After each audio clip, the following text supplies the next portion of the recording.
Hi, welcome back guys. This is your friend, the Luffy fanfics, back with the amazing fanfiction. This is the series of What If Luffy Ate Whitebeard's Devil Fruit and Operate His Crew. Now before starting, please give this video a like and subscribe to the channel if you want more videos like this. Now let's get into the fanfic. In a fisherman village, it has been a year now that a pirate ship was anchored in the port. This village with a lot of windmill was very peaceful. On the pirate ship, however, there seemed to be some kind of agitation. "Oi Luffy, what are you doing up there?" spoke a man wearing a straw hat. TFF, replied the boy who stood on the figurehead of the ship wearing a shirt that said Anchor Som jean shorts and straw sandals with a knife in his left hand. The boy named Luffy screamed to the pirates, "Look at me. I am not kidding. You'll take me seriously now." "Yep, go ahead. Show us," teased the straw hat wearing man lower. "I wonder what he came up with." "Luffy is quite a character, he is always fooling around," said a nameless pirate. Then to the shock of all the pirates, Luffy stabbed himself just below his left eye. "WHAIRGHHH, seemed Luffy. What an idiot. Why the hell did you do this?" yelled the straw hat man. I am bleeding." A while later in the tavern of the village, Luffy, now wearing a band-aid beneath his left eye, said to the captain of the pirate ship, red-haired Shanks, "That didn't hurt at all." "Liar, you were crying the whole time," screamed Shanks at Luffy. "You saw I wasn't scared of hurting myself, so take on your ship. I want to become a pirate too," asked Luffy. "Though you can't swim and you want to become a pirate, there is no way you are getting on my ship," replied Shanks. "Oh come on, even if I can't swim, if I don't fall overboard I will have no problem, and I am strong enough to fight thanks to a special training from my grandfather. My punch is as strong as it can." "Dahaha, as if I am deadly scared," teased Shanks, imagining a frail old man teaching Luffy how to punch. "Stop mocking me," pouted Luffy. "You should be," a calm voice lowly said to Shanks.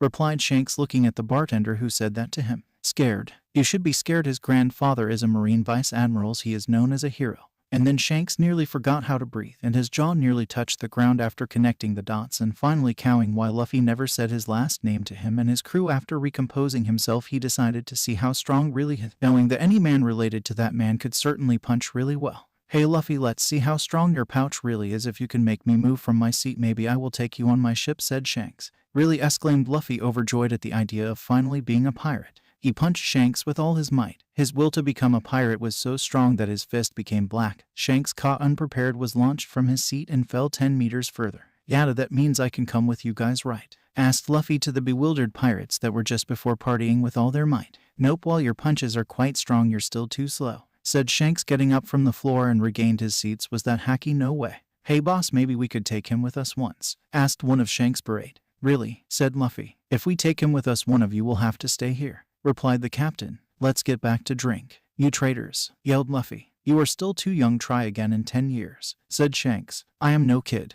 It's not fair," shouted Luffy. "Calm down. Drink this juice," replied Shanks. "Thanks," said Luffy, taking the glass. "Dahaha, this kid is too funny," laughed Shanks. "You tricked me," screamed Luffy. "You seem to have a good time today, Captain." "Luffy, I am sure you are hungry," asked Makino the bartender. "Okay, leave it on my treasure tab," replied Luffy. "Treasure tab? And when are you gonna pay your tab?"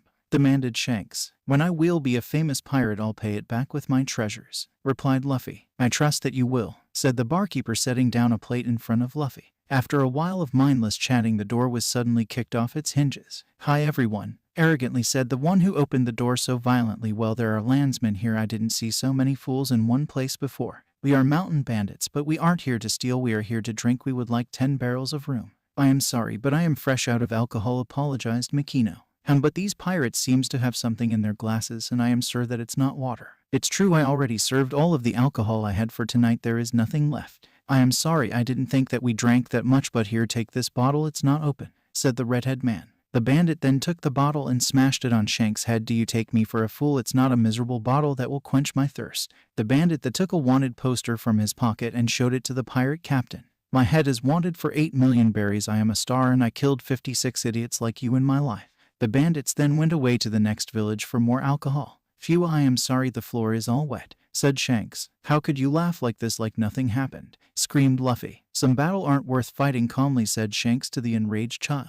"I am off to seek another role model," said Luffy, storming off. When he stomped his foot in his anger, there was a white aura, and when it touched the ground it shook, causing the pirates to spit their drinks in shock. "What the?" shouted Shanks, astonished. "What's happening to me?" shouted the scarred child. "Captain, the Gura no mai we took from the enemy ship is gone," yelled a fat member of Shanks' crew, showing Luffy a drawing of a fruit shaped like a pear, white with blue swirls. Luffy, did you eat a fruit looking like this? Yes, I thought it was dessert. It didn't taste very good, replied the child. Did you know it was the Gura no Mai? It's one of the best kept treasure of the sea. It's an Akuma no Mai. The one who eats it becomes a tremor man and can destroy the world if he so wishes, but in exchange he can never swim again, yelled Shanks, grabbing Luffy's head and looking him in the eyes. What, tell me it isn't true, right? Shouted the frightened child. What an idiot. 3 months later in Makino's party's bar. It's been 2 months and a half since the incident with the bandits and the pirates' departure. It's been a long time since they left. Are you sure you aren't missing them? Asked the barkeeper. No, I haven't forgiven them for their cowardice against the bandits. But you can't understand, you are a girl, replied Luffy. That's right, I am a girl, so I can't understand, replied the young woman with sarcasm.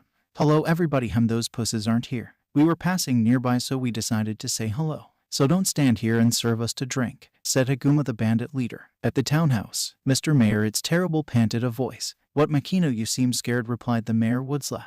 It's Luffy, he is in trouble with the mountain bandits, replied the young bartender. Near the party's bar. Don't stand there and go help Luffy, Whitebeard Villager 1. I would like to, but I would like to stay alive. That kid is something. He took out 3 fully grown men by himself and he is only 7. He really is Garp's grandson. Whitebeard Villager 2. After taking out 3 brigands by himself with his stronger than average punches, Luffy was soundly defeated by Haguma, the bandits' leader. Get your foot out of my face, you bastard, yelled the defeated child. Let the child go, said the mayor before kneeling in front of the thugs. I don't know what he did to you and I don't want nor can fight, but I beg you to spare the child's life. Mr. Mayor, whispered the child. No, he angered me. I was just here to drinks and this little shit pissed me off, so enough of this game. I'll kill him now, said the leader, drawing his sword. I knew something was wrong when nobody came to greet us back at the harbor, said Shanks from behind the mayor and Makino, surprising them both as he walked towards the thug's leader. But it's my friend the mountain bandit. How it's going since the other day? Asked the pirate as if he was talking to Afrin before addressing Luffy. Ma, you took down 3 of them. Not bad for a child, but you still need training, so I can't take you on my ship. Shut up. From Luffy. Oh, so you were still there. I don't know why you came here, but this is between me and this shit. So leave before it's too late. If you come any closer, I'll have you killed, threatened the leader. You heard the boss, he said to not come any closer. I'll blow your head off, haha, said a nameless thug, pointing his gun on Shanks. If you are to draw your weapon, you better use it, calmly said the pirate captain as if a gun wasn't pointed on his head. But what does that mean? Asked the surprised bandit. I am telling you that the gun pointed on your head isn't just for show, explained the red-headed man. Bang! The thug was shot in the head by a member Shanks' crew from behind. To the bandits' horror, they got him from behind. What a dishonorable way, came from the brigands. Dishonorable? We aren't here to make friends, we are here to fight, replied the pirates. Open your ears and eyes. We are pirates, we aren't saints, came from Shanks before threatening the bandits. You can mock me, insult me, throw foods and drinks at me, I don't care, but you aren't allowed to touch one of my friends, is that clear? Shanks said, Luffy, awed by his role model. Ha ha, I am not allowed to touch your friends. Don't make me laugh. What are pitiful pirates like you can do against the best bandits of the country? Guys, kill them all, laughed Haguma. At once the bandits charged the pirates, thinking that the pirates were weaker than them. They are kind of funny, I'll take care of them, said the tallest member of Shanks' pirates. He then used the face of the slowest thug as ashtray for his cigarette. Then by the time it took for the cigarette to fall on the ground, the rest of the band of bandits except the leader were done for by him. Riffle, which he used as a club. It's over, brigand, said the pirate, pointing his riffle on Haguma. Hey, wait a second, let's calm down. It was the kid's fault, honest, said Haguma, trying to save his life. I remember that your head is worth some money, threatened Shanks, sending the bandit in a panic state. The bandit then tried to use a smoke bomb to escape with Luffy as an hostage, and in a different universe his idea might have worked. BTU, as he tried to drop his bomb, Luffy punched him in the leg using unconsciously his devil fruit powers, causing his fist to be covered in a white aura and breaking the bandit's leg bones, causing him to fall and scream in pain, allowing him to get up to the amazement of the pirates and the townspeople. Some time later, near the pirate ship. You're leaving for good this time? Asked a somewhat sad Luffy. It's been too long since we were anchored here and it's time to say goodbye, replied Shanks. It's sad, don't you think? Nah, since you will take me with you this time, excitably said Luffy. Not even in your dreams you think you're gonna become a real pirate one day. What a joke. You'll see. One day I will have a crew as strong as yours and I'll steal all the treasures right under your noses. I will be the pirate king, shouted the angered boy. Oh, I see, replied the red-headed man, taking his hat from his head and posing it on Luffy's. Take care of my hat for me, will you? It's my treasure and I expect to see it back the day you will be a strong pirate. Luffy, I also want you to promise me that you will be careful with your devil fruit power. I promise, Shanks, replied the crying boy. 10 years later, on a raft somewhere on East Blue. Oh, what a jeet day to sail, exclaimed a teenager. Luffy, could you please explain what am I doing here? Said the other person of the raft. Oh, you see, Makino, I need a bartender for my crew and you are the only one I could think about. replied Luffy, embarrassed. While I am flattered of that, I am not really sure that being part of your crew is necessary to be a bartender, said Makino. But if we have the bartender and the alcohol on board, then we could party on the ship and the marine will have less chance of catching us. Besides, I want you to be our bartender. I saw how bored you were when Shanks and I left and how you were happy when you could spend some time with Ace Sabo, and I punctuated the straw-hated pirate. Alright, you win, but don't expect me to fight. You will be the one protecting me. Is that clear? Said the bartender with a sweet smile that somehow deeply scared Luffy. Oh my god, what did I unleash? Then the raft was suddenly drawn towards a whirlpool. Thinking fast, Luffy threw Makino and himself in a barrel that he shut with all his might. After a while, on a marine ship that was about to get boarded by pirates, there was a party going on. An orange-haired girl was dancing around with the others while waiting for the attack. When they finally attacked, she used the panic caused to rob the marine ship and the pirate ship of their gold. Meanwhile, a pink-haired boy was searching the ship looking completely scared. Hello, is there anybody here? Asked the boy to the empty room. Oh, there is just a barrel. Maybe I should bring it to the ship. There must be alcohol in there. Oi, Koby, what are you doing in here? Asked a nameless pirate. I was just going to bring this barrel of alcohol back to the ship, replied Koby, feeling very scared. Oh, there is no need. We will bring it after we taste it to make sure it's still good, replied the pirate. If you don't tell the captain, then she won't know. Right then he and another nameless pirate approached the barrel to open it when it burst open, revealing a boy who knocked out the two pirates. What a great nap. The last pirate fled to look for his captain. Luffy then got out of the barrel and helped Makino out before addressing the scared Koby. All you, where is the food? Luffy, only you could think of food in a place like this, sighed Makino. After Koby led them to the kitchen where both Luffy and Makino ate their fill. So who are you and what were you doing inside that barrel? Asked Koby. At the same moment, Luffy asked, who are you and what are you doing on this ship? I am Monkey D. Luffy, and this is a funny story, really. I am Makino, and like he said, a funny and long story. My name is Koby, and I was captured a year ago by Lady Arlong and her crew, and since then I am forced to be the chore boy. Why aren't you leaving? Asked the young woman. I am too scared. However, I have a plan that will allow me to fulfill my dream, replied the pink-haired boy. Dream? What dream? Asked the straw hat-wearing boy. I want to join the marine. What about you, Luffy-san? I want to be the pirate king, said the teenager. What? But that's impossible. You will no survive the pirate graveyard, yelled the chore, being lightly punched on the head by Luffy. But why? Because you were annoying me and mocking my dream. Suddenly the roof gave in to the most ugly woman of the world, Iron Club Arlong. Koby, who is the most beautiful woman on the sea? Yelled the fat cow. And who is that? You aren't the pirate hunter. But it's you, Lady Arlong, whimpered the chore boy. Koby, who is that fat ugly cow? Asked Luffy, to the shock of all Arlong's crew. Luffy, you don't know who this is. This is the most ugly fat cow I have ever seen, yelled the former chore boy. Shishishi, good one, Koby. You will pay for this. You will taste my club, yelled the angered fat thing. As Arlong was coming to kill Koby, Luffy got between them and punched the club, breaking it to the shock of all the pirates. Then he punched Arlong, knocking her out and launching her overboard. He then asked the pirate to give them a lifeboat. After letting Koby navigate to the Yotsuba Island where the pirate hunter was held, Luffy decided that he wanted to see this hunter with his own eyes. So this hunter is being kept here. Yes, Roronoa Zoro is imprisoned here. At hearing Koby's word, the people launched themselves against the walls to the amazement of Luffy and Makino. And I heard that Captain Morgan was the chief of this base. Yet again the people went against the walls. What is happening here? Why are they reacting like this? Wondered Makino. At the marine base, Luffy climbed on the walls to see Roronoa Zoro. After a quick discussion with him, they saw a little girl going up to feed him when an arrogant boy came and threw the rice balls on the ground equals to and the little girl over the wall, to the ire of Makino, whose motherly feelings were telling her to slap the idiot boy.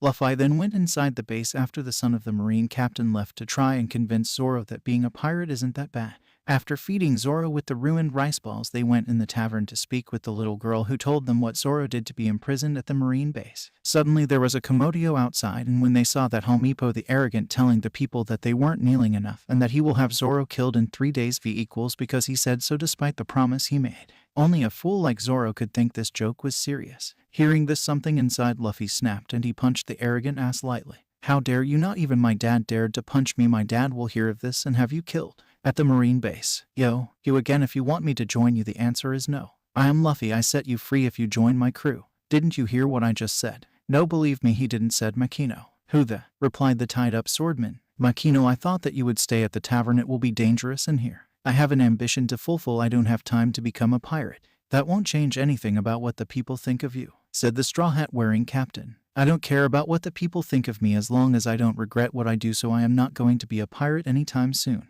replied the tied-up man. Do what you want, but you are still gonna be part of my crew. Don't I have a choice in here? I heard you were a good swordsman. As long as I am not tied up to a post, I am pretty good. Why? Asked the bewildered man. Where is your sword? asked Makino curious. The idiot son took it from me. It is my treasure. Okay, I will go get it. What? And if you want it you will have to join my crew. You tricked me. Ha ha, typical Luffy. If you think you can enter the base just like that, be my guest. Luffy then went to get Zoro's swords. Now in a wallet where Luffy is a rubberman, he would have propelled himself to the roof and entered this way. Now since he isn't a rubberman, he will just have to enter by the door. Who got destroyed with a low-powered quake punch, but the vibrations of the wall quake broke Captain Morgan's prized statue. Luffy then found his way into Helmeppo's room since he thought that an arrogant jerk like him liked to keep trophies. He found 3 swords in Helmeppo's room and decided to take TH3 since he didn't know which one was Zoro's. He then walked out the way he came. When he arrived back in the courtyard of the base, he saw Marine about to shoot Zoro and Makino. Not being okay with someone trying to shoot member of his Krex, he used a low-powered quake stomp to throw them off balance, causing them to miss to the ire of Morgan.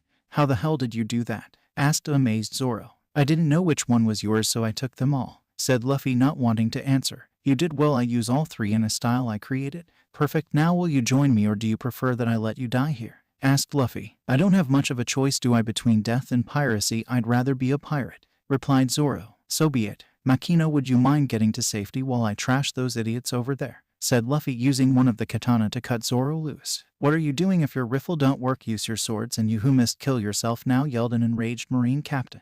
The Marine then drew their swords and charged, only to be held back by Zoro using his Santoryu with a sword in each hand and one in his mouth. I am warning you, the first one that moves will be cut, said Zoro. Mama, I am scared. What a demon, came from the Marines. I gave you my word, so I will be part of your crew. However, be warned that I have a goal to attain. I will be the strongest swordman in the world. Whatever do the others think of me, the whole world will hear about me. And if you ever got in my way, you will regret it, yelled Zoro. The strongest swordsman in the world, huh? If you are gonna be a member of Pirate King's crew, you will need to be the strongest, replied Luffy. Well said, Santoryu. Toragari, said Zoro before launching himself at the Marines, twisting himself in mid-air and cutting the Marines. I am Axe Hand Morgan, you will respect me, yelled the Marine captain before saying more calmly at Luffy, you ate Akuma no Mi, didn't you, to be able to cause those quake? Maybe, replied Luffy. Don't mock me, yelled Morgan, using his axe arm to try cutting Luffy up. But Luffy jumped up to dodge the slash and grabbed Morgan's axe arm and broke the bladed edge with his abilities before punching Morgan to knock him out. After Morgan's defeat at the hands of Luffy, Makino came back and they were going when the lieutenant asked if Koby was with them. After proving that no, he wasn't with them, Luffy gave the lieutenant a way to contact Marine HQ by contacting his grandfather. Then they used Zoro's raft to leave the island, not before being saluted by the Marines as thanks for freeing them. So now where to? Asked Zoro. Now we need a navigator, a cook, a musician, a doctor, a nurse, a sniper, and other people to become strong enough to go to the Grand Line, replied Luffy. I think that Orange Town is nearby. Maybe we could find a navigator here, suggested Makino. Let's go then to Orange Town. Character profile: Monkey D. Luffy. Position in the crew: Captain. Devil Fruit. Gura Gura no Mi equals Tremor Tremor Fruit. Techniques: Quake Punch, a punch where Luffy reinforces his punch with his powers. Quake Stomp, a stomp quake powered used to create an earthquake. Weapon: Object Destruction. By grabbing an object or a weapon with a quake-infused hand, Luffy is able to destroy it by using the frequency of the object's vibrations. Appearance: same as in the manga anime, except he has more muscle mass because he isn't rubber and he has a tattoo that spell ASL with the S crossed. Bounty: none. Makino. Position in the crew: bartender and unofficial mother. Devil Fruit: none. Techniques: none. Appearance: she wears the same clothes that she did when Shanks was here without headband. Bounty: none. Roronoa Zoro. Position in the crew: first mate. Devil Fruit: none. Techniques: Santoryu Toragari equals 3-sword style tiger hunt. Zoro spins in mid-air, creating an horizontal bladed tornado efficient against multiple opponent. Bounty: none. Glossary: Haki equals fluid. Akuma no Mi equals devil fruits. Gura Gura Luffy Chapter 2, Orange Town. I don't own One Piece. If I did, Blackbeard wouldn't have gotten Whitebeard powers. Carneth 666. I don't think all of Luffy's foolishness can be explained by his rubber brain. Some can be due to genetics. Look at Garp, he is kind of a fool too. Silverheart 11 Duo M. Thanks. MR Gray 23. The story is now beta read by Coda, so there should be less mistakes. Lightning Blade 49. Luffy's training will be explained as the story goes on. As for Makino, she won't fight much, but she will be important to the crew. She will be like their mother. If she was able to teach Ace manners, she must be able to control a crew. Himanerp 9. Thanks. DZ Bagown. Don't worry, I intend to keep the story going, but at the end of January the time between chapter will be longer as my class will start again. The chapter will be less rushed after Syrup Village because the fight will at least become somewhat interesting and very different from the canon ones. And let the story continue. Previously, Now we need a navigator, a cook, a musician, a doctor, a nurse, a sniper, and other people to become strong enough to go to the Grand Line," replied Luffy. "I think that Orange Town is nearby. Maybe we could find a navigator there," suggested Makino. "Let's go then to Orange Town." Now, Luffy, Zoro, and Makino were lost because sadly, not one of them could actually navigate on the sea. "How the hell can you call yourself a pirate if you don't know how to navigate?" asked an hungry Zoro. "I wonder how you managed either, as you seem to be unable to as well," noted Makino. "I just followed the guys I chased. Then I turned them into the Marines' hands and got the bounties somehow. I just couldn't go home anymore," replied the swordsman. "So you are lost," said Luffy. "No, I am not lost," grumbled the unhappy Zoro. "Hey, this bird up there, his nest shouldn't be that far. If we follow him he could lead us to an island," said Luffy, pointing at a rather large bird in the sky. Luffy and Zoro then rode while Makino guided them towards the bird. After some time they could see 3 men trying their best to stay afloat. "Help us, please," yelled the 3 castaways. "Shit, castaways ... we don't have much room and besides we don't have time to stop," said Luffy. Zoro then yelled to the castaways, "We don't have time to stop. You need to grab the raft and pull yourselves on board if you want to live." "What, Nanny? Huh?" came from the surprised castaways who grabbed the raft as he sped by. "It wasn't so difficult, you see," said Makino. "You wanted to kill us," roared the 3 men in stereo. "They are completely crazy," whispered Nameless Man 1. The 3 men drew out weapons and threatened our favorite pirates. "Stop rowing if you want alive." "Yeah, we are member of Buggy the Clown's crew, and we are requisitioning this raft." "Is that so?" said both Luffy and Zoro before quickly beating the pirates. "Sorry ... if we knew that Roronoa Zoro was on that boat. You could have told us," said a beaten-up Pirate 3. "We lost the bird we were following because of you. Now row to the shore," ordered Luffy. "By the way, why were you swimming? Aren't pirates supposed to have a ship?" asked Makino. "Excellent question, thanks for asking," yelled Beaten Pirate 1. "It's because of that bitch," said Beaten Pirate 2. "She tricked us," added Beaten Pirate 1. "We were fooled because she was cute," said Pirate 3. Then the pirate told their story about how they were returning from a successful plunder when they saw her in a raft looking extremely weak and asking for help. They decided to help because of the chest she had near her. And as they were looking in it they saw that it was empty, but by then the girl had already left with their boat. As she looked at them from afar she predicted the storm that sunk the raft she left them on. If she could foresee the storm she had to know how the weather varies in this sea, so she must be some damn good navigation skills, said Luffy impressed. "If we don't find her, Buggy will kill us," said the beaten pirates. "Buggy? Who is this Buggy guy?" asked Makino and Zoro. "You don't know Buggy the Clown, our captain, pirate hunter. He has a terrible power since he ate an Akuma no Mai." "Akuma no Mai, eh?" said Luffy smirking. Meanwhile in a town, an orange-haired girl with a rolled-up map in hand was chased by 3 men. "You dirty thief, give that map back," yelled one of the 3 pursuer. I finally have the Grand Line map," panted the young teenager. "If we don't get that map back, I wouldn't bet much on our hide," yelled Pursuer 2. "Buggy will tear us to shreds," yelled Pursuer 3. The young thief then sped up to the docks, where she left her stolen raft, hoping to leave with the map. At the docks our 3 pirates were just anchoring when they heard the commotion. "Oh look, it's her," yelled Castaways 2, seeing the girl that fooled him and his buddies running to the docks, with her pursuer hot on her heels. Quickly analyzing the situation, the thief then used a distraction. Addressing Luffy she shouted, sounding relieved, "Boss, you are here to help me, right?" "What the?" replied the surprised boy, before he was surrounded by the thief's pursuers. "Also you are her boss. That makes things simpler. Now you can go with us and the young lady to see our captain," said Pursuer 1. "Yes, you see the map she stole is quite important, so you better give it back," said Pursuer 2 while moving to slap Luffy, only to miss and make his straw hat fall. He shouldn't have done that," observed Makino from near the thief, scarring the hell out of her. And she was right. Before they could ask her how the hell did she get here, the 3 thugs were soundly beaten down courtesy of Luffy's punches. Meanwhile the 3 other pirates were quickly dealt with by Zoro. "Now, using Luffy like that wasn't nice," calmly scolded Makino, making the thief flush with embarrassment. "Never mind. You are both pretty strong dealing with those 6 thugs so quickly. I am Nami and I am a thief that specializes in stealing from pirates. Want to team up?"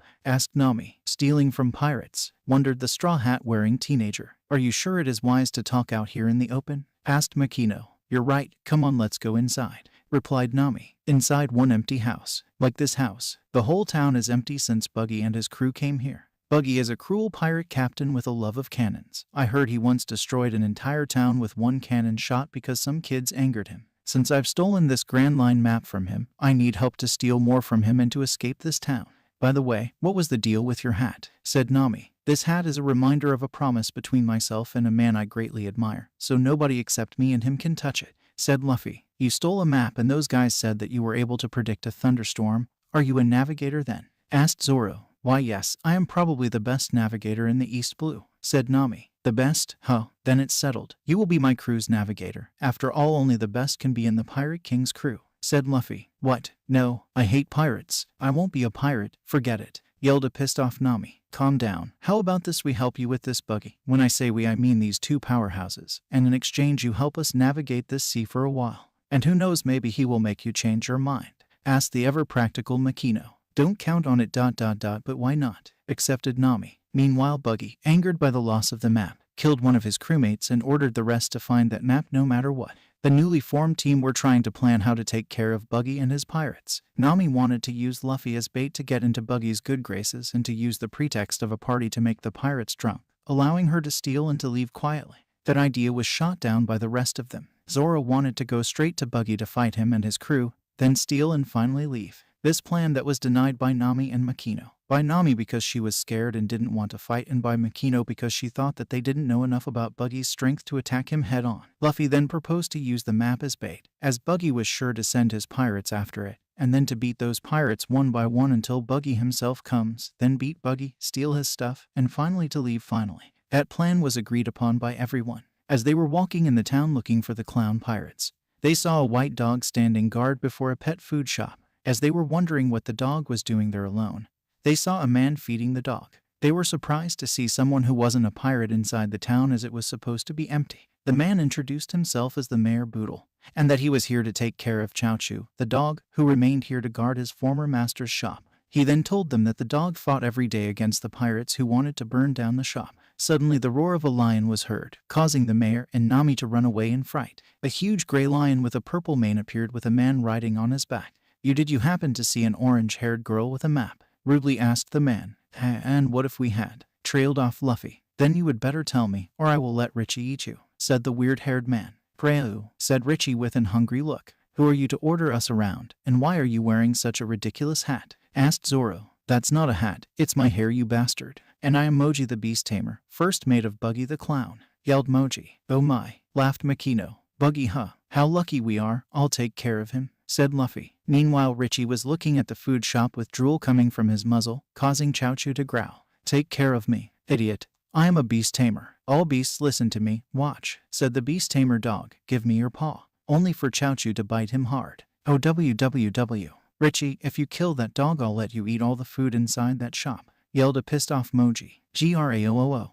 roared the lion, jumping toward the dog to maul him. However, Luffy caught him by the tail and threw him hard into his master. Grrrrrrrrrr, roared the enraged lion, charging at Luffy, who simply caught the charging Richie with a punch at the side of the head, sending him into a nearby building. What are you? How are you able to throw Richie like that? Asked the frightened first mate. None of your business, said Luffy before sucker punching Moji, causing him to lose consciousness. He might be useful, let us bring him with us, said Luffy, throwing the pirate over his shoulder to carry him. The mayor and Nami came back, and Boodle, amazed at Luffy's strength, thought that it was time for Buggy to leave the town. He then went to challenge him. Damn it, he won't be able to do anything.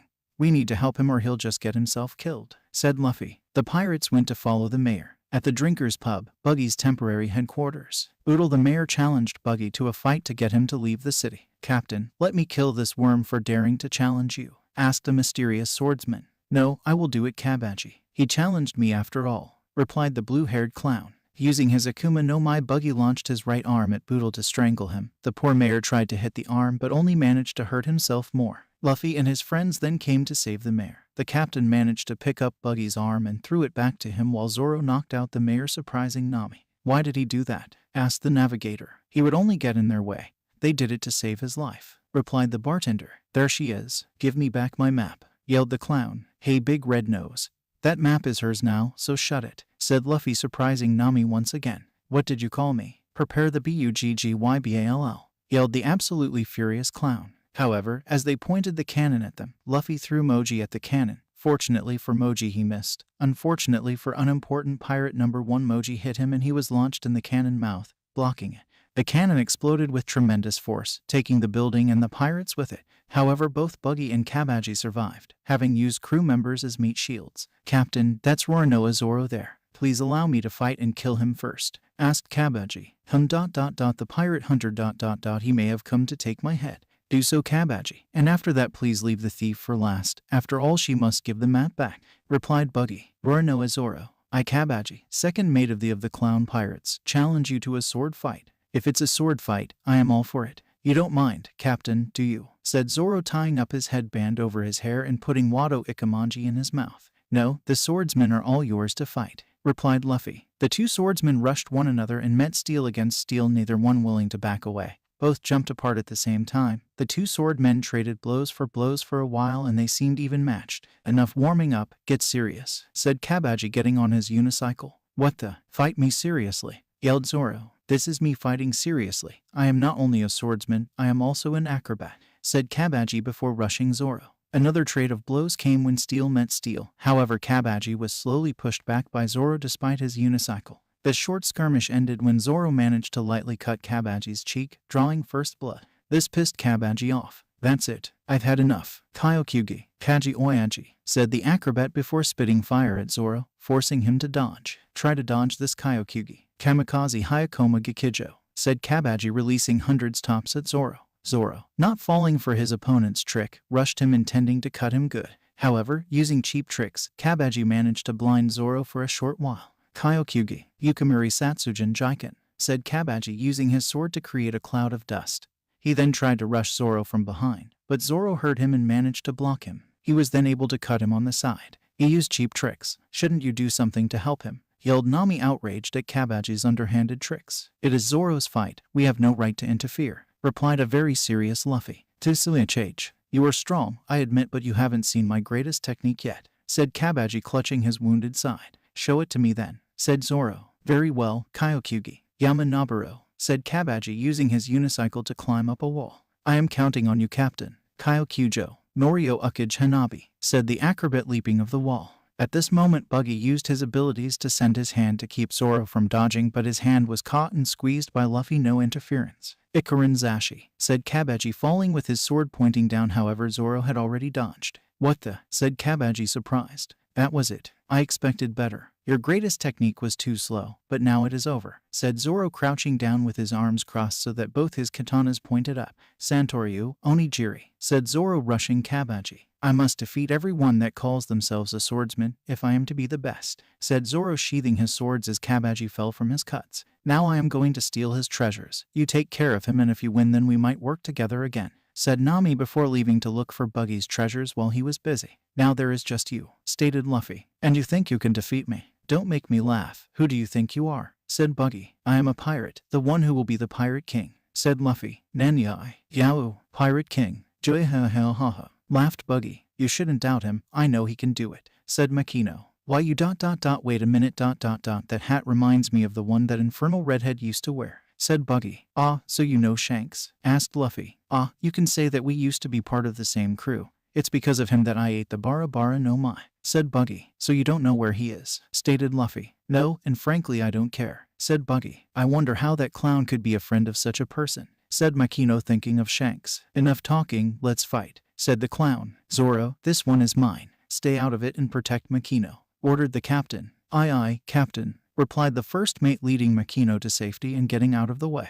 Buggy started the fight by drawing out several knives between his knuckles and launching both his hands at Luffy. Bara ho. Luffy calmly dodged the hands and walked toward Buggy, who called his hands back. You dodged them, huh? Then dodge this. Bara ho, said Buggy, sending an arm at Luffy, who grabbed it. However, this was Buggy's plan. Kirinahashi. The hand then shot from the arm, injuring Luffy on the cheek. You shouldn't have done that, said a pissed off Luffy, not about his injury but about his hat, which now sported a little tear on the side. What? That hat is precious to you. Bara ho, said Buggy, purposefully targeting the hat. Luffy did everything he could to keep his hat from being damaged, but sadly Buggy managed to pierce the hat with 4 knives, sending it to the ground. Luffy looked down with his hair shadowing his eyes. Oh my, I hope it is fixable. However, I wouldn't like to be Buggy now, said Makino. What is he going to do? Wondered Zoro, having never really seen Luffy fight seriously. He will utterly destroy Buggy now, sadly, said Makino, disapproving of excessive violence. With a look that could frighten a sea king, Luffy rushed Buggy to beat the crap out of him. Buggy, caught off guard by Luffy's speed, wasn't able to dodge in time and was punched in the face, sending him in a wall. What the hell are you made of? How are your punches so strong? Yelled the clown, nursing his swollen cheek. Luffy, not wanting to let that clown rest, rushed him again. However, this time Buggy managed to use his Bara no Mai to dodge, causing Luffy to hit nothing but air. Bara Kinkyu Shutsu, said Buggy as he tried to keep his body part away from Luffy's punch. As he was still being forced to dodge by Luffy, he saw something from the corner of his eyes. Here was the thief with a huge bag that could only contain all of Buggy's treasures. Jumping back from his skirmish with Luffy and allowed his body to reform, Buggy then sent his upper body after the girl. "How dare you steal from me? Give it back," shouted the clown. "No way, that's mine," said Nami as a tug-o-war started between the clown and the girl. Zoro and Makino watched the ridiculous war for the bag with wide eyes, wondering if the clown was a cruel pirate or a real-life clown. Is he for real? Was the thought running in their minds. Then Zoro noticed Luffy approaching Buggy's lower body with a really big smile and a strange gleam in his eyes. Is he really gonna do what I think he is gonna do? Thought the swordsman as he watched his captain getting a leg ready for a good kick. Buggy suddenly stilled in his tug-o-war with Nami, allowing the girl to grab the bag. As she walked toward Makino, she saw Luffy with a leg firmly planted in Buggy's crotch. Ouch! That had to hurt. Buggy then howled with pain as a delayed reaction, and his upper body shot back to the lower. His hand grabbed the hurting area as he rolled on the ground. Zoro subtly covered his crotch as if sharing Buggy's pain for a moment. He then pitied the poor man for 1 second.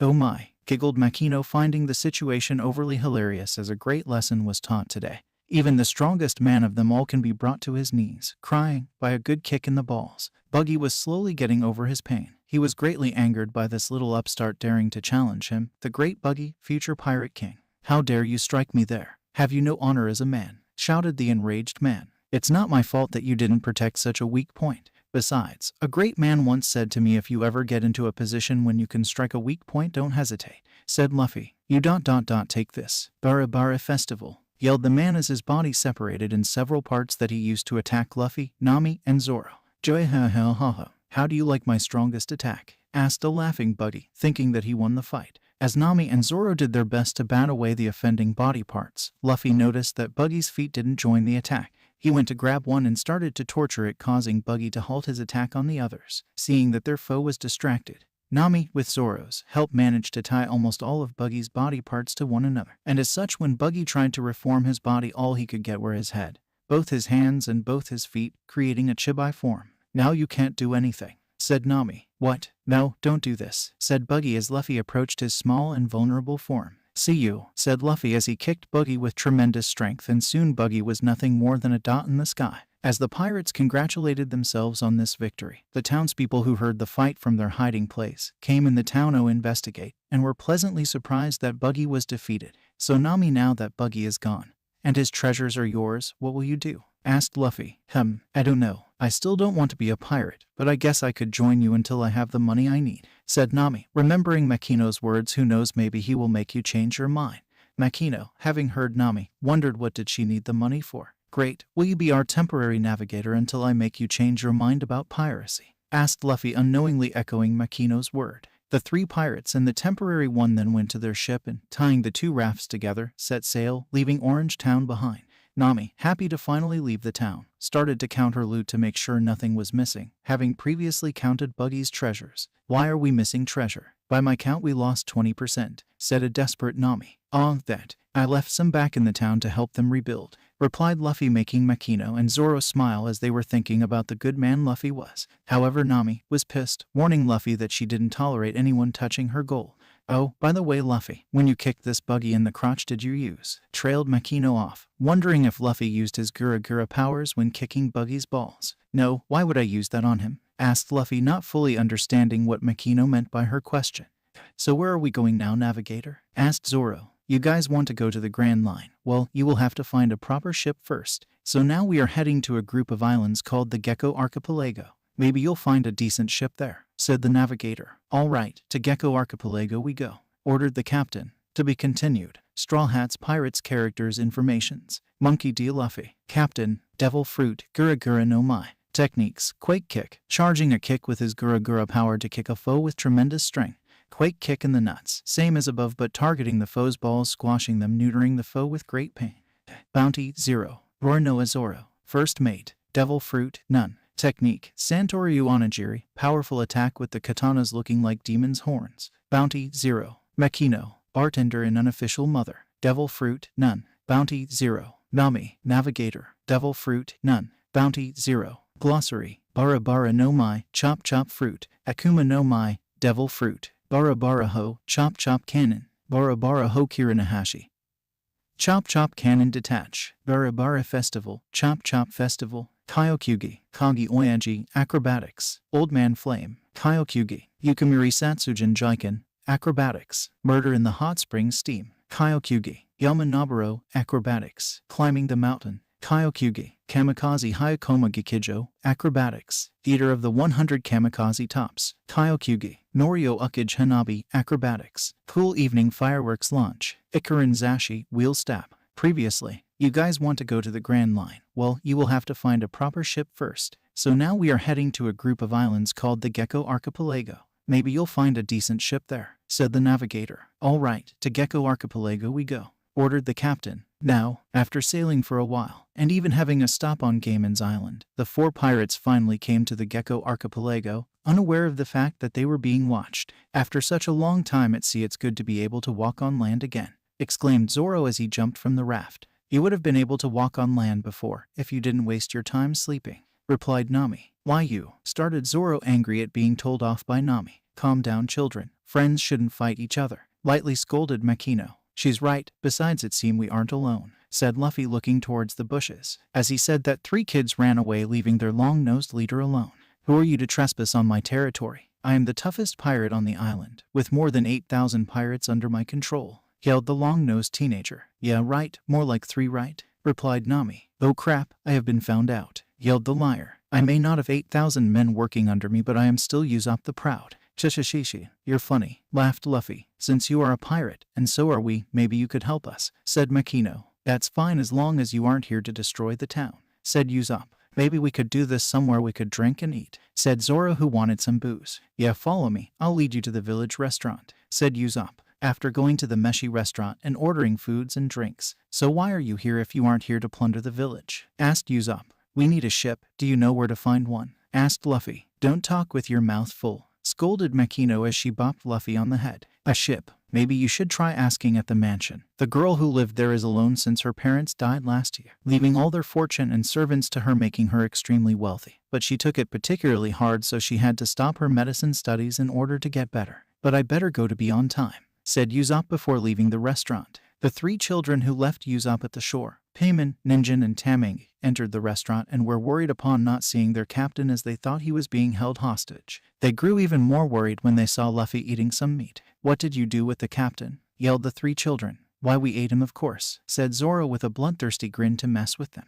Don't tell them lies, scolded Makino as she hit him on the head, reassuring the children. Why didn't you beat Shanks while he teased me, Makino, like you did Zoro? Asked Luffy. What Zoro did was unnecessarily cruel, so I hit him. What Shanks did was harmless and just too funny, replied Makino, causing Luffy to pout. He said he had to be on time, said Nami. Ah, he must have gone to see her, said Payman. Who? Asked the Straw Hats. Kaya, the girl that lives in the mansion. Since she is so sad, the captain goes over every day and tell her lies to make her laugh, said the children. While I frown upon the mere thought of lying, I think I will let this slide, said Makino, causing Luffy to look at her wide-eyed. Why would you let him lie and not me? Asked Luffy. Because he lies to make a girl smile, while you lied to get out of trouble. It's not the same thing, replied Makino. Not fair, pouted Luffy. Meanwhile at the mansion. No, Kaya Aja-sama, I won't allow that liar to enter here. I promised your late father that I would watch over you, and that means not letting you see that pathetic liar, said a butler. But Klahadore, started Kaya. No, besides, I placed guards at the entrance so he shouldn't be able to disturb you, firmly said Klahadore before leaving the room. As soon as he left, Kaya heard a noise from the window. When she turned, she saw Usopp standing on a branch. As if anything could keep me away from visiting you, said a grinning Usopp as he entered Kaya's room. Usopp-kun, said Kaya, smiling. So, did you hear what happened to me? I was sailing around and landed on what I thought to be an island, but instead was goldfish's excrement, exclaimed the long-nosed liar, making Kaya laugh. At the restaurant. So, why are you with him anyway? Asked a curious Zoro. I like the captain's nose, said Payman. I like the captain cowardice, said Ninjin. I like the captain lies, said Tamangi. Those aren't good things to like about a person, yelled the Straw Hats. That's it, we're going to go to that mansion and ask for a ship, said Luffy. The Straw Hats and the children then left for the mansion. As they arrived at the gate, they saw no guards. If there are no guards, then we can enter, said Luffy before climbing over the fences. The giant goldfish I told you about. I had to feed it to tribe of dwarves as they were dying of hunger. finished Usopp just as the Straw Hats and the Usopp pirates came in the room. Are they friends of yours, Usopp-kun? Asked Kaya. They must have heard me tell you about how great I am and must be here to join me, lied Usopp. It is not nice to lie like that, scolded Makino as she hit him on the head. I am here because we would like to ask for a ship, preferably a big one if possible, asked Luffy. However, before the answer could be given, a voice could be heard. What is that noise about? Asked Klahadore as he entered the room. Shit. The butler, whispered Usopp. You won't get a ship, so you should just leave, ordered Klahadore, which angered the pirates. And who are you to order me around? Asked Luffy with disdain. My name is Klahadore, and I am Kaya Ajasama's butler, replied the butler. A butler? That means I don't have to listen to your orders as you are powerless in this house. If the lady says to leave, then I will leave. If not, then I will stay as long as she allows, whether you like it or not, replied Luffy. Seeing as his plan to get Luffy and his pirates out wasn't working, he quickly changed target to insult Usopp's dad. You are here too. I should have known that the liar would be here. You're as worthless as your father, insulted Klahadore, wanting to rile Usopp.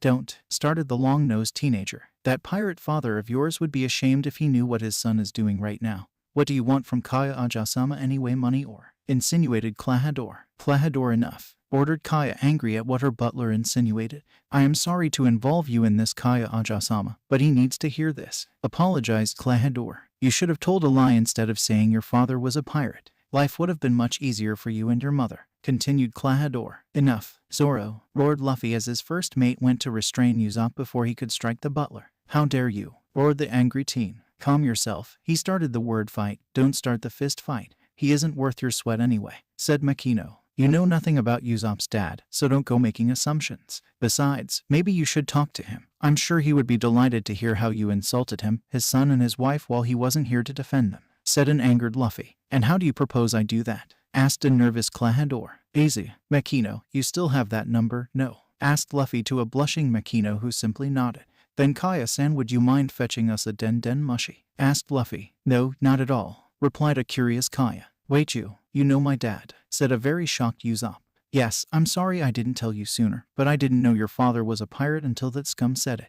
But yeah, I met your dad while he and his crew stopped at my home island. Makino knows him too, explained Luffy. I call your bluff. There is no way you could know such a weak pirate, yelled Klahadore as his plan to isolate Kaya fell apart. Here, said Kaya, handing Luffy the den mushi. After dialing and waiting for someone to pick up, a rough voice was heard. Who is this and how did you get this number? Asked the voice. Ben, is that you? Asked Luffy. Luffy, great to hear from you, but how did you get the number? Asked Ben. Makino. But I would like to talk to Usopp about his pride and his son, replied Luffy. I don't want to know how exactly you conned that girl to give you the number. As for Usopp, I am sure he will wake for his son, replied Ben. Yo Luffy, what this about my son? Said Usopp.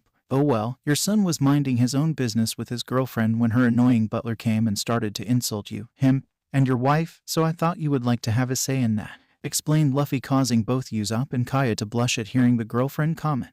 Is that so? Normally I would have let my son handle this, but that guy went too far. So hear me out, bastard. If I hear you insulted my late wife behind my back again, I'll come myself to tear you into pieces, feed them to a seeking, while at the same time keeping some of them and giving them to a butcher to make steak and serving those to your family. And if you don't have any, then I'll burn all that is dear to you before your eyes, and roared the enraged man before he was interrupted. I am sorry to cut it short, but the captain is returning from his spar with that arrogant bee and we must be ready to sail soon. But call anytime, I am sure Shanks will love to hear from you, said Ben as he hung up. Wow, what a man, eh? Said Luffy. It's not the same when a man isn't afraid to tear you apart, Huscum, said Luffy at Klahadore.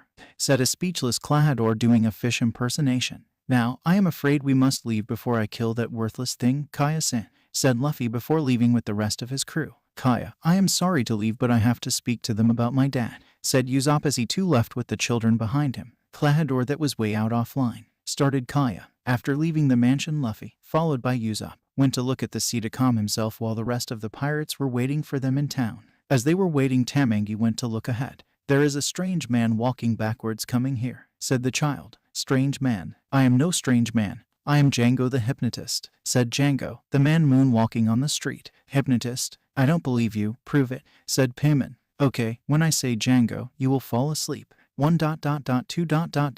Jango, said Django, causing him and the kids to fall asleep in the middle of the street. Meanwhile, Luffy and Usopp were talking about Usopp's dad. Really, said Usopp excitedly. Yeah, he wouldn't shut up about you. And he was quite the sniper, said Luffy, remembering.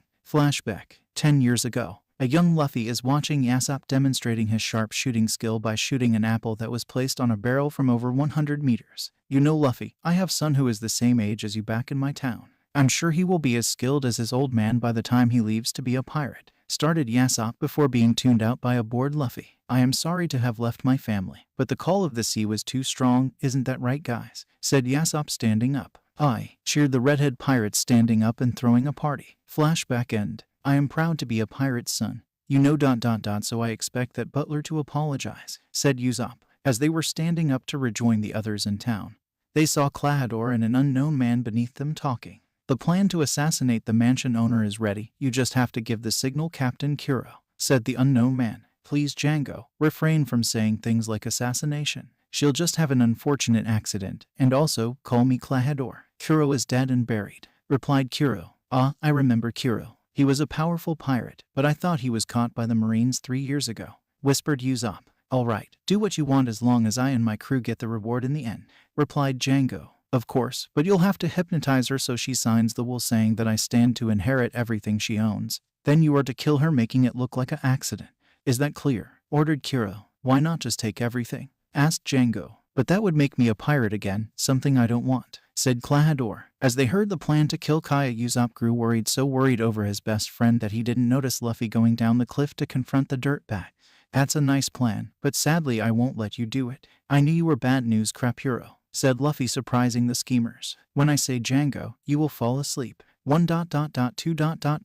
Jango. Said Django, putting Luffy to sleep. This act caused Usopp to run towards the town. Don't bother, he won't be able to warn that he's an untrustworthy liar after all, said Kuro as Django was about to pursue Usopp. At the mansion, where is Klahadore? I told him not to leave the mansion, said Kaya, to marry her other butler. He went to the other town where I bought him this new glasses for his 3 years into service anniversary, replied the lamb-haired man. Is that so? Well, when he get back, tell him he is dismissed from my service, ordered Kaya. What? But why? Wondered Mary. Because he dared to insult me in front of guests. He also insulted my guest's father, mother, and pride, said Kaya. What? But that's not like Klahadore at all, replied a shocked Mary. Near the cliff after Kuro and Django left to prepare the crew, the Straw Hats found Luffy asleep at the bottom off the cliff. Oi, wake up. It's Zoro's job to sleep during the day, said Nami, trying to wake Luffy. That won't work. Let me try, said Makino before whispering something in Luffy's ear, causing him to shot to his feet wide awake. Where the fuck are those bastards? Yelled Luffy, looking around. Calm down. How the hell were you asleep in the first place? Asked Zoro. I was caught off guard. This weird man said something like 1-2 Django while balancing a ring in front of him, and the next thing I know is you guys waking me up, replied Luffy. That's Django. We met him. He's a hypnotist. I wonder what he was doing here, wondered Nami. He was talking to Klahadore, who is really a pirate called Kuro, about killing Kaya and taking all of her money, replied Luffy, to the shocking his crew. Come on, there's no time. They'll attack tomorrow. We must go and warn Kaya, ordered Luffy before they left for the town. Meanwhile, at the village, like Kuro said, the villagers didn't believe Usopp when he told them that pirates were going to attack the town.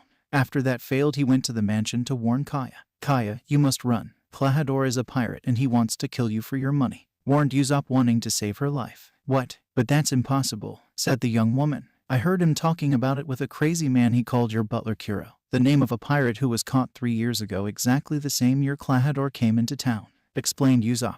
Even if that was true, Klahadore has been dismissed, so there is nothing to be worried about, said Kaya. I'll bring you proof, but please, you must be careful, said a worried Usopp, before leaving to search for witnesses. As he was leaving the village, he saw his crew, who woke up, and the Straw Hats. Captain, what's this about a pirate attack on the town tomorrow? Asked the children. It's nothing, just a lie I made up to get back at that butler. Don't worry and go home, ordered Usopp. After they left, he explained to the Straw Hats what exactly happened. You see, as I have a reputation of an untrustworthy liar, nobody believed me in town, and neither did Kaya. Even if she dismissed that scum, I don't think that will matter to him anyway, said a desperate Usopp. But there is nothing to worry about. I'll face the pirate tomorrow and then everybody will be none the wiser. Are you crazy? You can't do it alone, yelled Nami. That's why we'll help him, replied Luffy, causing Zoro to smirk. That's not what I had in mind, yelled the thief, not happy at the mere thought of fighting.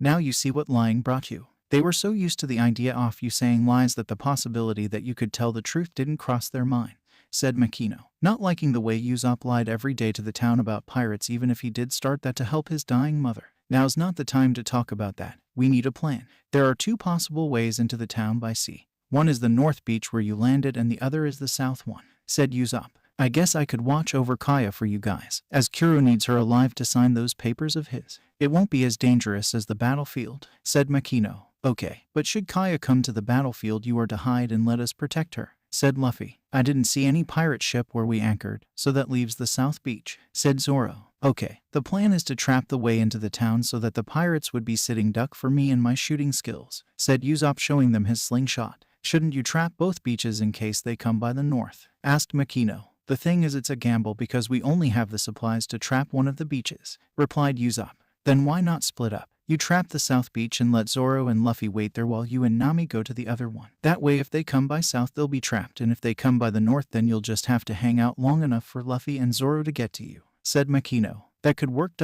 Yes, let's do that, said Usopp. The next day, at the south beach, there's nobody here, said Zoro, having waited long enough for any pirate ship to appear. That means they came by the north. Come on, we have to hurry, said Luffy as they ran towards the other beach hoping to make it in time. At the north beach, shit, they're coming this way, yelled a scared Usopp while on the lookout. What? But we aren't strong enough, yelled an equally scared Nami. We just have to hold on and wait for the others. I won't let them touch Kaya, said a now determined Usopp. I'll try to buy some time. As the pirates landed on the beach, they saw a lone man standing on the way to the town. You better leave this town as I have 8,000 pirates under me waiting for my signal to attack you, lied Usopp. What, then we better flee? We are no match for a force of 8,000 men, said Django. Don't you know that he is lying, Captain, said a nameless black cat pirate. What, he was lying, yelled an incredulous Django. Oh crap, I've been found out, yelled Usopp. Django, there is a raft with 5 million berries in it nearby, stated a pirate. Ah, you can take it, it's mine. But if you take it you must promise to leave the village alone, said Usopp. We'll just take it anyway, said Django. Shit, said Usopp before he was hit over the head by Nami. How dare you give away my treasure, yelled Nami. The pirates, having grown tired of waiting, charged the 2 teenagers who defended themselves for as long as they could, Nami with her staff and Usopp with his slingshot. But they were ultimately overrun with the sheer number of the black cat pirates. As the pirates were getting up the way to the town, they were suddenly blown back as Zoro and Luffy finally arrived on the beach. At the mansion, Kuro waited impatiently for his crew, and having already injured Mary, he decided that he would see for himself why they are late, and kill them if the reason isn't good enough. As he left, he was spotted by Makino. On the beach, having witnessed his crew getting beaten with ease by Zoro and Luffy, Django decided to hypnotize his crew, giving them greater stamina and strength.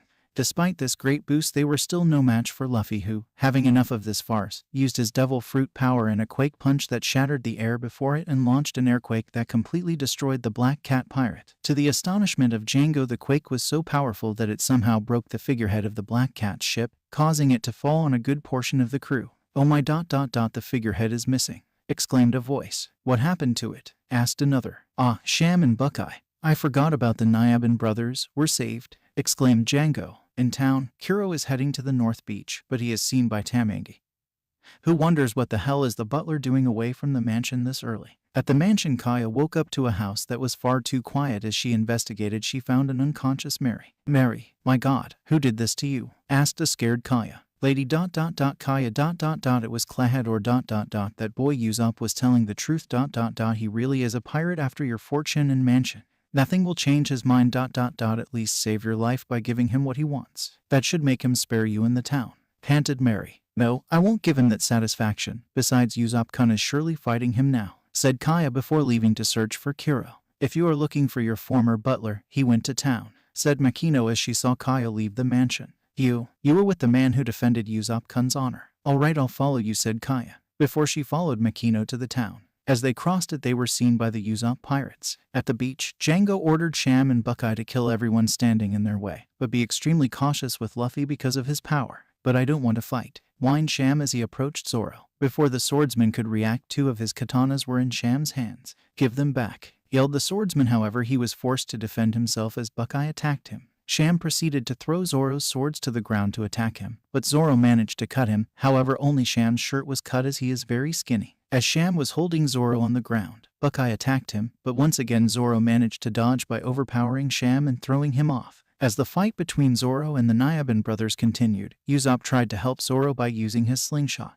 Don't, this is Zoro's fight, said Luffy before going to pick up Zoro's swords. Django was going to intercept him, but upon remembering what he did to the crew, he preferred staying where he was. As Luffy picked up the swords, the conscious members of the Black Cat Pirates suddenly stilled. Up the road overlooking the beach stood Kuro, looking very pissed. Why is it that Dawn passed ... and the plan isn't in motion? Asked the former butler. It may be because all of you were so weak to lose to a bunch of children. Hey, take that back, yelled Sham. Yeah, we grew stronger while you were wasting your time, yelled Buckeye as they attacked their former captain. However, he was already behind them. Shocked, they turned to face him, but he was once again behind them, but this time he had a claw poised at their throats in a threatening manner. You have 5 minutes to kill them ... or I will kill everyone here, stated Kuro. While they were talking, Luffy had tossed Zoro his swords. As Sham and Buckeye turned to face him, they were suddenly cut by Zoro. Santoryu Onigiri. Sham was taken out, however Buckeye was saved because of his fat.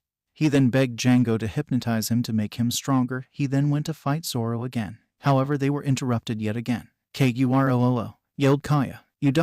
why did you come here? Asked Kuro. Mary told me what happened, so I offer you my fortune. Now leave this place, said Kaya. Treasure isn't all I want. I also want a peaceful life, and as a vengeance for supporting you during the last 3 years I will kill you myself, said Kuro as he started to walk towards Kaya and Makino who was behind her. Over my dead body, said Usopp, as he obstructed Kuro's path. That can be easily done, said Kuro as he used his cat's claws to severely wound Usopp. The girls thought they were done for, but as Kuro was almost upon them he was punched from behind with tremendous force and sent flying into the cliff. Your fight is with me, challenged Luffy. The Usopp pirates then appeared and hit Kuro with various objects, but their captain ordered them to take Kaya and Makino and to go hide on the forest and protect them since he couldn't move. Django, take care of the girl. I have a pest to take care of, ordered Kuro. Zoro tried to block the way, but Buckeye intervened, forcing him to dodge. Nami was busy robbing the Black Cat ship of treasures. Usopp couldn't move, and Luffy was staring down at Kuro. The Usopp pirates, understanding the fact that they alone could protect their boss best friend, fled into the forest, Kaya and Makino in tow. Django followed after the children while throwing bladed pendants at them. Usopp tried to follow but fell down due to his injuries, while being mocked by Kuro. Zoro, having enough, finally dealt with Buckeye. Santoryu Toragari. He then went to help Usopp protect those precious to him. As Kuro went to strike them he was painfully reminded of who his opponent was. Why do you fight for them? They are nothing to you, asked Kuro nursing his sore cheek. There are, in that village, some people I intend to add into my crew, answered Luffy. In the forest, the girls started to feel tired from all the running around. The children tried to cheer them on, but Django caught up to them. The children tried with all their might to fight Django, but he was too strong and they were knocked out. As Django was about to hypnotize Kaya, Usopp and Zoro interrupted him. You managed to catch up, but I am afraid you are too late, stated Django as held up a stack of paper. Is that so? Said Zoro smirking. Kayaku Boshi, Usopp yelled as he fired on Django with the pellets exploding in Django's face knocking him out. Meanwhile, at the beach, Luffy and Kuro were facing each other. Luffy launched the first punch, but Kuro was too quick and agile for Luffy to hit. However, as Kuro grew overconfident, Luffy was able to grab onto one off Kuro's claws and broke it using Quake Grab. You fight well ... but now it's over, said Kuro as he began swaying. Run for your lives. He's using the Shikushi, he'll kill us all, yelled one of the pirates who regained consciousness. Kuro disappeared, and Claw's mark appeared on almost everything including Kuro's allies. This caused Luffy to lose it. Infusing his foot with his power, he stomped on the ground, causing a small earthquake that threw Kuro off balance and made him fall on the ground. Killing your own allies ... have you no honor as a pirate, said Luffy as he grabbed Kuro's head with a hand and started infusing it with his power. He then slammed Kuro's head on the floor quite violently, burying Kuro's upper body in the ground. Having won the battle, chased the pirate away, and healed the wounded, the pirates were ready to leave when Kaya offered them a ship. This is a ship of my own design. She is called the Going Merry, said Merry after having unveiled the ship. Thank you, this is perfect. Do you mind teaching me how it works? Asked Nami. Usopp then came rolling down the road to join the crew. He prepared himself to have to argue against Kaya, but what happened left him as surprised as everyone else, except Luffy, who somehow expected it.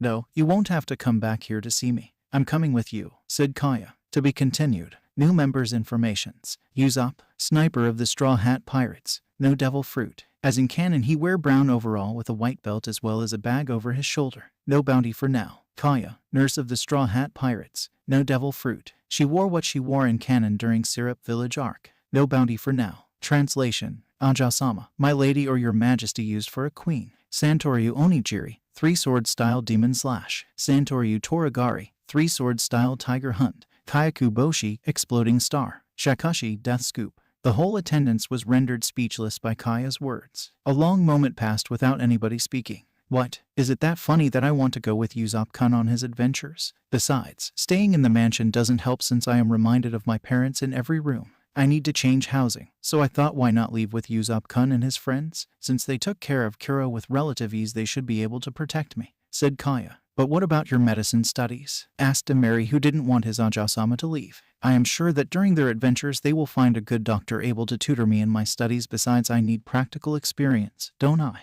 Asked Kaya. Shishishishishi, laughed Luffy. Why are you laughing like that? It's serious. Kaya could be hurt, or worse. Besides, even if you could take down several men at once, you still have to explain that one. By the way, I didn't think much about it during the fight because I was worried about Kaya and the town, but how the hell did you do that? Yelled Usopp, having a very delayed reaction to Luffy's Gura powers. He is right, even if he should be quieter about it. How the hell did you do that? Asked Nami, yelling as loud as Usopp.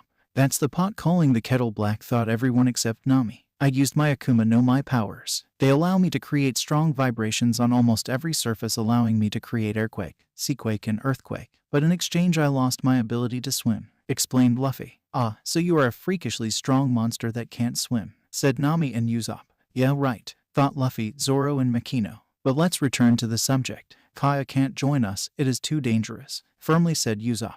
If your girlfriend wants to come, she can come, especially if she can treat wounds, because I have a feeling we are gonna need someone able to heal wounds in the near future, said Zoro, causing both Kaya and Usopp to blush at the girlfriend comment.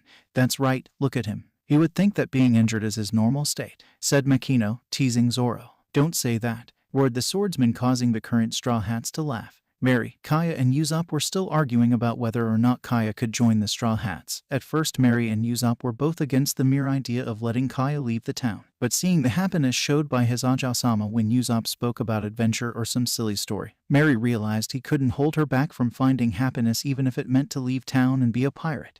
If nothing I say will change your mind, Aja-sama, then by all means leave town, but you must promise to give me news about your well-being by taking a den mushi in the ship and calling me regularly, said the butler. Thank you, Mary. I'll leave you with a good portion of my fortune that should be more than enough for you to live until I get back, said Kaya before hugging her butler goodbye, having discreetly put her things inside the ship the previous night.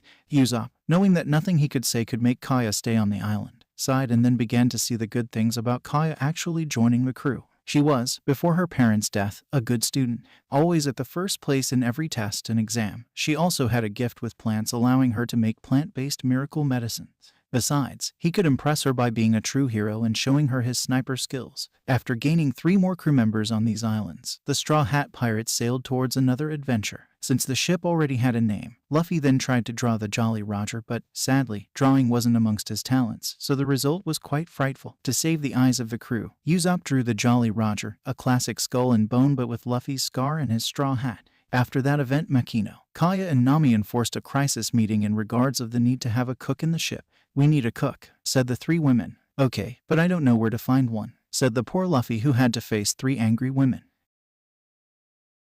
It was then decided that the next member to join would be a chef. After a while, Luffy and Usopp decided to test the Going Merry's front cannon. And once again Luffy proved that he wasn't mean to be a sharpshooter, and once again Usopp proved that he was to be the sniper of the crew by hitting the rock they were aiming for in one try. This of course impressed Kaya, who didn't know Usopp could shoot like that. After the demonstration, everyone went inside, except Zoro, who was asleep somewhere on the ship. Luffy tried to learn how to draw. Nami was counting her money. Makino was reading a book, and Usopp was telling Kaya about his slingshot Jenga Pachinko, when a voice coming from outside the ship was heard. Come out, cowards. You'll pay for almost killing my buddy, roared a sunglasses-wearing man. The noise managed to wake Zoro up, who then went on the bridge to see what it was about. Is that you, Johnny? Where's Yosaku? Asked Zoro. Aniki, Yosaku is very hurt. I don't know what he has, but he suddenly collapsed on our last job, so I took him near a rock to think about what to do when some idiot decided to shoot us with cannonballs, said Johnny. Shit, yelled Zoro, worried for his old buddies. What are his symptoms? Asked the 3 women. He lost some teeth, his skin turned gray.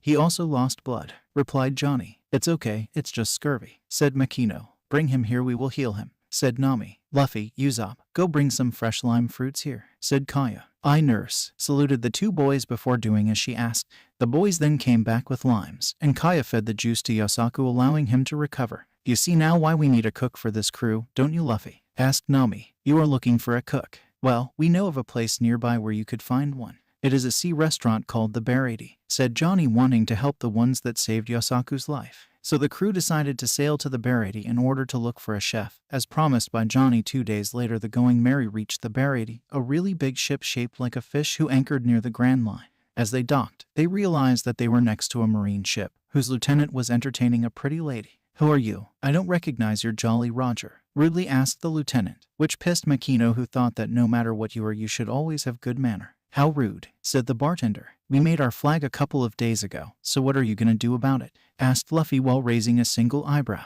"Nothing. Be glad that I, Marine Lieutenant Iron Fist Fullbody, have better things to do than take care of weak pirates," said Fullbody, wanting to impress his lady friend, before noticing Johnny and Yosaku. "Oh, it's you two. What are you doing here? Were you beaten by those no-name pirate, TCH? What weaklings you are," insulted Fullbody. "We'll show you weak," roared the two bounty hunters before leaping at Fullbody, who promptly beat them with his iron knuckles before entering the restaurant with his lady friend. A bunch of wanted poster fell from Johnny's pocket onto the Going Merry's bridge. Almost nobody noticed Nami going to pick up one of them and freeze in shock, dread, and fear before returning to normal. "Man, you are really weak," said Luffy, looking the beaten-up bodies of Johnny and Yosaku. "You should ask Zoro for training. He just caught us off guard," said Yosaku, defending himself. "Besides, I am not back to my full capacity. Those are excuses," said Luffy. However, Usopp noticed that the marine ship was about to fire at them. "Low danger," yelled the sharpshooter, but the marine ship had already fired a cannonball, causing everyone except Luffy and Zoro to pray. Luffy, reacting fast, went on the cannonball's path and deflected it, saving the ship, causing everyone to gap at him in surprise. "What?" said Luffy, looking at everyone shocked look. "How the hell did you do that?" asked everyone. "You didn't use your power. How was that even possible?" asked the Straw Hat Pirates. "My grandfather used to throw cannonballs at me. And believe me when I say that my grandfather can throw cannonballs faster and stronger with his bare hands than the cannon they just fired, so it was no big deal," replied Luffy. "No big deal," yelled everyone. "We should have known that the grandfather of a monster is a monster," complained Nami. However, what everyone missed due to Luffy showing off was that the cannonball Luffy deflected hit the Baratie. In the restaurant, Fullbody and his date were sitting at a table. When Fullbody tried to impress his date by identifying the wine that had just been served, he tried to have the waiter to agree with his guess, only for the waiter to say that Fullbody was wrong.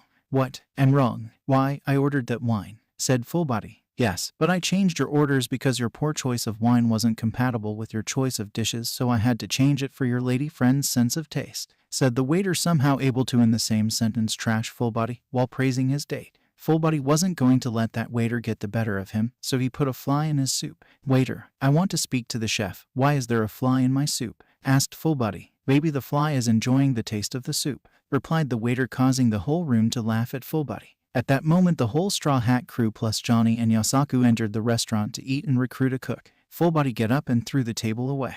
"Nobody disrespects Iron Fist Fullbody, and certainly not a pitiful waiter like you," yelled the enraged man. "The fool wasted food. Sanji will kick his ass," came from the cooks that were watching the scene from the stairs leading to the kitchen. Fullbody then tried to punch Sanji, but the cook dodged and using quick footwork was able to hit the marine lieutenant. He then held him by the throat. "Nobody wastes food on the sea, do you hear me? And trying to hit a cook from the sea is suicide," said Sanji. "A cook then came down the stairs. Who shot a cannonball at us?" said the cook. "Patty, what happened?" asked Sanji. "The head chef was buried under the remains of the roof. He's fine, but the one who shot the cannonball at us won't be," said Patty, cracking his knuckles. "Oh, I know who did that," said Luffy. "Really?" asked Patty. "Yes, it was the marine ship that shot a cannon at our ship, trying to sink us, but they missed and hit you instead," lied Usopp, thinking that Luffy was going to say he did it. "Is that so?" asked Sanji, who hadn't buy the lie. There is no way a marine ship would miss a target. However, when the three ladies all confirmed Usopp's story, Sanji was instantly convinced of the marine's guilt. He then went to hit him some more for daring to hurt his boss. A shot was then heard coming from the outside of the restaurant,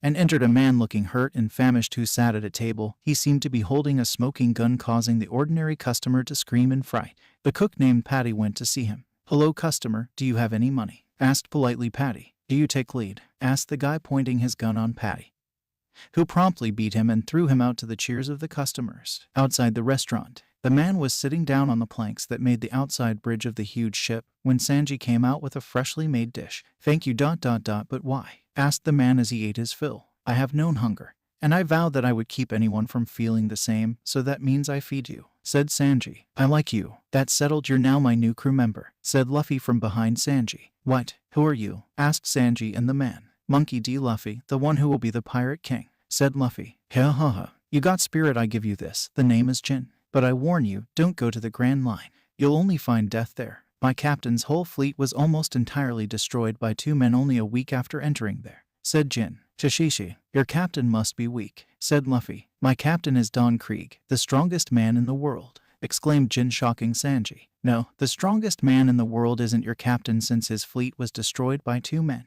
That means those men are stronger than he is, or he wouldn't have let them destroy his fleet in the first place, replied Luffy.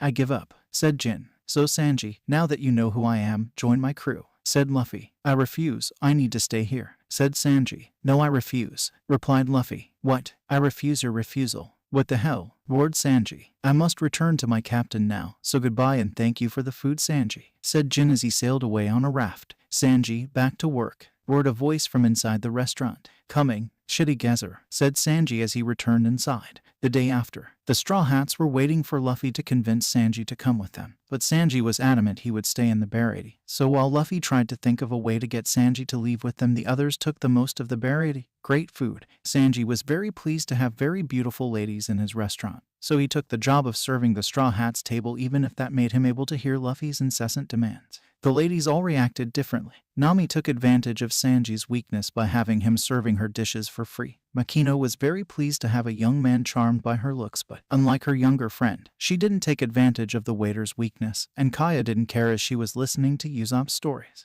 Zoro, feeling generous, tried to warn his fellow male that his charms weren't affecting the 3 women. Listen, curly eyebrows, what you are doing will fail, because Kaya only has eyes for long nose, Nami is a witch and only has feeling for money, and Makino is much too old for you, said Zoro, patting Sanji's shoulder in pity. Sadly, Zoro didn't notice the killing intent sent his way by Nami and Makino, who didn't appreciate his comments. Too old am I, said Makino with a tick on her face. A witch with feeling only for money, eh? Said Nami, gritting her teeth. Then both women proceeded to teach Zoro that saying bad things about women who are within earshot is a very bad idea, which could only send him to an early grave.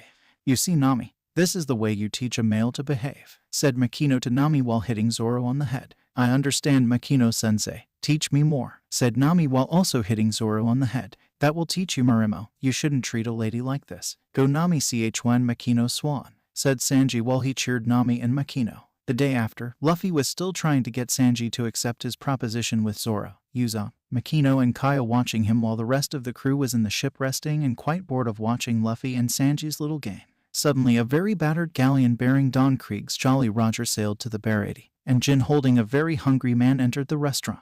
Please give him food. He needs to eat or he will die. I have money this time, pleaded Jin. No, we won't feed that monster so he could kill us all, said Patty. Please, I promise to leave once I eat, pleaded Krieg. Why should we trust your word, pirate? Said Karn, another cook. But before the cooks could do anything, Sanji had already given Krieg food. What the hell did you do, Sanji? Now he will kill us all, yelled Patty, and true to his word, Krieg hit Sanji once he had finished to eat. Captain, why did you do it? Asked a shocked Jin. I like this ship, I will take it, said Krieg, causing the customers to flee the ship. But Captain, you promised not to hurt anybody on the ship, said Jin. Yes, Jin, but you see the old ship is barely functional, so I will take this one which is in perfect condition. But first you are going to prepare food for all of my men who are outside starving, ordered Krieg. Sanji was about to agree to feed Krieg's men when all the cooks drew their weapon on him. Patty hit him and shot a cannonball at Krieg, but Krieg was perfectly fine and revealed the armor he wore beneath his coat. You see, because of this I am the strongest man in the world, and all who dare to go against me must die,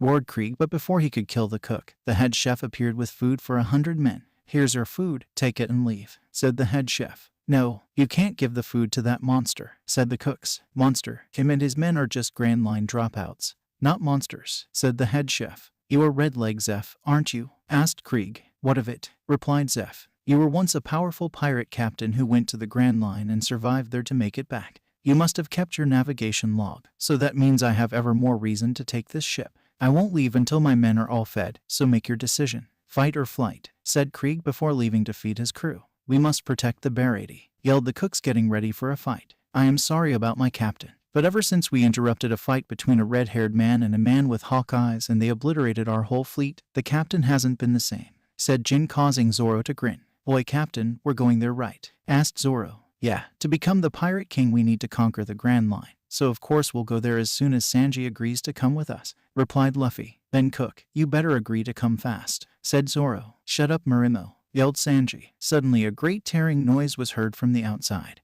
All of them went to see what that was, only to watch Krieg's galleon fall apart. Worried about the Mary, the pirates rushed to where they anchored only to find Johnny and Yosaku in the sea and the Mary gone. Johnny, Yosaku, what happened? Asked Luffy. It's Nami, Anki. She profited of the fact that we were distracted to push us overboard and steal the ship, said Yosaku. She must not have gone too far. You guys go after her, while I stay here to convince that Cook, and once you have found where she went, one of you will pick us up and we will take Nami back. Yes, but Zoro went to see the guy with the big black sword, said Usopp, causing Makino and Luffy to still. The fool, he isn't ready to face him yet, yelled the two of them. What? Asked the rest of the Straw Hats while Johnny and Yosaku went to look for a raft big enough to house all of them. The man with that blade is Dracul Mihawk, the strongest swordsman in the world, and Zoro wants to defeat him, but he is nowhere near that level, so he will most likely lose if not outright die, explained Makino, ignoring Luffy's roar of he isn't allowed to die. Kaya, you better be ready to patch him up, and I think that you should prepare some painkillers, said Makino before they went to see Zoro's foolish battle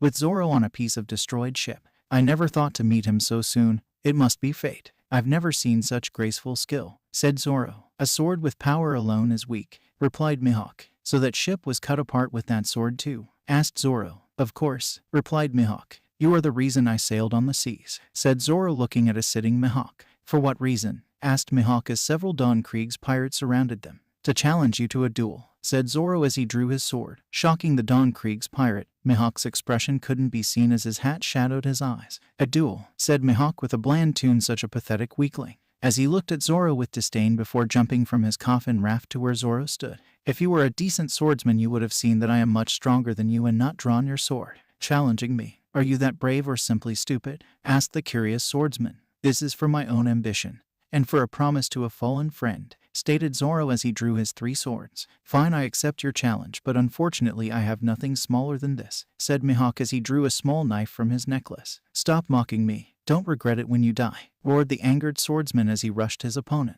You have yet to experience the real word, stated Mihawk. Onigiri, said Zoro as he drew close his opponent, but the move that felled many opponents was countered effortlessly by Mihawk, shocking everyone. What? Yelled a shocked Zoro as he saw his three swords held back by a single pocket knife. I can't move. What happened? Thought a sweating Zoro as Mihawk looked impassive. His strength couldn't be that far ahead of mine. The world shouldn't be this far off, yelled Zoro as he tried to cut his opponent once more, but Mihawk calmly deflected all Zoro's blows with his small knife. But Zoro pressed on, and as Mihawk was back to the safety barrier, he thought he had him, but the strongest swordsman in the world calmly jumped over Zoro and watched him cut the safety barrier. Such unrestrained skill, commented Mihawk as he stalled Zoro's sword with his knife. Just with that thing he is able to take on Zoro's three swords. That's a monster amongst monsters, yelled a pirate watching the two fight. As the fight went on, Zoro slowly began to lose it as he felt insulted that his opponent didn't dare to use his sword against him.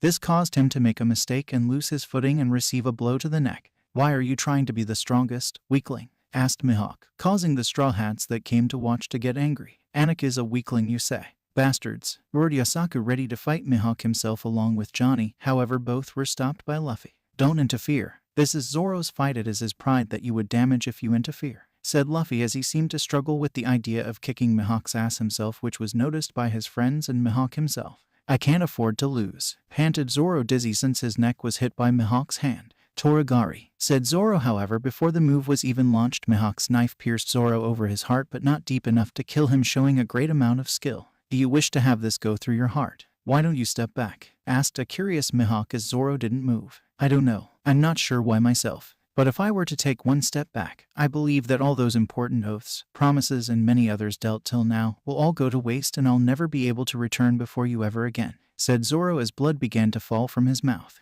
Yes, and that's called losing, said Mihawk. That's why I can't step back, laughed Zoro. Even if it means death. Death may be better, said Zoro, grinning despite his wound. What a strong will, preferring death over defeat, thought Mihawk, impressed by his opponent's will. Kid, announce her name, ordered Mihawk as he stepped back. Roronoa Zoro, stated Zoro as he prepared his greatest technique by putting two of his sword before him and one in a reverse grip at a weird angle. I'll remember that. It's been a while since I saw such a will. As a reward, a gesture to a fellow swordsman, I will wield my Kokudo Yuri, the most powerful sword in the world, to end your life, stated Mihawk as he drew his blade, acknowledging Zoro as a worthy opponent.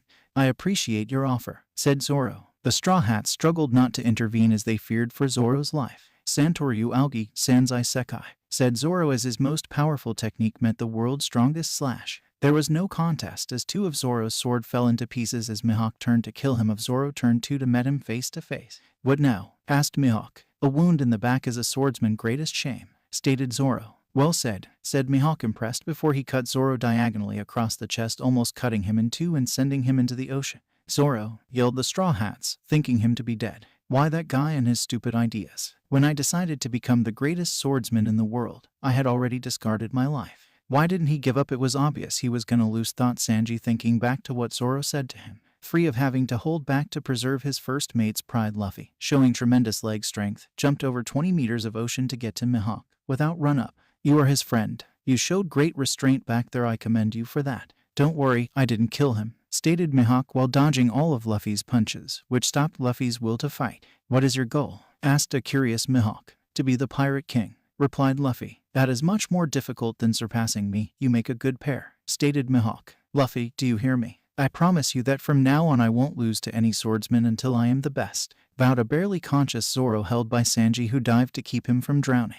Roronoa Zoro. My name is Dracula Hawkeye's Mihawk. Live to see another day, and when you are ready, come and challenge me again. I'll be waiting, roared Mihawk as he jumped back to his coffin-like raft and sailed away. Usopp then took charge of Zoro, and he, along with the rest of the crew plus Johnny and Yosaku, sailed away to follow Nami, while Luffy stayed here to beat Don Krieg and convince Sanji to join. After the Straw Hats left, the battle between the Baratie and Don Krieg finally began as the fish head of the Baratie detached itself, showing it was a mini-ship. However, Don Krieg, showing his strength, picks it up and throws it at the cooks, only for Sanji to kick it away. As the battle between the pirates and the Baratie cooks was continuing, with a slight advantage to the pirates because, while the cooks fended off pirates' attack before, the Krieg pirates are much stronger than the average ones. Proof of that came up when a tall man wearing a pearl and steel armor defeated their strongest fighters with one blow. I am Pearl, the strongest fighter of Don Krieg. I never once bled in my life, stated Pearl. As Luffy was watching Sanji defeat the pirate with his kick-only fighting style, Krieg kicked him away, taking advantage of Luffy's distraction. However, that wasn't for the best, as Luffy collided with the back of Pearl's head and smashed it against the floor, causing Pearl's nose to bleed.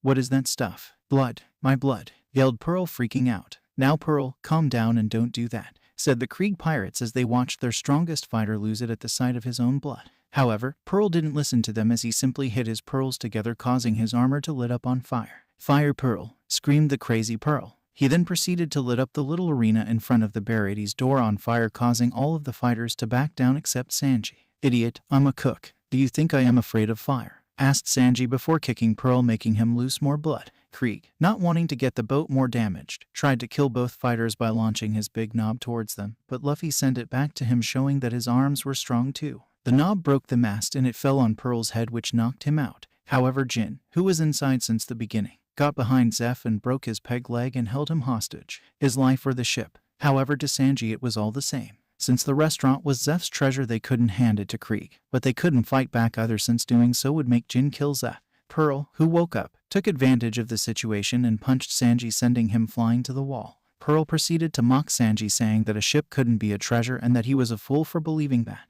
something that deeply angered Luffy. Pearl close, said Pearl as he punched both Sanji's temples at once. Seeing this sent Luffy over the edge, he punched the floor, causing the arena to be destroyed, angering Krieg and Sanji. How dare you destroy my ship? Roared Krieg. Why did you do this? Asked an irate Sanji. If you don't want it to fall into Krieg's hand and you can't fight for it, then it is better destroyed, stated Luffy, making Zeph smirk. Jin, kill the old man now, roared Krieg. But if I do that, they'll fight back, stammered Jin, not wanting to kill the old man who fed his crewmates. Take care of that. I'll take care of both of them, said Luffy while pointing at Krieg and Pearl. With pleasure, replied Sanji as he jumped at Jin to kick his head, forced to let the old man go to defend himself. Jin drew his tonfa and countered Sanji's kick. Luffy, for his part, calmly walked to Pearl, but that was just a front to hide his fury. Gura no Denmaku, roared Luffy as he launched a flurry of high-speed Gura-coated fists at Pearl, which not only totally destroyed Pearl's armor, but also almost every bones in his body were reduced to dust after this onslaught.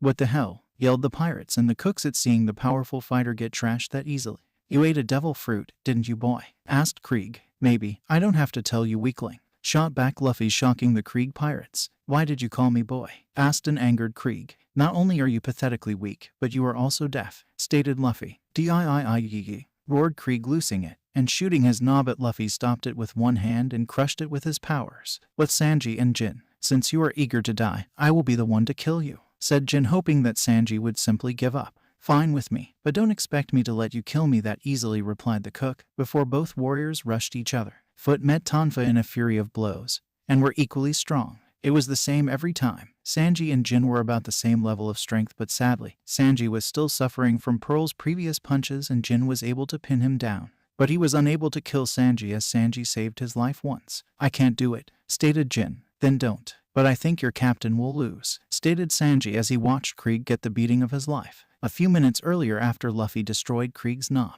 Krieg did not want to admit that Luffy scared him as he destroyed one of his most powerful weapons as if it was made of glass. Not thinking clearly, he prepared his most powerful weapon, the giant battle spear, by combining both shoulder plates of his armor. Once he was ready, his crew cheered him as they thought that Luffy would be dealt with soon. So that is your most powerful weapon. I will enjoy breaking it, said Luffy, before having to dodge the spear. However, he was caught by the blast that resulted from the impact with the ground. Is that it? You rely on tricks. Without them you are nothing. Let me show you true strength, said Luffy, greatly disappointed by the one who called himself the strongest. Luffy then grabbed Krieg's spear and broke it to the shock of every Krieg pirate. He then proceeded to severely beat Krieg, but still not finishing off. Kura no Denmaku, said Luffy once Krieg got up from his previous beating. Krieg's armor was obliterated by Luffy's powers, and, like with Pearl, almost every bone in his body was reduced to dust. Luffy then picked up the battered bodies of Krieg and Pearl and threw them before the Krieg's pirate. They are both alive, but they won't be for long. Now leave, roared Luffy as the pirates picked up their wounded members and fled. After the pirates fled and the wounds were healed, Luffy once more tried to add Sanji to his crew, and as Sanji was about to say no for the last time, Zeph and the Baratie cooks interceded. Sanji, it's time for you to leave to realize your dreams. You are already as good as I am in the kitchen, so go with the brat and find the all blue, for you and for me, said Zeph. Shitty geezer ... you all, started Sanji with tears in his eyes. Yes, you should leave. Besides, maybe we will have more clients when you aren't here to throw them out, said Patty, with all the cooks agreeing. Okay then, I'll go with him and find the all blue, for you geezer, cried Sanji. Go you damn brat, said Zeph with tears in the eyes too, as Sanji went to get his things. And Luffy asked for some food for the trip. Yosaku came to the Baratie dead tired, claiming that they found where Nami was, but that they needed Luffy's strength to deal with this. Where did she go? Asked Luffy. Not very far from here, to a place known as Arlong Park, which is on Konomi Islands, said Yosaku. So that's where we're going, stated Luffy as Sanji came with his things. So Luffy, Sanji and Yosaku sailed to Arlong Park to get Nami back. To be continued. Luffy's crew so far. Monkey D. Luffy, Captain, Gura no Mai, wear what he wears in canon. Makino, bartender, no fruit, wear a short-sleeved shirt with usually a skirt and orange and white sneakers. Wano Zoro, first mate, no fruit, wear what he wears in canon. Usopp, sharpshooter, no fruit, wear what he wears in canon. Kaya, nurse, no fruit, wear different kind of dresses with heeled boots and sometimes a coat if it's cold. Translations: Onigiri, demon slash, Toragari, tiger hunt, Santoryu Aogi Sanzai Sekai, 3-sword style secret technique 3000 worlds, Gura no Denmaku, tremor barrage. Next chapter, Arlong Park. So, why do you think Nami is at this Arlong Park? Asked Luffy to Yosaku. Well, she acted weird when she saw his bounty. And when Johnny and I asked her why she did so, she threw us overboard. So me and my buddy thought about that, and when we were sailing after your ship, Makino Anki told us she spoke with Nami about her reaction, and she told us that Nami was really strange, almost as if she was having a hard choice to make, explained Yosaku. Who the hell is this Arlong anyway? If he has made my Nami ch1 cry, I'll kick his to the moon and back, wondered the perverted cook. Arlong is a fishman who was released in East Blue as a part of Jinbei's deal with the world government. In order to become a Shichibukai, Jinbei asked them to release all fishmen from prison, and then he set Arlong in East Blue, explained Yosaku. Shichibukai. It's a group of 7 strong pirates that struck deals with the government to be left alone, and in exchange they fight against other pirates for the Marines. You met one of them, Dracula Mihawk, explained the swordsman. If there is a fishman, that means there is a Fishman Island. And if there is a Fishman Island, then there are mermaids, exclaimed Sanji as he dreamt about mermaids. While Sanji was dreaming about mermaids, with Usopp, Johnny, Makino, Kaya, and a not quite recovered Zoro. "Let me go," yelled a tied-up swordsman, before being scolded by a surprisingly stern Kaya.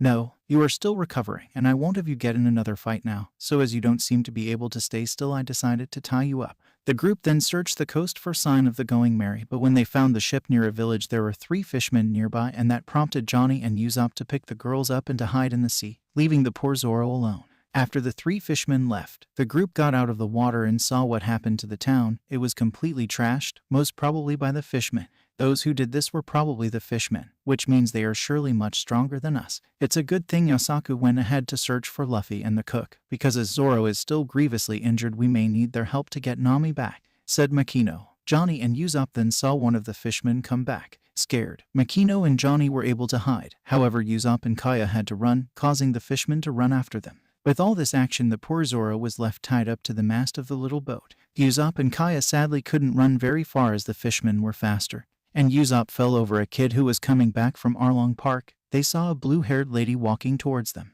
Thinking that the fishmen wanted to kill innocent people and also that it would impress Kaya, Usopp took out his slingshot and targeted the fishman, but before he could shoot, he was knocked out by the blue-haired lady from behind.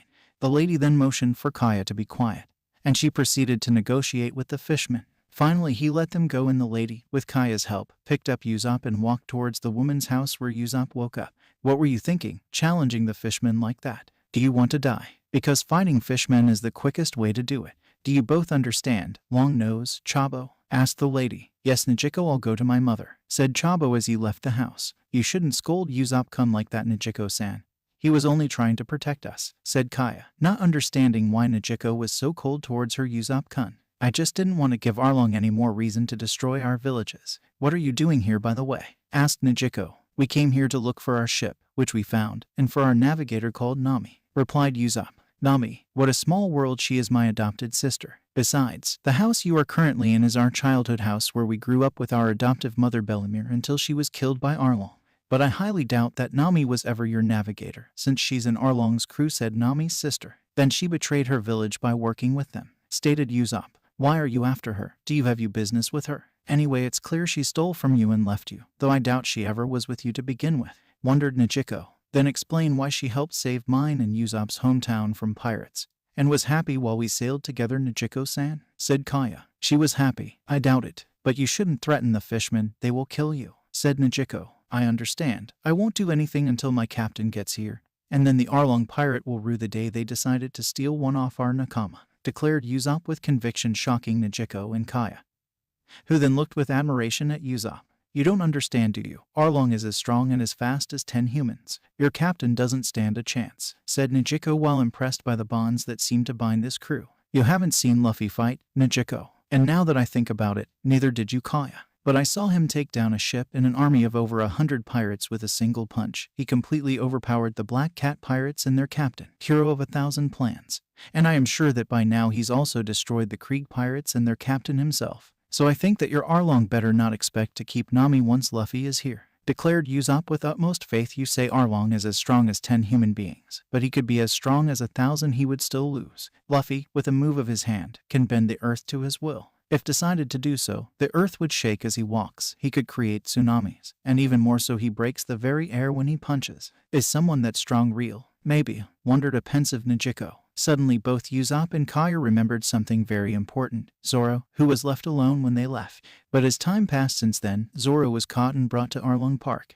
"What are you doing here, filthy human?" asked Arlong to a bound and injured Zoro. "Who are you calling filthy, you half-fish mutant freak?" "I'm looking for a girl," replied the pirate hunter. "I'll forgive you for that insult, since you obviously don't know that we fishmen are much superior to humans," stated Arlong while looking at Zoro with nothing but disdain.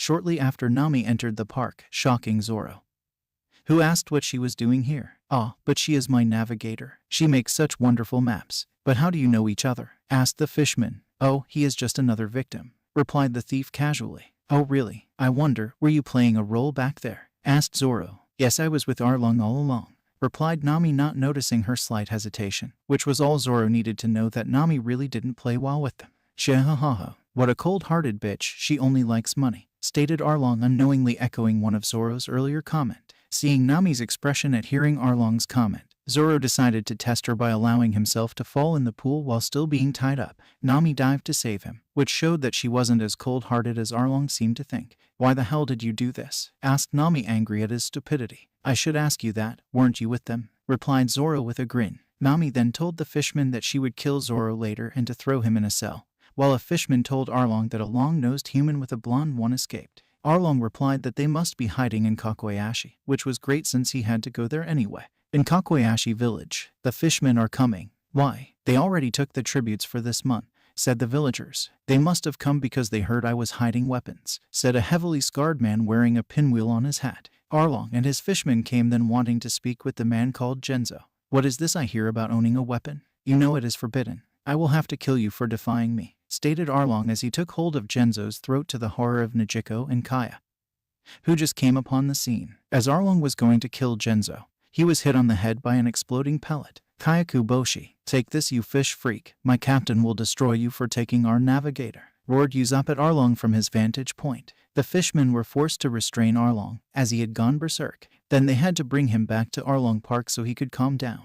At Arlong Park in Zoro's cell, Nami was cutting Zoro's bonds. Then she ordered him to go and that she cut all ties with the Straw Hats. "I don't believe that for a second. Even if I did, Luffy will come here, kick that fish's a, and all will be like before, and you will be back where you belong in our crew. You have seen Luffy when he fights, so how can you still be thinking of this Arlong as a powerful pirate? He is but an ant to Luffy," stated Zoro as he got up to beat some fishmen asses. "No, don't interfere. I'll soon be free of him anyway, but I don't want you to interfere. It is none of your business," stated Nami firmly. "It became our business when you agreed to sail with that straw hat wearing boy," said Zoro before Nami left, not wanting to hear her arguments shot down by Zoro's cold logic. Back at Kakuyashi, some fishmen stayed and tried to catch Usopp, but he proved to be adept at running when his life was on the line.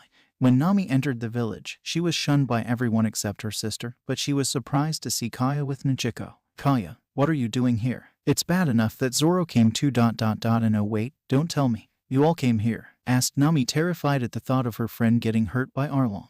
"Of course, you are a nakama. I am sure Zoro-san told you the same. We will only leave when you agree to leave with us. If that means we have to wait for Luffy to come here and defeat that mutated fish, then we will do so," firmly stated Kaya. "They all think that. I asked and Longnose told me the same thing. And they told me their captain was strong enough to handle Arlong," said Gecko. "No, he promised me. I only need 7 million berries and the village will be free," stated Nami. Back at Arlong Park, Zoro defeated all the fishmen present inside Arlong Park when an octopus one, who was inside preparing a meal, made a trumpet-like noise as if to call someone, but nothing came. Zoro went over the fisherman who asked who he was. When the swordsman replied he was a guest, Hatchin told him Arlong was in Kakuyashi and offered to bring him their offer that Zoro accepted. Back with Luffy, Sanji and Yosaku, on the way to Arlong Park and Konomi Island, Sanji had prepared lunch for everyone on board when a large sea cow, obviously hungry, almost sank them. "What the watch it, cow, that's my lunch," said Luffy as the sea cow eyed his meal rather hungrily. As it tried to eat it, Luffy punched it on the head. This of course led him to be scolded by Sanji, who then offered food to the large mammal only to hit him too when the sea cow bit his hand in his hurry to eat. Then the group decided to use the cow as a harnessed horse. Back in Arlong Park, when witnessing the result of what happened when he was away, Arlong was even more angry, only calming when someone told him they managed to catch the long-nosed shooter that dared to attack him. When some of the crew said that Nami must have been the one to free the pirate hunter with her history of betrayals, she reminded them of her goal to buy her village back, making Arlong believe her. Hatchin then came back and discovered he was tricked by Zoro, which angered him. But Arlong said it was normal for a bounty hunter to come after his head since he had the biggest bounty in the East Blue. Arlong then ordered Nami to kill Usopp to make Zoro come to him, to which Usopp replied that it won't work because Nami wouldn't kill him, planting seed of doubt in the fishmen minds. Nami, not wanting Usopp to set her back in her quest, rushed him with a knife. It appeared to almost everybody that she stabbed Usopp, but Makino, who watched the scene from her hiding point, saw that she had stabbed her own hand and then threw Usopp in the sea, giving him the ability to escape. Meanwhile, Luffy, Sanji and Yosaku were inside of Arlong Park, but their speed was too great and they were sent in the air, landing on Zoro, who was running to save Usopp. Fortunately, everyone was fine. "We have to hurry. Usopp has been captured by the fishmen," said Zoro. "It's too late. I saw Nami kill him. She really is with Arlong," said Johnny, who had arrived at hearing the crash. Luffy and the Straw Hats looked ready to kick Johnny for slandering one of their own. When Makino arrived too and explained that she too watched those events, but she was placed better and she saw that in fact Nami saved Usopp. Meanwhile, the citizens could only despair as they saw a marine vessel being torn apart by the fishmen who weren't ready to give up control of the island. "We can't do anything. They're too strong," said Chabo depressed, before being slapped by Kaya. "Don't give up. My friends will destroy those fishmen.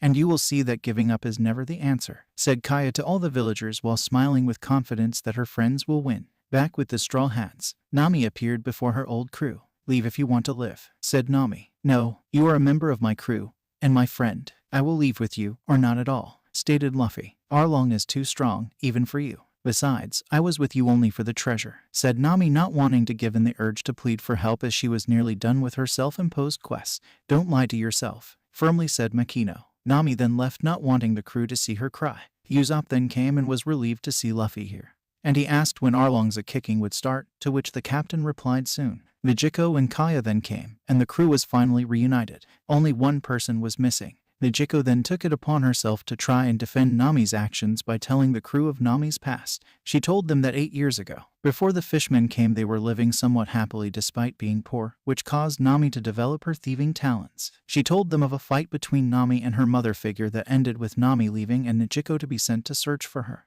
That was when the fishmen came. By the time she found Nami and made it back, their mother, having been beaten, was told of the fee she would have to pay to live, and having only enough money for herself or her daughters, how she chose to sacrifice herself for them. She then told them how Arlong found out about Nami's talent, and then forced her to make maps for him, and the aftermath of the villager finding out, and finally of Nami's deal with Arlong. After that speech, Johnny and Yosaku went towards Arlong Park. The rest of the crew decided to go to but slowly, as if waiting for something or someone. Meanwhile, at Nami's house, Genzo was coming with a rat-faced marine, who accused Nami of thieving and that all the money she stole was government property. "Now that money was stolen, that means I can take it," said the marine captain to Nami. "You shouldn't do that. I am a member of Arlong's crew," threatened Nami. "I don't care. You could be a member of the Marines. I would still take the money," replied the marine. "Wait, you can't. That money is needed to save our village," pleaded the villagers, showing that they knew about Nami's plan all along. "Again, I don't care," replied Nezumi before taking all the money away, making Nami realize that the marine was corrupt and sent by Arlong. She then decided to confront Arlong about this treachery. In Arlong Park, Nami stormed into the park and headed right to Arlong with the intent of taking back her money. "Give back my money. I know it was you who sent that marine," yelled Nami, furious to have been betrayed in such way. "What money? Oh, you mean the money you had to gather to buy your village that was seized by the government? Shahahaha. That's too bad, but you'll have to start again. I look forward to have working for me for the next 8 years, laughed Arlong as Nami ran away crying. As Nami left, some of the more concerned fishmen asked Arlong what he did to have Nami react like that, to which the shark replied that he didn't want Nami to leave his service. Some fishmen then said that he could always break his deal with her, angering the captain, who replied that a deal involving money was unbreakable. But that didn't mean he was above using little loopholes such as sending his marine associates to steal Nami's money just to keep her working with them for a longer time. There was a commotion at the door, and Johnny and Yosaku came in, claiming that they will kill those who hurt Nami in the past. Then they attacked the fishmen, but sadly they weren't strong enough and got their asses handed to them, and they were kicked out of the park. Since the fishmen were in a good mood because they tricked Nami, the 2 bounty hunters weren't killed when they lost to the fishmen. In Kakoyashi village, Nami came crying and begging to the villagers not to revolt, as it was her problem, not theirs. But the villagers said that they let Nami try everything she could to save them, and that now it was their turn to save Nami by revolting against Arlong. Then the villagers picked the weapons they hid during those 8 years and marched to Arlong Park with the intent to kick Arlong off of the island. Nami, seeing that the villagers didn't listen to her and finally understanding what they did all those years ago, fell into despair because of Arlong's betrayal. She screamed as she used a knife to destroy Arlong's mark on her shoulder. As she stabbed herself, she was stopped by Luffy's hand. "Please help," pleaded Nami in tears. As an answer, Luffy placed his precious straw hat on her head and went towards Arlong Park without speaking, followed by all his nakama. They all had the same expression, fierce determination as well as anger. Near the entrance of Arlong Park, the rebelling villagers were held back by 2 beaten bounty hunters. "If we weren't able to defeat those fishmen, you won't be able to either, so don't go in there," said Johnny. "Helpful people will defeat them," stated Yosaku. "If they can't, then the East Blue is lost." Moments later, the Straw Hats came to Arlong Park. Bypassing the villagers, they were let through by Johnny and Yosaku. "Should I knock?" asked Luffy as he looked at the massive doors. "It is more polite," replied Makino. Luffy then punched the doors, sending them flying in Arlong Park's courtyard, crushing some fishmen who didn't dodge in time.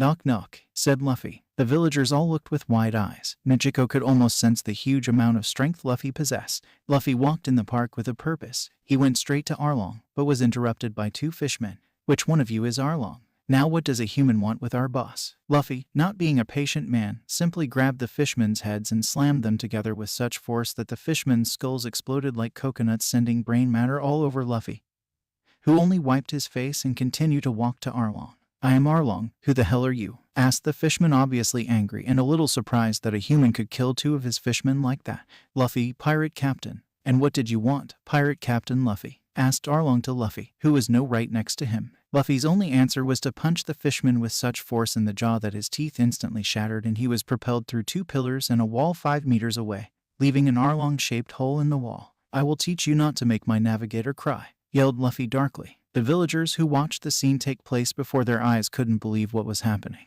That a human killed two fishmen and sent Arlong fly like it was a thing he could do every day. Johnny and Yosaku were likewise surprised. They knew of course that Luffy was strong, but not that strong. Gecko was in awe. She couldn't believe that a man could be so fearless in battle. Makino and Kaya stayed with the villagers to watch as they weren't fighters to begin with. Zoro, Usopp and Sanji went into the park following Luffy. The fishmen were angry that a human dared to hit their captain and kill two of them.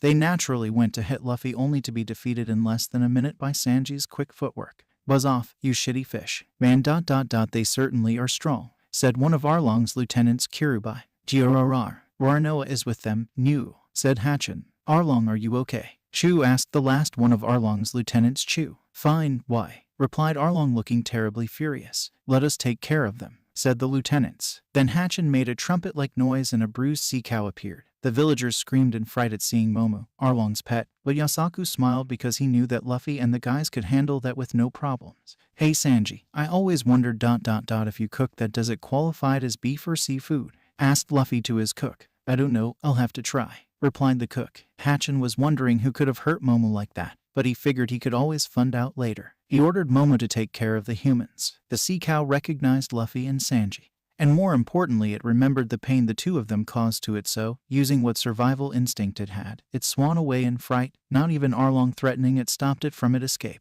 Why? Wondered the fishmen, while Zoro and Usopp laughed. Sanji pouted because he couldn't cook such a rare dish and Luffy was sad he couldn't eat it. You'll pay for that. Take this, Shikai Zero, Takohachi Black, said Hatchin as he spat ink at his opponents. They were all able to dodge the ink. I'll take this one, stated Zoro as he drew his sole remaining sword, Wado Ikamanchi. Grrr, Ranoa. You'll pay for tricking me, Nuo, replied the octopus. Zoro versus Hatchin. Zoro rushed his opponent, ready to cut him even if he was not fully armed at the moment. The octopus tried his blinding technique again, but Zoro managed to dodge and cut his opponent's hair. I am warning you, Ranoa, swordsman, don't scare me, warned Hatchin. Oh yeah? Asked the swordsman once more, trying to cut his foe. Hatchin, seeing this, tried a counter technique, his Tako Senren Shinken Shirahadori, by trying to catch Zoro's sword 3 times with his hands, but sadly for the octopus, Zoro was too quick and he managed to cut his opponent. Fight seriously, damn it, roared Zoro as he once more tried to cut his opponent, who jumped on a pillar and hung there upside down due to his suction cups on his arms. Takohachi number 9.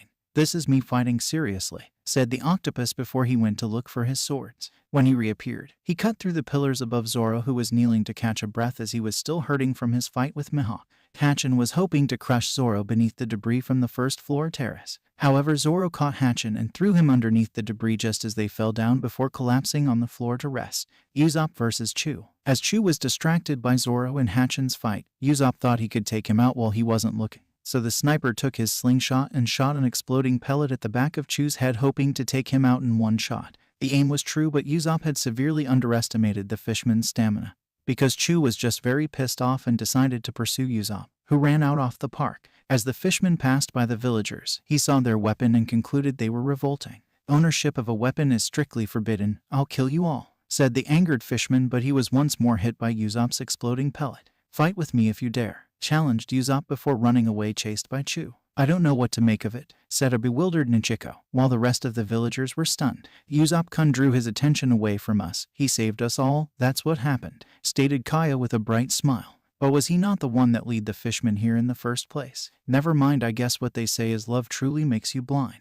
thought Makino as she saw Kaya completely ignore Usopp's blatant faults. Sanji versus Kurubai. As he watched Zoro's fight, Sanji could see that the swordsman was still sporting grievous wound from his previous battle, but he was reminded by a painful punch to keep an eye on his own opponent. Hyakumegawara Seiken, said Kurobi as he punched Sanji in the stomach while he was distracted, sending the cook flying out of Arlong Park. Did you see that? What was that missile? Asked the villagers. It's the cook, yelled someone in disbelief. Zoro versus Hatchin. Hatchin, get out of there and stop napping, ordered Arlong. The octopus got out of the debris looking extremely angry. I am Rokutoryu no Hatchin, no human can defeat me, said Hatchin before realizing that Zoro wasn't there. Rokutoryu no Hatchin, ridiculous, pray octopus. Johnny, Yosaku, hand me your swords, ordered Zoro. Johnny and Yosaku then threw their swords at Zoro. While the octopus came at him with his Takoshi Kaiken, Zoro caught the swords and managed to dodge the barrage of sword strikes his opponent sent his way using Santori. Toro Nagashi.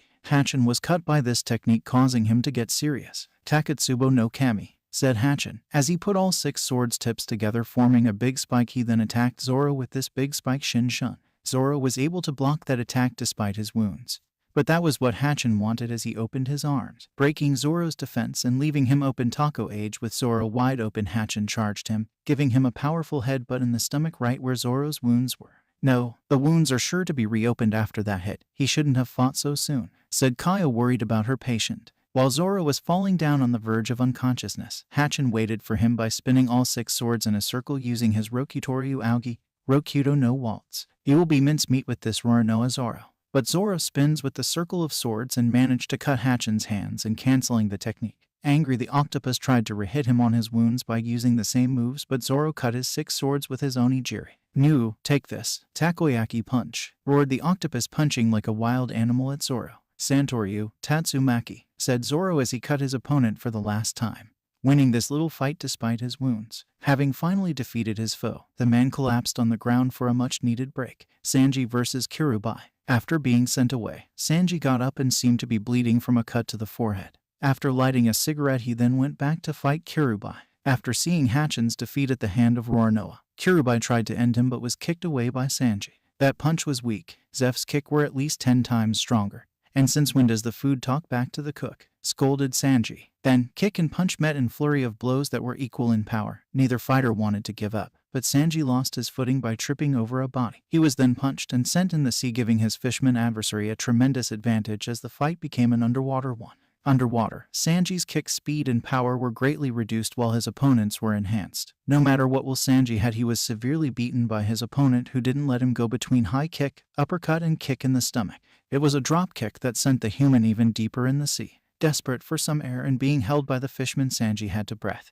And in order not to drown, he used his opponent's skills and blew what air remained in his lungs into it. This caused the fish to let him go and he could go back to the surface to breathe and to regain the advantage. The fish wasn't able to do a thing once on land before Sanji was on him. Collier. The kick in the head sent the Fishman to the ground, but the cook kept the attack coming. Eppo, now hit in the shoulder, the Fishman was once more in the ground. Koblet. The Fishman was raised in the air by a kick to the chest. So, the kick on the lower back sent the Fishman to his knees. Jigget. Now hit in the calves, the Fishman managed to give himself a little more room to breathe, but Sanji finished his combo by a powerful kick that sent Kurobi flying through Arlong Park. Mutton shot. No need to ask him if he wanted dessert. Usopp versus Chu. After having chased Usopp for quite some time, the Fishman stood before his opponent's fallen body. He then walked away thinking that Hatchin and Kurobi already won their fights. Lucky I had prepared this ketchup boshi to fake my death. Now I can come back and pretend. Shit, Kaya is there. If he goes back, he'll kill her. I can't let that happen. Hey, you mutated fish, take this. Kayaku boshi, yelled Usopp at his foe, but the Fishman was faster and already on him. The Fishman punched Usopp in the face and held him on the ground. You should have stayed dead, threatened the Fishman. Usopp pound, said Usopp as he used his work hammer on Chu's leg, causing said Fishman to let him go. Usopp Wagamu. When Chu flinched, Usopp went to hide in the forest surrounding the road they were fighting on. That trickster, he got me, said Chu as he realized he was tricked by Usopp. He then caught a bottle sent at him by his prey, who used a Namori boshi to break the bottle, spreading alcohol and glass on Chu's body. This angering the Fishman, who pumped the water of the river to use as an attack. I'll find you, Mizuteho, said the Fishman before expelling a huge amount of water from his mouth, destroying a part of the forest. The strength of the attack caused Usopp to leave his hiding place by reflex. Take this, Hyapatsu Mizudepo, said Chu as he spat hundreds of water bullets at Usopp.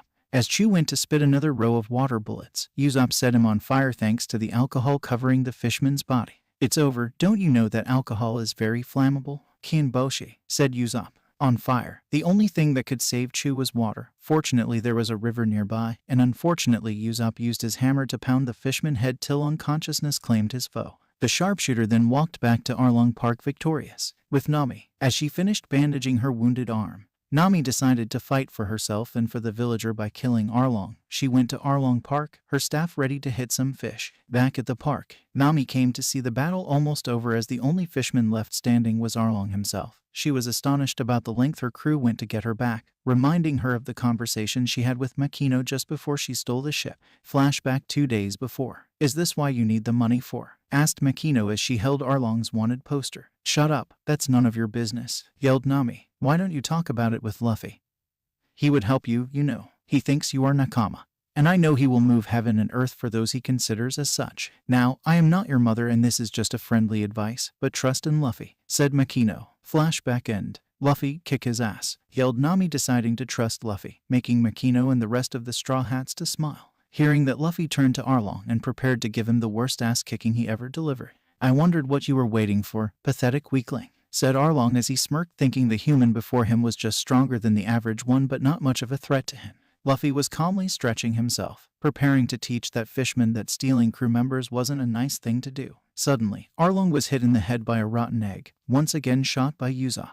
Luffy, kick his ass, I'll cover you, screamed the sharpshooter from his hiding place near the hole Sanji made when he was punched earlier. The long nose. He defeated Chu. He is stronger than I thought, said the villagers. I told you Usopp-kun would win, said Kaya to the villagers. They are something else. They aren't human, thought Gecko while looking at the crew. Acting like defeating pirates said to be at least 10 times stronger than the average human was no big deal. Sanji, take Zoro and retreat to the park entrance. I don't think that the park area will be safe and I don't want to hurt you, ordered Luffy, keeping Arlong in his eyes. What? Great. The shitty Muramo can't even move and I have to move him. Why couldn't he not fight while wounded? Wondered Sanji as he picked Zoro none too gently.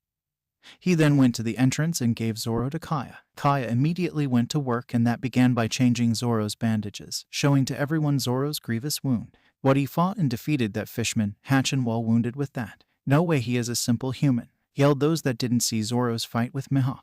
You mock fishman's strength, said a pissed Arlong as he tried to punch Luffy. But as the fishman was angry, his punches weren't as fast as they could be and Luffy didn't have much problem dodging Arlong's punches. At one moment Arlong overextended himself, giving Luffy an opening to kick Arlong in the balls with a quake kick, shocking the spectators and making every conscious male shiver in fright. Arlong seemed frozen in shock, before his hands automatically went over his crotch and he screamed in pain, before falling to the ground catatonic. Why did you do that? Yelled the villagers while the Straw Hats face-palmed at their captain move. Experiment, stated Luffy. Experiment? What experiment? Asked Gecko. Well, he said he was a fishman, a different species than us. So I wondered if his balls were in the same place, or if he even had ones, or if he was as vulnerable as us human males. So if he is as weak as us, in this case with the balls in the same place, that means he is not better than us, said Luffy as he explained his scientific experiment. This caused the villagers to look at him wide-eyed and jaws on the ground. Johnny, Yosaku, and Usopp had their right fist in their left palm with a look of understanding.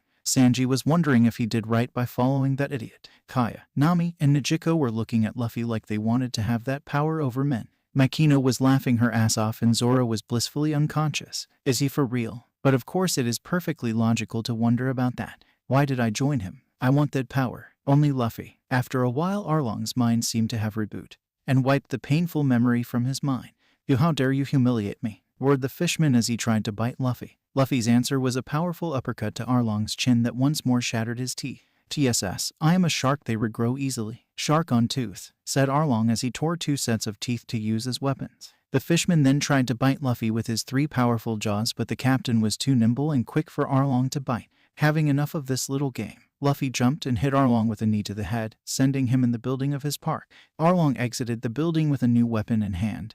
A Zenbato with 6 shark-like tooth on it. Shit, it's the Cabaji. With it Arlong is invincible, said Nami, afraid for Luffy. Is that it? Is that your most powerful weapon? Asked Luffy, not impressed with Arlong's prowess. Why, yes, with it, my powers as a fishman, and Nami's skills as a map maker, I will conquer all the East Blue, and maybe I'll even take a shot at being Pirate King, said Arlong, not seeing that his speech just angered Luffy. First, you mutated freak, Nami is my Nakama, my navigator, not yours, and second, I am the one who will be the Pirate King. said Luffy as he punched Arlong in the stomach, sending him back inside the building. However, this time the Straw Hat Captain followed him.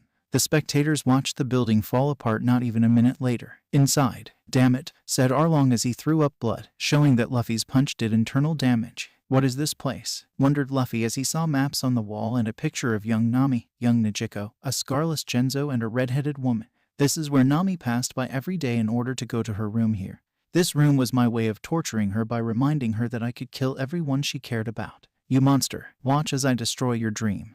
And you with it," roared Luffy as coated his fist with his quake powers and punched the walls that were next to him, sending his quake powers in the walls, creating a building quake. Arlong could only watch helplessly as his home shattered due to the quakes that went through the walls. He tried to salvage what he could, but Luffy punched him in the gut with enough strength to render the Fishmen unconscious, and he left the building crumbling and falling apart behind him. "Nami, you are one of my nakama. Sail with us again to the Grand Line," roared Luffy once he exited the building. "Yes, Captain," said Nami with tears of happiness leaking from her eyes. My. Not only do I take a wonderful amount of money, but I get to report a powerful pirate to headquarters. What a day," said Nezumi as he arrived with a bunch of corrupt marines. Luffy, seeing one of the man responsible for Nami's sadness, went over to give that man a piece of his mind. "You, rat guy, you will give Nami her money back or I will call Vice Admiral Garp and report you for corruption," threatened Luffy. "As if a pirate like you could reach Vice Admiral Garp. The only way the lady could get her money back is if she let me and my men spend some good times with her," said Nezumi, sending a lecherous sneer at Nami. The man angered Luffy, Sanji, Genzo, and Gecko, who all moved to hide the man, but Luffy was faster. He punched Nezumi in the face with so much strength that the marine's neck snapped like a twig and his motionless body was sent flying 20 meters further, falling like a puppet without string. "He killed Captain Nezumi," yelled a marine lieutenant in shock. "Does anybody else want to imply that my navigator is a whore?" asked Luffy, still having his left hand in a fist. When nobody stepped forward due to having survival instincts, Luffy then demanded that Nami's money was to be given back. The Marines were forced to accept, unwilling to follow the same path as Nezumi. But when the money was given back, they said that Luffy was to be reported to Marine headquarters, meaning a bounty. Luffy's answer to that was simple: "I don't care." After everybody was healed, the villagers threw a party for the Straw Hat Pirates, where Luffy asked Johnny and Yosaku to join his crew as bodyguards for Kaya and Makino, who as of now were the only non-fighters of the crew, so they had to be protected. The bounty hunters declined at first, saying they wanted to stay here to protect the island from pirate. Luffy said he had taken care of this by giving Genzo numerous Straw Hat Pirates Jolly Rogers to hang around the island, in order to show that the island was part of the Straw Hat Pirates' territory, and when he will be known to the world as a strong pirate, no East Blue pirate would be crazy enough to make him mad. He also gave them Vice Admiral Garp's Den Mushy number to ask for his protection if the villagers weren't willing to be protected by a pirate. Johnny and Yosaku then joined the crew with the intent to train with Zoro in order to catch up to him. Then Gecko asked to join because she wanted to take care of Nami and didn't want to stay alone on the island. Luffy, seeing no evil in that, said yes, besides the fact that he wasn't too keen on the fact that he was asked to join and not the opposite. Hearing this caused Gecko to laugh, or maybe it was Luffy's cute pout. When asked about what she could do for the ship and in a fight, Gecko replied that she could be the helmswoman and that she was somewhat of a good shooter. Luffy said that she would need to see Usopp about that. After being threatened by Genzo, and having picked 3 new crew members, as well as seeing Nami give her farewell to her home island by pickpocketing all their wallets full of money, the Straw Hat Pirates were finally ready to leave for the Grand Line and their next adventure, to be continued. The Straw Hat crew so far: Monkey D. Luffy, Captain, Gura no Mai, Makino, Bartender, no fruit, Rano Azoro, First Mate, no fruit, Usopp, Sharpshooter, no fruit, Kaya, Nurse, no fruit, Sanji, Cook, no fruit, Nami, Navigator, Treasurer, no fruit, Gecko, Pilot, no fruit, Johnny, Bodyguard of Makino, no fruit, Yosaku, Bodyguard of Kaya, no fruit. The 10 Straw Hats Pirates were sailing to the Grand Line in order to conquer it and make Luffy the new Pirate King. The new members were training with their respective sensei when they weren't on duty. Gecko trained with Usopp to use the cannons of the Going Merry and to shoot with a rifle for long range and pistols for mid-range. Johnny trained his speed by running around the bridge with weights on him because he was more suited for speed than Yosaku, who trained in weightlifting to gather more strength as he was a strength-type swordsman. The other members were thinking of remodeling the ship's interior because with 10 members, and since Luffy wanted a big crew who would be like a big family, the space inside the ship was going to be quite limited. So the more mature members asked Luffy to try and recruit less members, and to recruit no more than 2 members by island, and to try to keep the ratio male-female even. Luffy of course agreed because he knew that going against the women's will was to be painful. Nami was currently negotiating the price of the newspaper with the newspaper bird, succeeding in only paying 2 berries thanks to Makino's teaching. As she was reading the paper, a poster fell from it. When she picked it, she was tremendously shocked by what she saw. On a mysterious island, probably in the New World, Dracula Hawkeye Mihawk was searching for a certain red-haired man to show him what became of the little boy he couldn't shut up about. "What are you doing here, Hawkeye?" yelled one of Shanks' men. "Don't worry, I want to talk to your boss," replied the best swordsman in the world. "You have to be mad to reside on this island." Captain Ian called on of Shanks' men visitor. Well, what do we have here? Have you come to fight, Hawkeye?" "I'm warning you, I'm not in a good mood," said the red-headed man suffering from an hangover. "Phew, I am not bored enough to fight you yet. Besides, the last fight we had wasn't even a month ago." "No, you remember that upstart that interrupted our fight, the one that I chased back to his home sea? When I was there I met a crew of funny pirates. Then I remembered the story you told me about the kid you found in that backwater place," said Mihawk, showing Luffy's wanted poster to Shanks and his men, who grinned at seeing Luffy's face on a bounty, showing that he finally was a real pirate. "Men, bring out the rum. We party for our friend Luffy, who is now officially recognized as Mugiwara no Luffy, a pirate," yelled Shanks. "Yeah," yelled the men. "Weren't you the one complaining about your mood?" asked Mihawk. "Now, Hawkeye, you are invited to stay since you brought such good news," stated the captain. "Now you see that head, that's my son," started Usopp as he recognized the back of his son's head on a ship in the New World. "Why, Ace, wasn't that the brother you kept telling me about?" asked a man with a pineapple-style haircut, showing a black-haired man a wanted poster. "What, Luffy?" screamed Ace in shock. "Oi, Angie, you see that guy? That's my little brother. Impressive, huh?" said Ace, showing the poster to a large man with a crescent-shaped white mustache. "Gura, impressive for a first one," laughed the old man. "In Fushia village in the party's bar." "Whoa, what a bounty for little Luffy," said a villager. "What an honor for our small village," stated another. "Shut up. A pirate is a pirate. He even kidnapped Makino," yelled the mayor. "Bah." "The woman went with him willingly. She knew the kid was going to leave sooner or later," stated a rough voice. "Dadden, why the hell are you even here?" asked the mayor, not understanding how the mountain bandit got to take over Makino's tavern.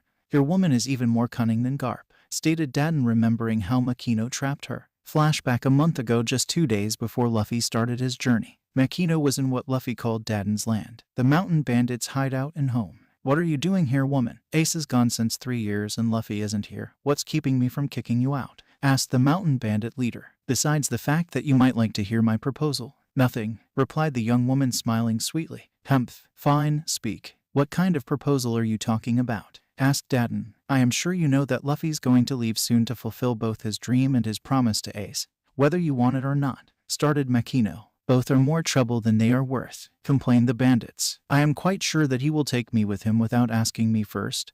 But that's fine. I would have gone with him either way, in order to keep my promise to his late mother," continued the bartender. "How can you know he will do that?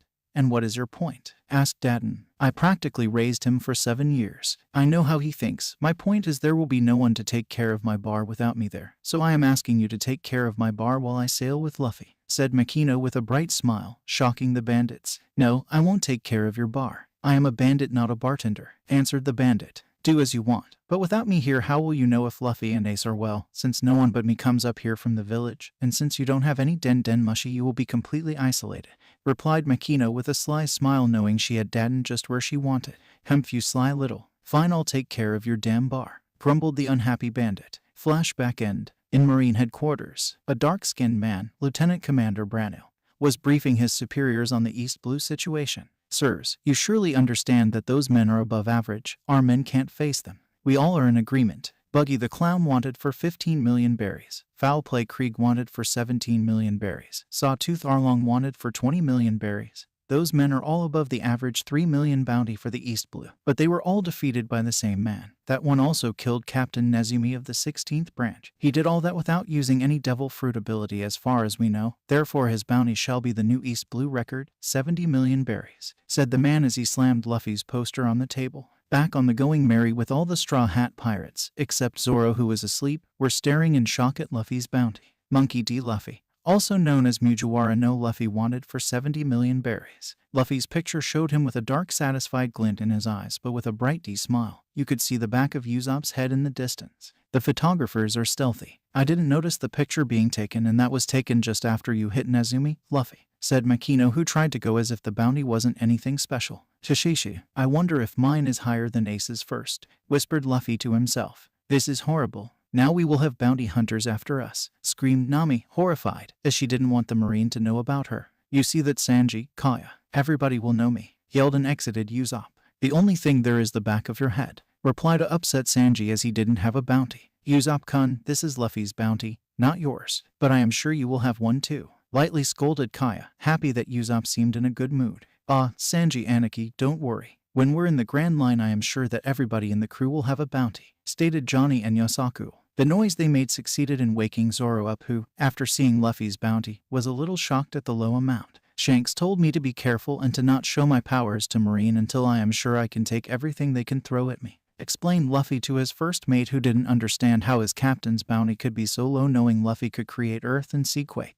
Ni Nami Anki, Najiko Anki, there is an island not far, are we going there? Asked Johnny. Yes, we need to stock up on food and the like before we go to the Grand Line. Besides, this is Loguetown, said the navigator as her sister changed the course of the ship. After anchoring the ship a little outside the town, the pirate crew were at the city gates. I'll go see the place where the pirate king died, exclaimed Luffy. I'll go buy food, stated the cook. Me, I guess I'll supply the alcohol, sighed Makino. I'll go find things to make new kind of ammunition, stated Usopp. I'll go with Usopp-kun, said Kaya. Maybe I could find swords here. Johnny, Yosaku, you come with me. We need to find you better swords than those things you carry, said Zoro before turning to Nami. Okay, I can lend you 100,000 berries with an interest rate of 150%, said Nami with a bright smile. With Zoro, Johnny and Yosaku in a Loguetown street, the trio was walking down the street searching for a weapon shop, when a voice grabbed their attention. Hey honey, you aren't with the freak today, huh? Said a man voice. Our boss is in prison because of yours, said another man voice sounding really stupid. If you didn't get it the first time, I am willing to teach it to you again, but it will be painful, stated a young woman holding what looked like a wrapped sword. So you want to play with us? Fine, said the first guy cracking his knuckles. Then try it, said the other guy unsheathing a sword. The two guys then tried to defeat the woman, but they were quickly and efficiently dealt with. Having defeated the two men easily, the woman somehow lost her footing and fell on the ground. The woman seemed to look for something as she was laughed at by the bystanders. Zoro, having picked up some glasses from the ground, gave them to the woman, who thanked him, not noticing his shocked look. Meanwhile, with Nami and Najiko in a clothes shop. How is this one? Asked the orange-haired girl to the shop owner as she tried different dresses, making Najiko sigh at her sister's antics. My, it looks wonderful on you, complimented the shop owner, wanting the girls to buy many dresses so he could get richer. After trying many dresses, Nami and Najiko left the shop without buying anything, causing the shop owner to cry at their actions. With Luffy before the platform where the Pirate King was executed. There it is, the place where the greatest pirate to have lived was put to death. This is where the great age of pirates began, said Luffy in wonder, before the idiot decided to climb on the platform.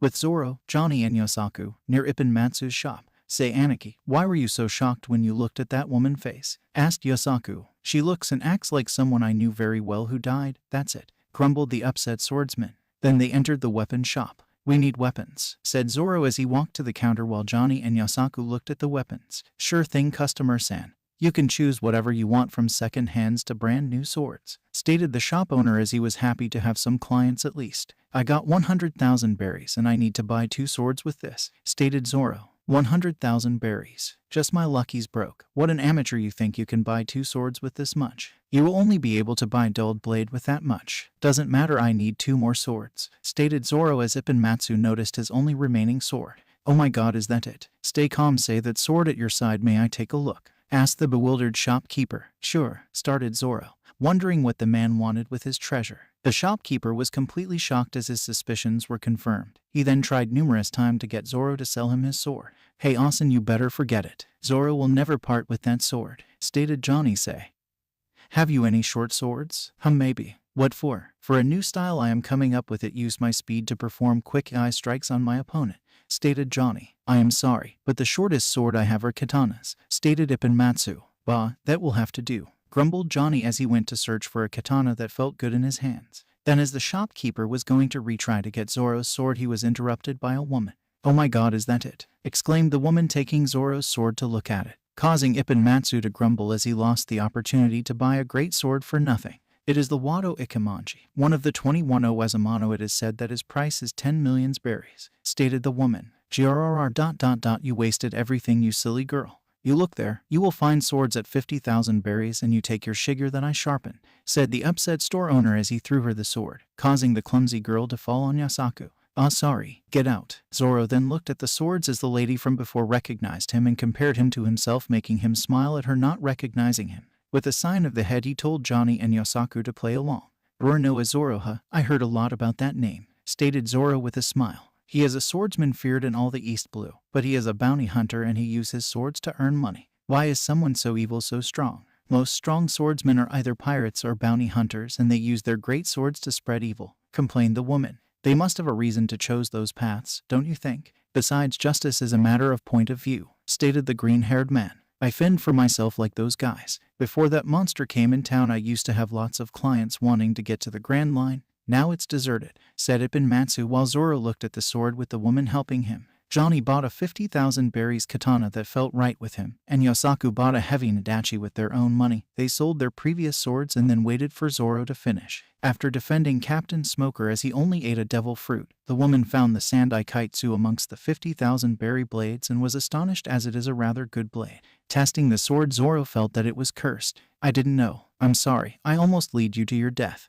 apologized to woman. "I like it. I'll take it," said Zoro, ignoring the cries of "it's cursed." From all the people present he went on, "Let's test the blade curse against my luck." Then Zoro threw the blade in the air and extended his arm beneath it as it fell, shocking everyone. They were all even more amazed when only the blunt side of the sword touched Zoro's arm. "I'll take it. Yo, woman, find me another one," said the green-haired swordsman before turning to the swordswoman. "Wait, I'll be here in a minute," said the store owner. "This is Yubashiri, the best blade of my little shop. I'll give it to you for free with the kaitsu too as an apology for trying to trick you. It's clear to me that those blades chose you as their master," stated Ipin Matsu, shocking the young woman as the store owner was famous for his greed. Then the trio left the store to return to the ship, with Sanji and Makino at the market. The blonde-haired cook, after having looked at the beautiful ladies, had to buy food for the ship, and he found a rare fish which the cook bought whole. The cook was surprised to see Usopp and Kaya there as he couldn't know what they were doing here, but in the end couldn't care less as he conned Usopp into helping him carry the massive tuna fish back to the Mary. Makino was looking at the different kind of alcohol she could buy, as she knew that for pirates alcohol is a very important thing. In the end she chose beer and rum. She bought quite a few barrels, for which she hired some help to carry to the ship. With Nami and Gecko in another clothing store, the two young women stood with mountains of clothes in front of a skeptical seller.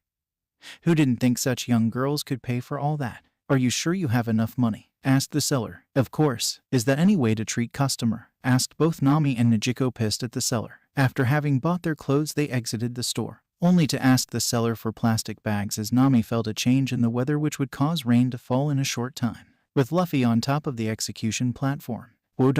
This is what the Pirate King last saw," said Luffy, taking in the sight before him as he stood exactly at the same place where 22 years ago Gul D. Roger was put to death. "Hey, you, get down from the platform," said a police officer with a megaphone. "Why? Because this platform is a government property," proudly said the policeman before he was struck from behind by an iron club. "Don't be such a killjoy, Mr. Officer." "Hi, Luffy, finding you again took quite some time," stated a cloaked woman. "Don't tell me you forgot my beautiful face." When the woman uncloaked herself to make Luffy remember her, it also caused every male in the area, except Luffy, to fall in lust with her figure. "I don't remember ever meeting such a pretty girl," said Luffy as he remembered Makino's lesson when talking to a girl. "Always say she is pretty except when she is really ugly." "Who are you and what do you want with me?" "I didn't forget you, Luffy. You are the first man to dare hit my pretty face." "I hit you. The big punch you hit me with shook me all over," stated the pretty lady. "All of you. Who is the most beautiful thing on the seas?" "You are," roared the bystanders. "You see males fall at my feet,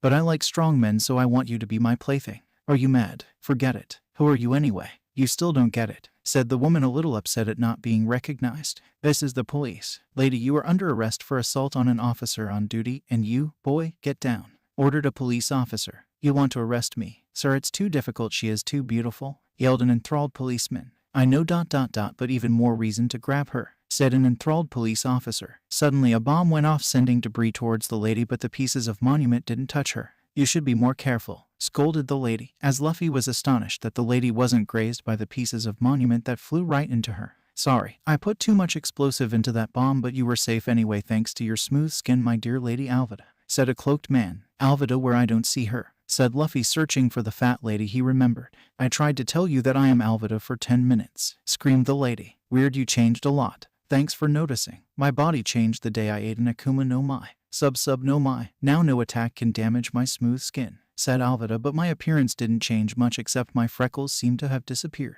Don't worry, you changed a lot more than that. No matter to be my man, you'll have to fight. You see, during my travel I encountered one of your old friends. He seems to have something against you. Since the day you kicked me in the balls and sent me flying, I swore to have my revenge. I lived many adventures, but in the end I took my crew back to have my revenge. The day has come, said Buggy, uncloaking himself. Ah, it's just Buggy. What do you mean just Buggy? Screamed the furious clown as he was dismissed as no threatening by Luffy. Suddenly Luffy was pressed on the platform by Cabaji as locked Luffy in a pillory. Long time no see, Mugiwara boy. Where is Roronoa? Good job, Cabaji. Now Monkey D. Luffy, you will be executed just like the Pirate King, yelled Buggy. Meanwhile in a Marine base, Captain Smoker, it's terrible, screamed a Marine petty officer as he entered Smoker's sauna. Pirates are spreading panic on the plaza. After glaring and reminding his underling that he didn't like being interrupted when he was concentrating, the Marine captain was able to quickly find a way to capture the pirates. He then made way to the plaza, being joined by the woman from the weapons store, Chief Petty Officer Tashigi, who was reprimanded for her clumsiness and her lateness. Then the Marine made their way quietly to surround the plaza. Meanwhile, with the rest of the Straw Hat crew, the 9 members of the Straw Hat crew ran into each other when they returned to the ship. While waiting for Luffy and wondering why the streets were almost empty, they decided to split up. Zoro and Sanji were going to look for Luffy and the rest were returning to the ship. But Nami warned them about the storm that was about to come to the city. Back to the plaza. Captain, Chief Petty Officer, as of now we have identified 3 pirate with bounties.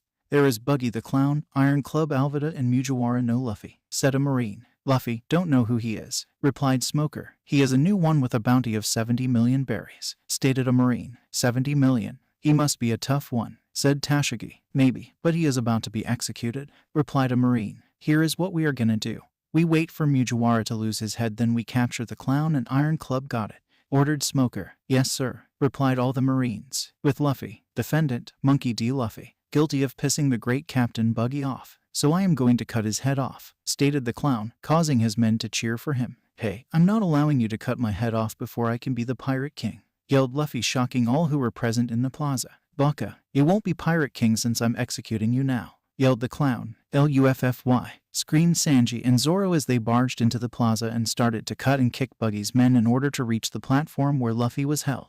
Zoro, Sanji, you came. Well, I guess it's time to go. Hey lady, shall we make a bet? If I win I live and you join my crew, and if you win ... bah, I guess that mean I'll be dead, said Luffy to Alvida, while ignoring the Buggy and the other pirates. You mean to tell me that you want to make a bet with me when you are about to be killed? Asked Alvida, quite shaken by Luffy's attitude. Yes, and if I survive you join my crew, repeated the straw hat wearing teenager. Fine, but I don't think you'll survive, sighed the lady, not knowing that she just agreed to join his crew. Luffy, now isn't the time to do that, roared Zoro, while cutting more pirates. Yes, this is the time to add more pretty ladies in the crew, Yumarimo, replied Sanji as he kicked more pirates. Buggy, having enough, decided to carry out his plan by cutting Luffy's head off. Several things happened at once. Luffy smiled. A lightning bolt hit Buggy's sword and blinded everyone, and the execution platform fell. With the Marines, after being warned of Zoro's arrival and the fact that he was now a member of the Straw Hat crew, Smoker and the Marines watched the scene.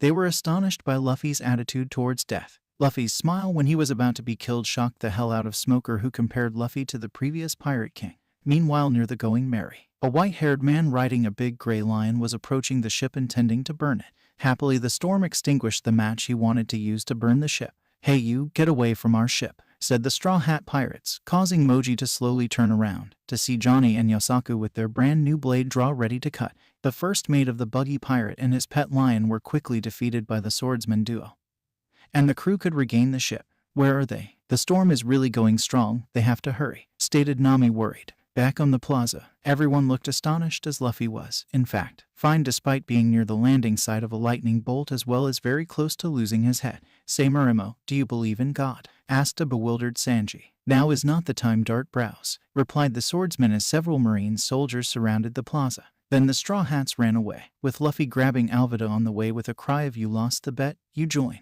causing Sanji's eye to grow heart-shaped and Zoro to sigh. He wants me to join.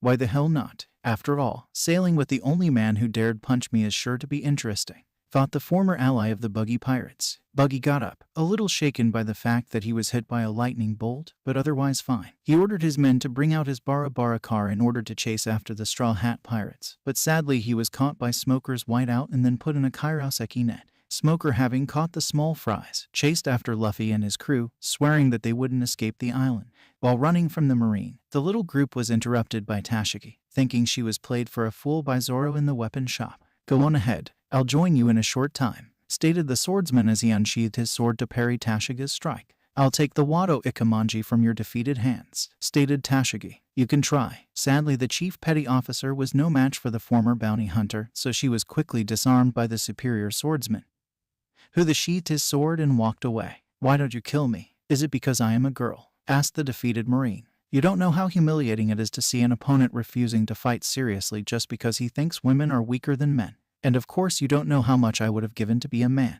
But know that my sword isn't a toy." The words and the person who said those looked so much like his late friend that the poor swordsman snapped at the chief petty officer Tashigi. "To be frank, I can't stand your very being." "What? You look like a dear friend of mine ... who died too soon when I was young. And you even sound like her. Stop impersonating her, you cheat." "What? Stop acting like a child. I have the right to exist as I am. I don't even know your friend, so stop screaming at me like that." "You are the cheat," roared the pissed Tashigi. Further on the street, Luffy, Sanji, and Alvida were stopped by Smoker, who was waiting for them.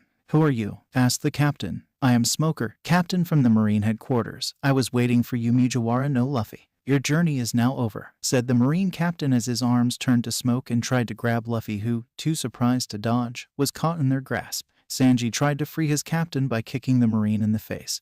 The kick was spot on, but the marine face turned into smoke on impact, shocking Sanji, Luffy, and Alvida. Taking advantage of Sanji's astonishment, Smoker dealt with him by punting him with his smoke with his white blow. Luffy, seeing his nakama being hit, grew angry and tried to hit Smoker's arms to free himself, but that was useless, and Smoker appeared behind him as he was held high above the ground. He was then slammed on the ground and held down by the marine captain. "Looks like luck gave up on you, kid," stated Smoker as he reached for his jut to knock Luffy out. "I don't think so," said a voice as a hand kept Smoker from drawing out his jut. As a lightning bolt stroked nearby, the light shone upon the unknown man's face, revealing his identity, sending both Smoker and Alvida into shock. "Why, you? No way. Why is the revolutionary dragon helping someone like Luffy?" "Who is there?" asked Luffy with a muffled voice as his head was held down on the ground. "How dare you stand before me while the world government wants your head?" "The world is waiting for our answer," replied the hooded man as a gust of wind sent everyone flying. Zoro, who finally managed to escape Tashigi, caught Luffy, Sanji, as well as Alvida, and they ran away from the town. "Go, since it is the way you have chosen," said Dragon as a farewell, even if Luffy didn't hear it due to the wind. The four pirates finally made it to the Going Merry just as it was leaving due to the strength of the winds. The members of the crews who weren't at the plaza didn't even notice their extra member right away, as they were busy trying to sail the ship in a super strong storm. The Gecko and Nami, after fighting against the winds and the currents, finally sent the ship on the right path, right to the Grand Line entrance, Reverse Mountain.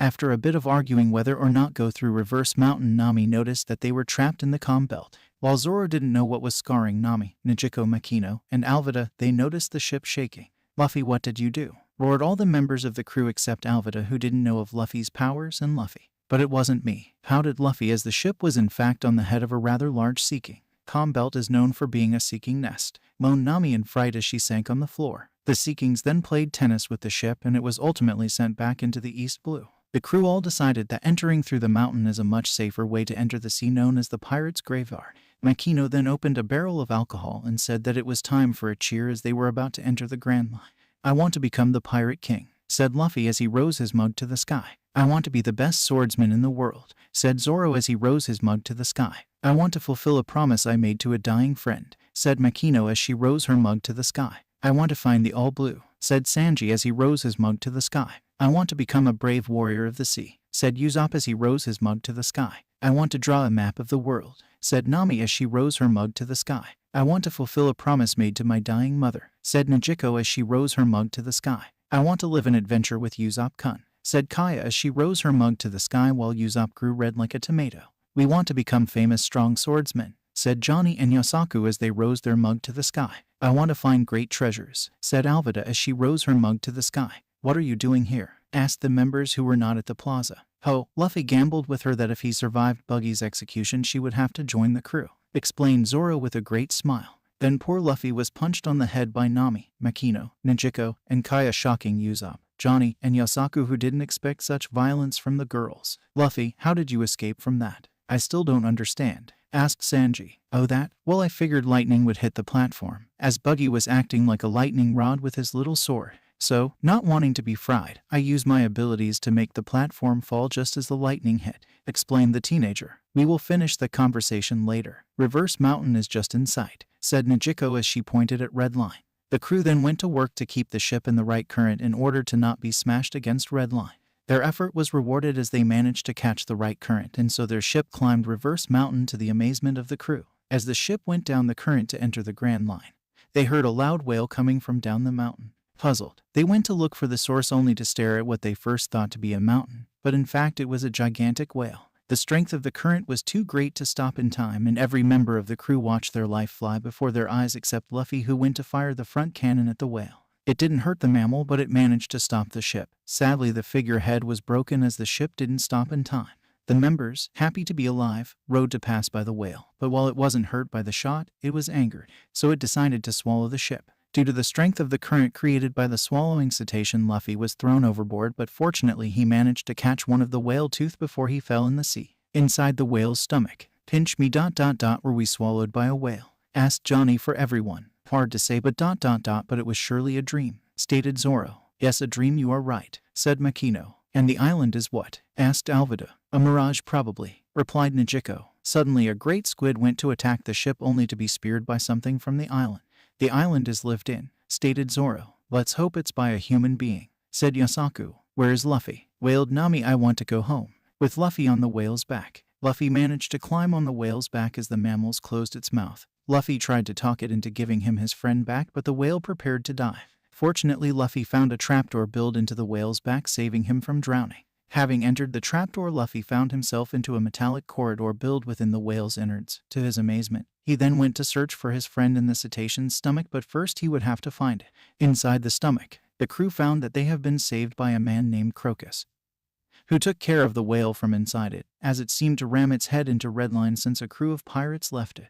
After showing them the exit, the old man went to take care of the whale. Suddenly, from a door built into the bigger door built in the stomach's walls, Luffy and two unknown people were propelled inside the gastric juice because of the whale slamming its head into Red Line. After the trio were fished out of the juice by the crew, Crocus came back and stated that he wouldn't let them hurt the whale as the two unknown fired bazookas at the whale. Crocus intercepted the first shots. As they were going to fire again, Luffy knocked them down with one punch each. Then Crocus explained that the duo wanted to kill Laboon, the whale, for its meat, so the Straw Hat crew tied them up. Crocus showed them the way out and told them, after saying no to Luffy's offer, to join the crew as their doctor since he was much too old to sail again. Laboon's story, how 50 years ago a pirate crew left him here to sail the Grand Line, how they seemingly died as they didn't return, and how since then Laboon slammed his head into Red Line as denial. After they left Laboon's inside and threw the tied-up duo overboard after releasing them, Crocus taught Nami how to use a log pose while Sanji prepared the giant tuna fish he bought in Loguetown. Mr. Nine and Miss Wednesday, the duo thrown overboard, were spying on them since their log pose was picked up by Luffy since it fell on the bridge of the Going Merry when they threw them into the sea, so they were forced to ask for a ride to their hometown. After saying goodbye to Crocus and watching Luffy fight to a draw and make a deal with Laboon, the 11 members of the Straw Hat crew and their 2 guests sailed away from the Twin Cape. To be continued. The crew so far: Monkey D. Luffy, Captain, Gura no Mai, Mugiwara no Luffy wanted for 70,000,000 berries. Makino, bartender, no fruit. Wanoa Zoro, first mate, no fruit. Usopp, sharpshooter, no fruit. Kaya, nurse, no fruit. Sanji, cook, no fruit. Nami, navigator, treasurer, no fruit. Nijiko, pilot, no fruit. Johnny, bodyguard of Makino, no fruit. Yosaku, bodyguard of Kaya, no fruit. Alvida, treasure hunter, sub no Mai. Kanabo no Alvida wanted for 5,000,000 berries. Translation: Mugiwara, straw hat. Kanabo, iron mace. Sub no Mai, smooth fruit. Oezamano, great sword. The Straw Hat crew and their 2 passengers were sailing toward the first island of the Grand Line and the hometown of the passengers. After sailing through a snowstorm, thick mist, a lightning storm, and so much more crazy weather that caused Nami and Nijiko, the navigator and pilot, to recruit the whole crew to help, except Zoro as he slept the whole time, earning the wrath of Nami and Nijiko. As soon as they were in sight of the island, the 2 passengers dove into the sea and went to the island swimming. Zoro, Aniki. Their names ... don't they make you recall something? Said Yosaku, trying to remember where he heard such names before. Maybe, but I am not sure, so no need to worry ... yet. said Zoro as the Going Merry was closing in on the island. There is the mouth of a river up ahead. Gecko set course to it. We will use it to explore the interior of the island, said Nami to her sister. Wait a minute, what if there is monsters? Asked Kaya. We will have to run away then, replied Makino. I am afraid not. We will need to stay on the island for a while. The log pose needs time to settle on the magnetic field of the next island, stated the navigator. Bah, if there are monsters, we will defeat them, stated Luffy nonchalantly. I'll protect the girls, exclaimed Sanji. As if, replied all the girls in stereo, causing Sanji to go sulk in a corner. As the ship went closer to the town, it was spotted by inhabitants who ran to warn their pairs. After some time, the pirates could hear music and cheers coming from the town, which was strange as it wasn't a typical reaction, especially when seeing a pirate ship. Zoro, Johnny, Yosaku, Makino, and surprisingly Luffy were a little put off by this strangely warm welcome. This is strange. We should be on our guard, said Makino, remembering how her hometown reacted when Shanks' crew first came in town. That's ridiculous. Being greeted like this is wonderful, stated Usopp, throwing kisses at the people. Sanji was of course charmed by the ladies and was on Usopp's side. Kaya was a little suspicious, but never having to face pirates attacking except for Kuro's, she took Usopp's side. Nami and Gecko, remembering Arlong, were immediately on guard seeing a town welcoming pirate this way. Alvida didn't care and figured that Luffy would be able to handle the town should they be something they didn't appear to be. As the ship docked, they were greeted by a very peculiar man in suit with long curly blonde hair. His curls designed the number 8. Mama, welcome to Whiskey Peak. My name is Igarappoi. This town is famous for its musicians and its alcohol distilleries. It makes our little town proud. We hope that our alcohol will please you. We have plenty. We will throw a banquet in your honor, greeted Igarappoi, the city's mayor. Maybe you could brew cough, Mama. Tell us about your adventures. Hell yeah, said Sanji, Usopp, Johnny, Yosaku, and even Luffy. Hey, how long does the log pose take to settle on this island? Asked the navigator. Log pose? Let's worry about that later. Take a rest and have fun with the banquet, replied the mayor. And so, the Whiskey Peak inhabitants launched a banquet for the pirate crew as the sun was setting. The party lasted well into the night. Inside the town's tavern, Usopp was telling people willing to listen highly inaccurate memory of what happened in the calm belt. And so I looked at those Seekings and said, if you ever touch a hair of my Nakama, I'll kick your teeth out, lied Usopp. What a brave man you are, Captain Usopp, squealed some girls with heart in their eyes.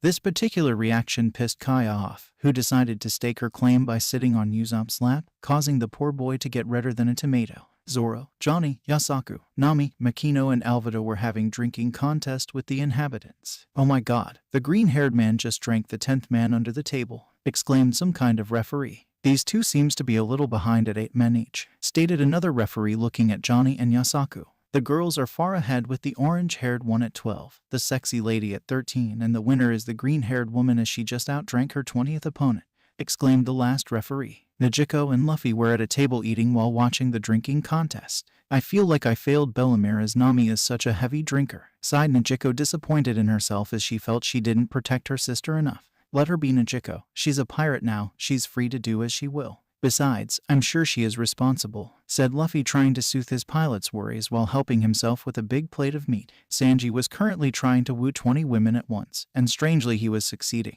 a clear sign that something wasn't right in this town. Further in the night, after eating, drinking, flirting to their heart's content, the 11 members of the crew started to fall asleep one by one. Sweet dreams, brave explorers of the sea. This night the moon shines again on the cacti rocks, said Igarappoi, leaving the tavern. I didn't know you were such a poet, Mr. 8, said Mr. 9 from the roof of a house. Ah, it's you, started Mr. 8. Where are the pirates? Asked Miss Wednesday as she and her partner jumped from the roof they were on to the street just below. Those idiots. They have fallen right in hell, said the curly-haired man darkly. Oh, my god. What a bunch of heavy drinkers and gluttons. Luckily I only had iced tea in my glass or I would have fallen too. But why throw this welcoming party? They are just a bunch of weak-looking kids, said a dark-skinned woman wearing a nun outfit. Miss Monday, said Mr. 8, recognizing the newcomer. We should have taken care of them as soon as they landed.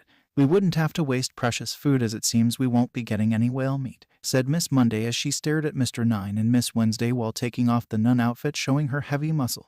What the hell is this? Call us useless while you are at it, said Mr. 9 and his partner at the same time. Let us all calm down and look at this. I looked into our visitors, said Mr. 8 as he showed his coworkers some wanted posters. While the 3 bounty hunters were not surprised at seeing Alvida's bounty, they tremendously shocked at seeing Luffy's. 70 million berries and 5 million berries, is it really true? Yelled the bounty hunters. So you see you can't judge a book by its cover, Miss Monday, said Mr. 8. 70 million for this kid really? Wondered Mr. 9 and Miss Wednesday. I'm confused, said the dark-skinned woman. No matter, they are already out of it. Now we just need bring the good news to the boss. Let's hurry to tie them up and take all valuables from their ship. We should leave them alive, otherwise the bounties will go down by 30%. The government likes its public execution, explained Mr. 8. As the bounty hunters were going to obey their superiors' orders, they were interrupted by some people. I am sorry to disappoint you. I would like you to leave my nakama alone. They had a tough day so they need their rest, said Zoro, surprising the hell out of the bounty hunters who thought that he was asleep.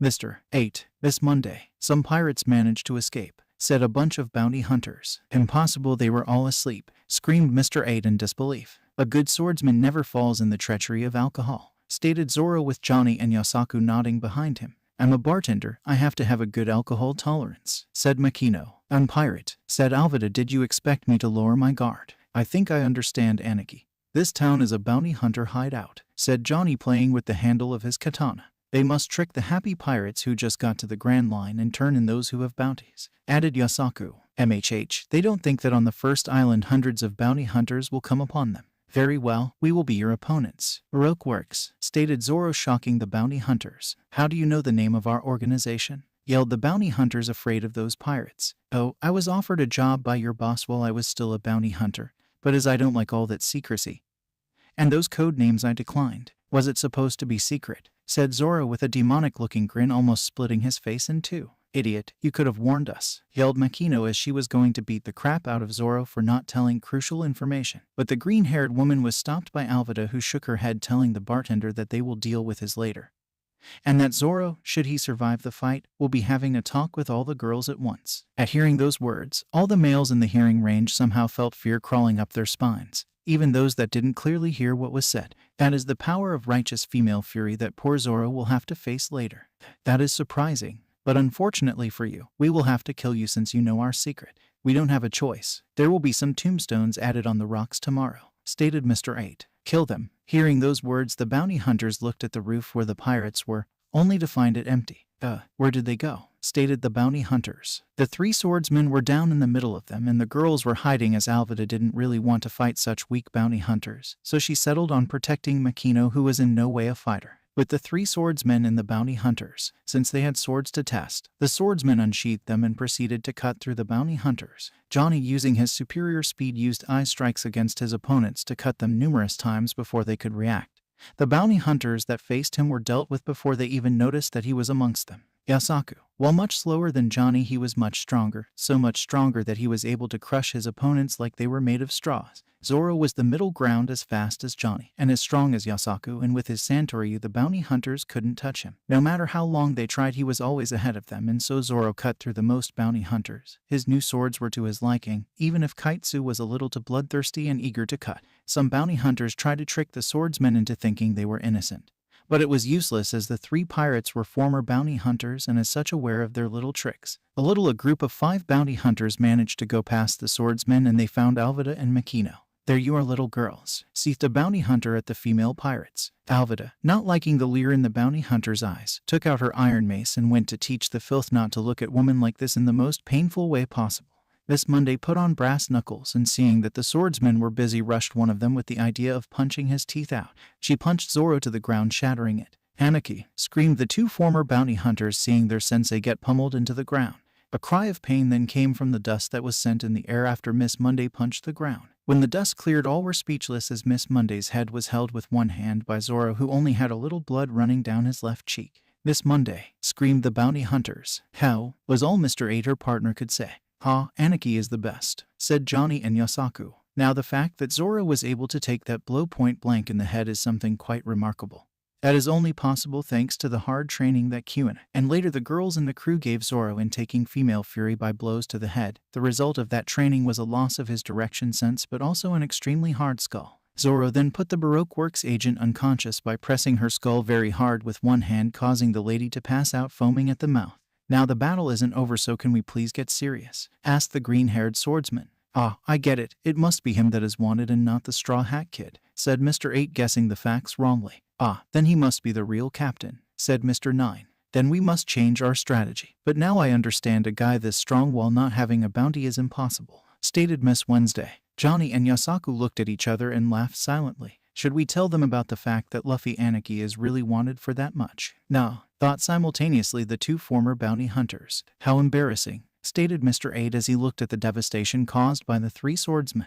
We were asked by the boss to look after the town. It became our responsibility and 3 men succeeded in defeating us. There will be hell to pay, said the 3 agents ready to engage the 3 pirates in a fight. Mr. 8 put his saxophone in his mouth. As he blew in it screaming Igarappa, it shot shotgun slugs at the 3 swordsmen who were forced to dodge. It's our turn, Miss Wednesday, said Mr. 9 as he prepared to jump on the roof of the church. Understood, Mr. 9, replied the blue-haired woman as she prepared to call a pet. As her partner climbed to the roof of the church, Miss Wednesday whistled for her pet Karu to come to her, but the duck misunderstood and gave the wing. I didn't tell you to give the wing, you silly bird. Come here now, roared the embarrassed frontier agent. After finally getting on her duck, Miss Wednesday tried to order it to charge Yosaku, only for Karu to sit, causing its master to scream at him again. Zoro, watching this from the roof he was on, couldn't help but sweat drop at the act of Miss Wednesday, not noticing that Mr. 9 was preparing an attack.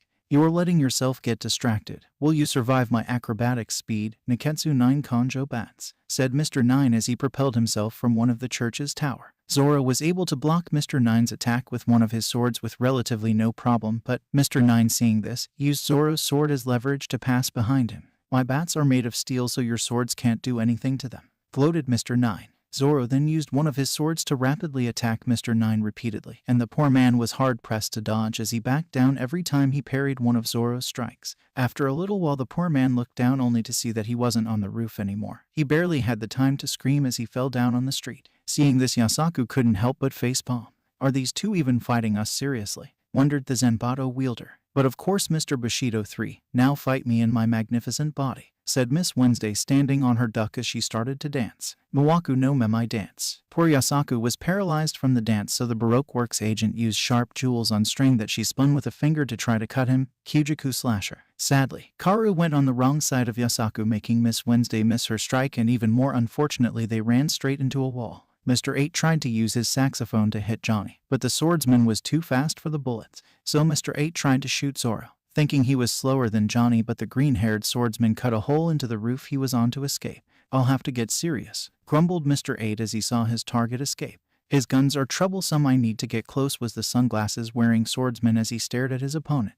I'm back, roared the crown-wearing man as he broke through the crates he was buried in. Taste this, Katabe's Shikomi bat, said Mr. 9 as he fired a steel cable from one of his bat and tied it to one of Zoro's arm. A steel cable? Asked Zoro as he watched his opponent. Now Mr. 8, he can't move, shoot him, yelled Mr. 9 as he struggled to hold Zoro in place. He's right, and even if you could move, I advise you not to, otherwise your friend may get a head shorter, threatened Miss Wednesday, holding a knife to a sleeping Luffy's neck. Luffy Anarchy, shouted Johnny and Yosaku. And then what? Asked Zoro. Anarchy, are you this heartless? Yelled Yosaku at Zoro. Yes, this is Luffy Anarchy, Captain, we are talking about. He can't die, added Johnny. Mr. 8, taking advantage of the fact that his targets were distracted, prepared to fire his cannons by pulling on his bow tie. Seeing this, Zoro reacted quickly by pulling Mr. 9 in the line of fire just as Mr. 8 fired his Igarapap at them. He then sent the unconscious Mr. 9 at Miss Wednesday, who was too stunned to react, defeating them both. Johnny then used an extremely fast eye strike to cut Mr. 8, having been propelled in the air thanks to Yosaku.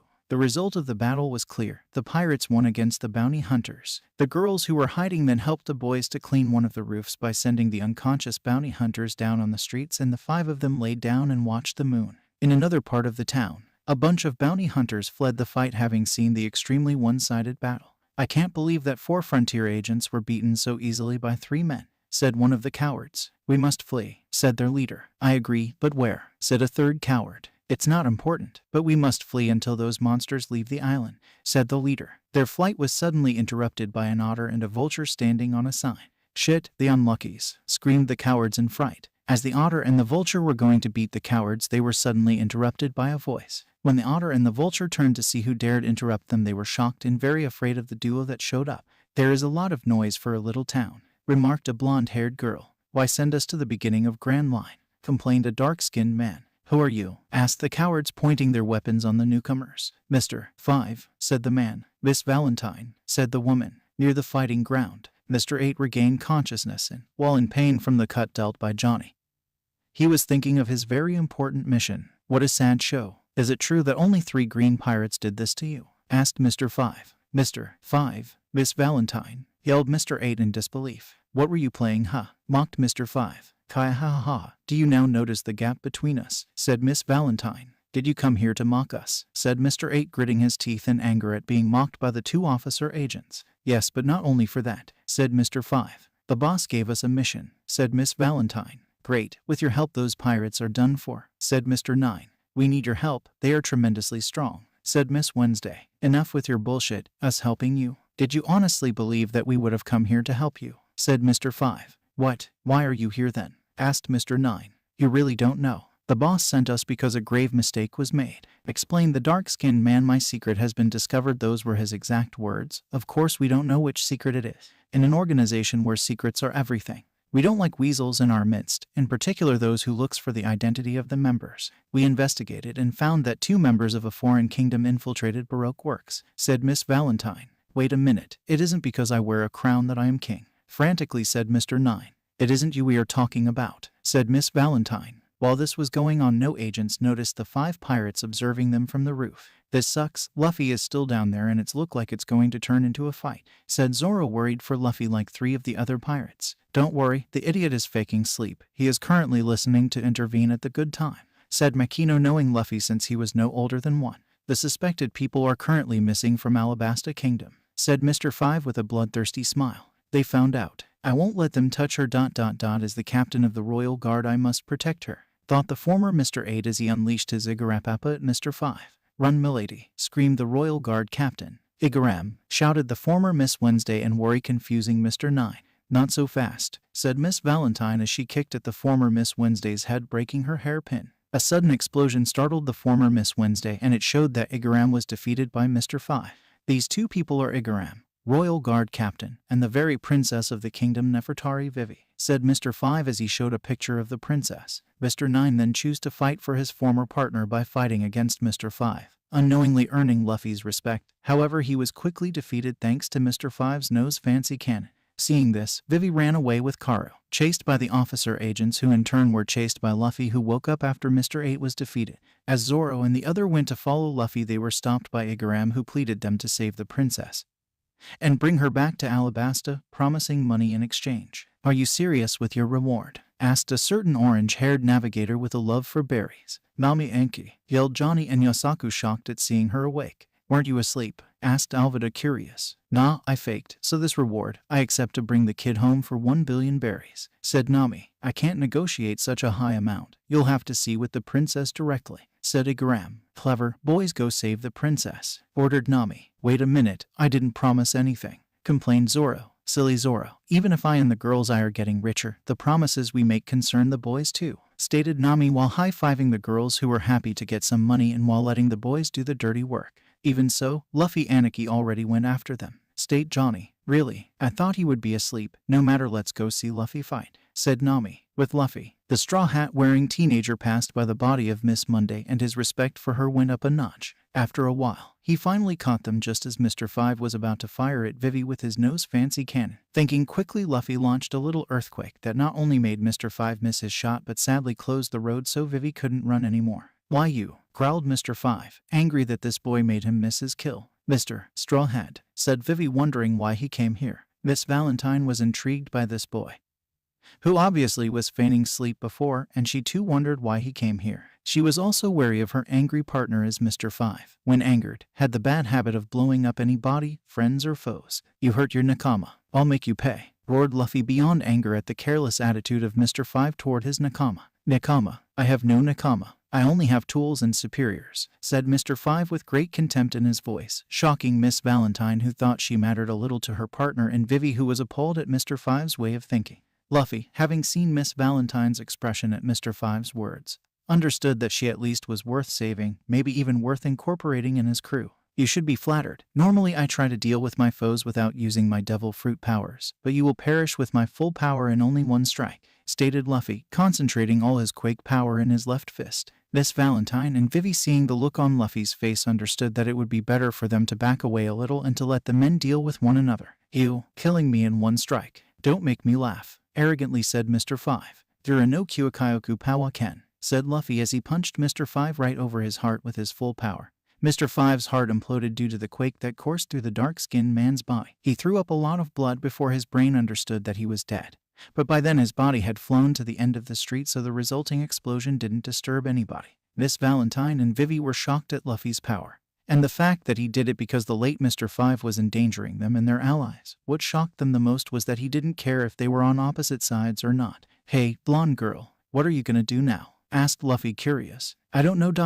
My partner is dead, so I can't return to Baroque Works. But I can't escape because I'll be marked on the organization's death list," said Miss Valentine. "So join my crew," said Luffy like he was asking for the weather. "Huh, yeah, I'll protect you from the bounty hunters and your organization. Besides, it will be fun. You look like you know your way in the kitchen, and Sanji can't handle all of us forever, so having multiple cooks wouldn't be so bad," stated Luffy. "How do you?" "Never mind, I accept," said Miss Valentine. "Okay, but first tell me your name. I dislike code names, and tell me your dream," said Luffy. "But, right, it's Sophia. I want to be the greatest chocolatier," said Sophia, blushing like a tomato. "Shishishishi, great. You'll have to be the best to be on the Pirate King's crew," laughed Luffy. Vivi didn't know what to make of the talking that just took place before her, but she was surprised that, once Mr. Five gone, the girl she knew as Miss Valentine turned out to be so nice. The 6 pirates, plus Igaram, came from the road and saw that scene, Luffy laughing his off, Vivi looking puzzled, and Sophia's face glowing red.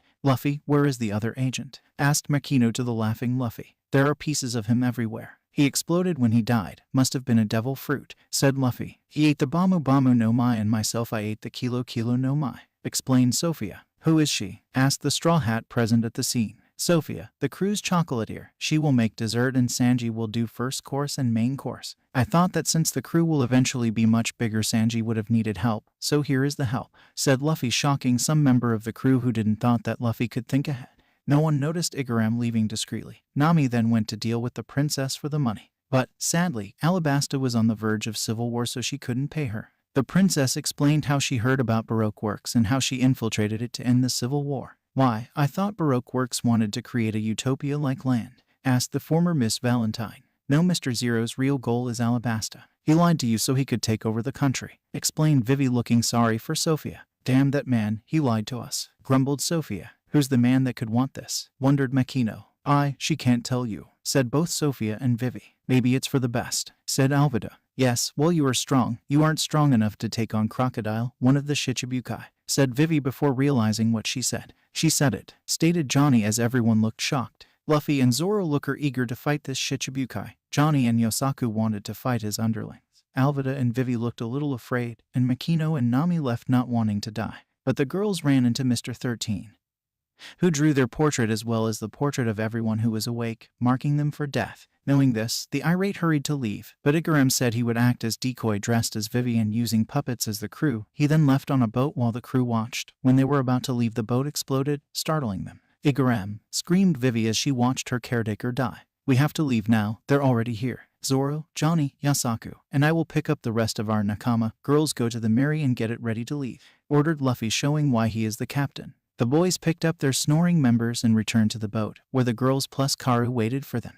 They were ready to leave when they were interrupted by a voice. "Be careful about the rocks. I'm glad you escaped your pursuer," said the voice. "Nice boat. Where do you come from, and who are you?" asked Luffy, angered that this girl just came on his boat like it belonged to her. "I just met Mr. 8, Miss Wednesday," said the woman. "No, you are the one who ... What are you doing here, Miss All Sunday?" asked Vivi, afraid of the woman. "Miss All Sunday? Whose partner is she?" asked Makino. "Crocodiles," answered the princess. Miss All Sunday then started to taunt Vivi, saying she allowed the girl to follow her, then reported it to Crocodile, finding Vivi's effort to save her country extremely funny. Gecko and Sanji, who just woke up, then pointed pistol at Miss All Sunday's head. "I don't know who you are and what you want, lady, but you are clearly on the wrong boat," said Sanji. But the lady used strange powers to throw both Gecko and Sanji away from her. She then used the same powers to steal Luffy's hat. "You have just made a great mistake, lady. You hurt my nakama and stole my hat. You are a bad girl that will be punished," said Luffy, not understanding the double meanings of his words. "The way you are going now, you will be in Little Garden next, meaning Baroque Works won't have to eliminate you. So take this, an eternal pose to Alabasta," said Miss All Sunday, handing Luffy's hat back. "Thank you, but you aren't the one to choose our course," firmly said Luffy, having calmed himself, not wanting to sink the ship. Luffy then destroyed the pose she gave him. "You are funny. See you, monkey D. Luffy ... If you survive, that is. Banshai, let's go," said Miss All Sunday, leaving for Alabasta. Luffy, why did you do that? Asked all the awake members of the crew. Crocodile will think that we are heading to Little Garden without an eternal pose. So he will make mistakes, whereas we have an eternal pose, but we will still go to Little Garden, said Luffy, showing that he acted like he destroyed the eternal pose before Miss All Sunday to misinform Baroque Works. The crew then sailed to Little Garden. To be continued. The crew so far. Monkey D. Luffy. Captain, Gura no Mai, 17 years old. Mujiwara no Luffy wanted for 70,000,000 berries. Makino. Bartender, no fruit, 39 years old. Roro Zoro. First mate, no fruit, 119 years old. Usopp. Sharpshooter, no fruit, 17 years old. Kaya. Nurse, no fruit, 18 years old. Sanji. Cook, no fruit, 19 years old. Nami. Navigator. Treasurer, no fruit, 18 years old. Gecko. Pilot, no fruit, 20 years old. Johnny. Bodyguard of Makino, no fruit, 19 years old. Yosaku. Bodyguard of Kaya, no fruit, 19 years old. Alvida. Treasure hunter, sub no Mai, 26 years old. Kanabo no Alvida wanted for 5,000,000 berries. Sophia. Former Miss Valentine. Chocolatier. Kilo no Mai, 21 years old. Everyone. The Going Merry was sailing toward an island covered with great trees. The crew thought that the name Little Garden was not appropriate as the island was no way like a garden or little. I'm still wary about Miss All Sunday's warning. We should be careful, said Vivi as she looked at Little Garden. You think there are monsters there? Asked Kaya. Don't know, but no matter what, we need to restock. I didn't have time to in Cacti Island, grumbled Sanji as he threw his captain an angry look since the cook didn't forgive his captain for taking him away from his pretty lady. I agree, but I don't know if the place is right to do that, said Makino as she looked at the jungle that was around them as Nijiko sailed the ship up a river. I have never seen a jungle so deep before. It looks like it is unexplored, said Sophia. This thing is called Little Garden, yelled Nami, Nijiko and the former bounty hunters in disbelief. This island isn't named well, grumbled Alvida. I don't see anything little nearby, said Usopp looking at the biggest tree he has ever seen. Look around. Those plant species are only in books, said Kaya in wonder as she had to read a lot of medical books and some of them were about plants and their healing or poisoning factor. Suddenly, a powerful screech was heard coming from the sky, startling the girls and causing them to jump in the air, screaming Kaya. Oh my, all the girls are so cute when they are frightened, said the perverted cook, blushing like crazy. PFFT, it is just a bird, it's normal in a jungle, grumbled Zoro, having been woken by the girls' screeches. As the bird flew over them, they could see that it wasn't a normal bird since it looked like a cross between a lizard and a bird.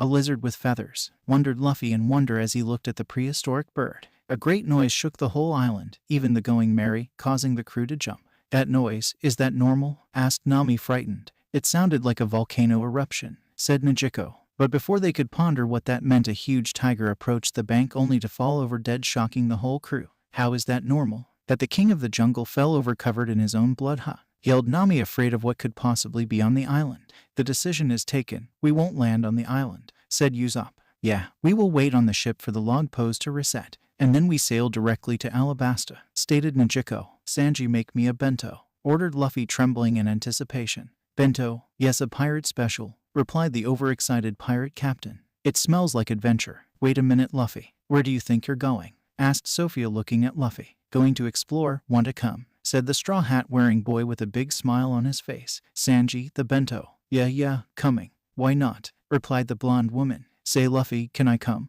Asked Makino and Vivi at the same time. Of course. Are you sure about that? Asked Nami and Nijiko. Of course, better go explore than stay here and do nothing, said the two women. And besides, I can count on Karu, added Vivi as an afterthought, but everyone can see that this didn't please the duck very much. This news didn't seem to make him happy, thought everyone but the owner of the duck. Makino and Vivi will have a bento made with love, sang Sanji from the kitchen. Could you make a drink for Karu? After Sanji finished preparing the food and drinks for the explorers, the group composed of Luffy, Vivi, Makino, Sophia, and Karu landed and went exploring Little Garden. Let's go for adventures, yelled Luffy as he walked in the jungle. We shouldn't stay gone too late, added the girls. After the first group left, aboard Zoro decided that he would go for a walk too. His two sidekicks, Johnny and Yosaku, decided to follow. Yo, Zoro, Johnny, and Yosaku, if you happen to come across something that look edible, please take it back to the ship as we'll run short of food otherwise, stated the cook. Right, I'll bring back something you can't even catch yourself, said the green-haired swordsman.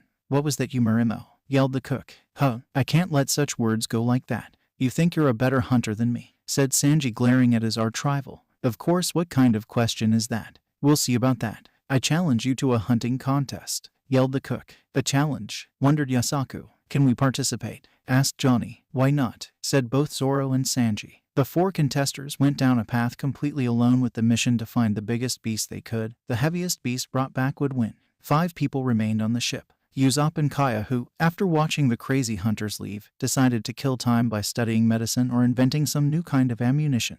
Nami and Gecko, who read books too, kill time, and finally Alvida, who cleaned her heavy club before deciding to sunbath.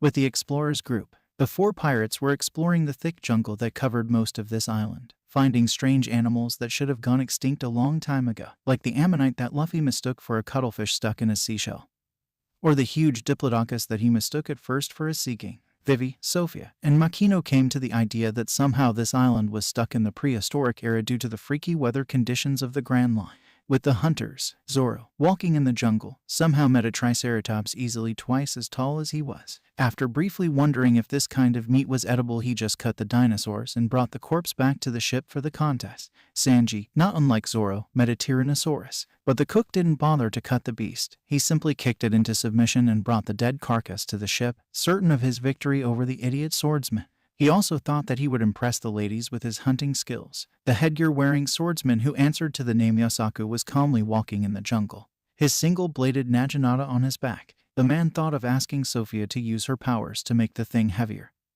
but sadly the woman couldn't do that yet. Yosaku walked for a long time and encountered a freaking dinosaur, so, in a very Yosaku fashion, he jumped in glee thinking that the contest was surely won as the thing looked quite large. Not very tall, but surely large like a stegosaurus should be. As a training exercise, the man ran back to the ship carrying the thing on his back. The sunglasses-wearing swordsman was walking in the prehistoric deep jungle when he suddenly met a raptor. However, the beast saw that the human was armed, so it ran away with the human in close pursuit. After a while, Johnny managed to cut the raptor's leg muscles, stopping him from running away from him, and was able to quickly kill it and bring it back to the Going Merry. Back on the Going Merry, the 5 pirates who stayed on the ship waited quite a long time before Nami seemed to remember where she heard the name Little Garden before, and so she and her sister searched through all the books on the ship. Guys, it's terrible. The island is inhabited by started the navigator as she and her sister barreled on the bridge to warn their nakama just as a huge shadow could be seen on the bank looking at the ship. The 5 pirates were completely shocked as a huge giant kneeled on the bank and looked at the 5 pirates on the bridge of the boat. You got any alcohol? Why yo little, stuttered Usopp looking at the giant whose head was tall as the Going Merry, causing the giant called Buggy to smile as wide as possible, before screaming in pain and surprise as a huge Tyrannosaurus bit him on the A. A dinosaur, yelled the pirates, completely astonished at the kind of animals present on this island. The giant, angry at the dinosaur that dared to bite his A, drew his axe and promptly cut its head off. I'm Buggy, Bobby Bubba, the most powerful warrior of Earbath. He turned to the pirates and pointed the Tyrannosaurus head at them. You're my guests. We'll share this piece of meat. The pirates were tremendously shocked, as it wasn't every day that a huge giant invited you to eat with him. With the explorers, Luffy somehow was able to climb to the top of the Diplodocus head and use the vantage point to observe the geography of the island. Luffy, you should come down, it may be dangerous, warned Makino, looking at her captain with a disapproving look at his childish attitude. The 2 other girls shared this opinion. Bah, don't worry, I'm sure he is harmless. I can't see the whole island unless from here, replied the Straw Hat captain, before the beast, fed up that a clown made noise from the top of its head, decided to put an end to that by eating the little thing. The 3 women were shocked at Luffy's fate, but, fortunately, a giant appeared and promptly cut the dinosaur's head to free the pirate captain from the beast's throat. Galgo Gaga, there is a lifeful young man. It has been a long time since the last visitor, laughed the giant as he put Luffy on the palm of his hand. Wow, you're quite tall. Are you human? Galgaga, that's a good one. I'm Dory, the most powerful warrior of Earbath, exclaimed Dory. Giant, stuttered Sophia and Makino, looking at the shocking scene that took place in front of their eyes. So the rumors were true, they do exist, softly said the princess, looking at the scene while caressing her duck who was passed out foaming from the mouth. Nice to meet you. You will all be my guests tonight, stated the giant. Shit, he saw us, muttered the 3 girls. In Buggy's house, with Alvida, Nami, Gecko, Kaya and Usopp. Baba, the meal is ready, my friends. We aren't we very hungry, managed to stammer the sharpshooter, terrified by the giant. Don't feel nervous, dinosaur meat is very tasty, said Buggy. No, really, we aren't hungry, added Kaya and Gecko, looking quite green when they noticed the human skulls on the ground. Say, Mr. Buggy, can I ask you how long does the log pose need to set to the next island? Asked a nervous-looking Nami. Just a year. Baba, you should make yourself at home. You will surely stay here for quite a long time. laughed the giant warrior as the 5 pirates fell over the log they were using as a bench. Year, said Alvida in disbelief since she didn't believe that such a long time was needed. In Dory's house, with Luffy, Vivi, Sophia, and Makino. Gaga, laughed the giant, very amused with Luffy's antics. Hey, the dinosaur meat is quite good, giant. Gaga, your bento pirate special is quite good too, but a little too small for my taste. Laughed Dory to the shock of the spectators. Am I dreaming, Makino-san? Asked Vivi, tremendously shocked. I don't know, replied the bartender, completely astonished at her captain ability to make friends with everyone. After that little scene, the 2 new friends talked about their origins and the time needed for the log pose to set on the next island. After Luffy denied the offer to fight the giants for their eternal pose as they already had one, but they didn't want to rush so as to not miss any island. Suddenly one of the volcanoes erupted, causing Dory to take his weapons, looking ready for a titanic battle. Meanwhile, in Buggy's house, the other giant did exactly the same, with Buggy looking even more eager to fight than his opponent. The following fight that took place shook the whole island. Sword met axe, and when those were lost, fist met fist. The girls didn't understand why these 2 giants fought when they simply could talk and go back to their home together. The 2 boys, however, knew that this fight was a matter of pride and that the giants would continue to fight until one of them won fairly. Ready to lose, Dory? Taunted Buggy. Speak for yourself, Buggy. The reason for this fight was forgotten such a long time ago. Those were the words each of the giant told their respective guests before they headed to fight each other. The fight grew in intensity when Buggy hit Dory's helmet. As a response, Dory almost managed to decapitate his fellow giant warrior, who threw his axe at him. Then they both punched the others with their buckler, sending them both on the ground and ending the match in a draw. 73-466 fights and 73-466 draws, muttered both giants as they fell on the ground. After spending a little while panting from their previous fight, they laughed and talked like good old friends. Baba, listen to this story. I have guests that gave me some alcohol. Want some? Gaga. Of course. It's been a while since I drank anything other than water. Earlier, on a holiday resort island, 2 Baroque Works officer agents were taking a break. Mr. 3 and Miss Golden Week were currently taking a break, as was authorized by their agency unless orders came, and they were free to do as they pleased, so that was why they were in a holiday paradise resort. Unfortunately, Mr. 3 noticed that his partner withheld their orders and was furious. Miss Golden Week ... In light of our partnership, I will spare you this time. But, should you do that again, it will be the boss that will kill us both, darkly said Mr. 3. Scared, his partner handed the orders to him. Mr. 5 was killed and Miss Valentine defected ...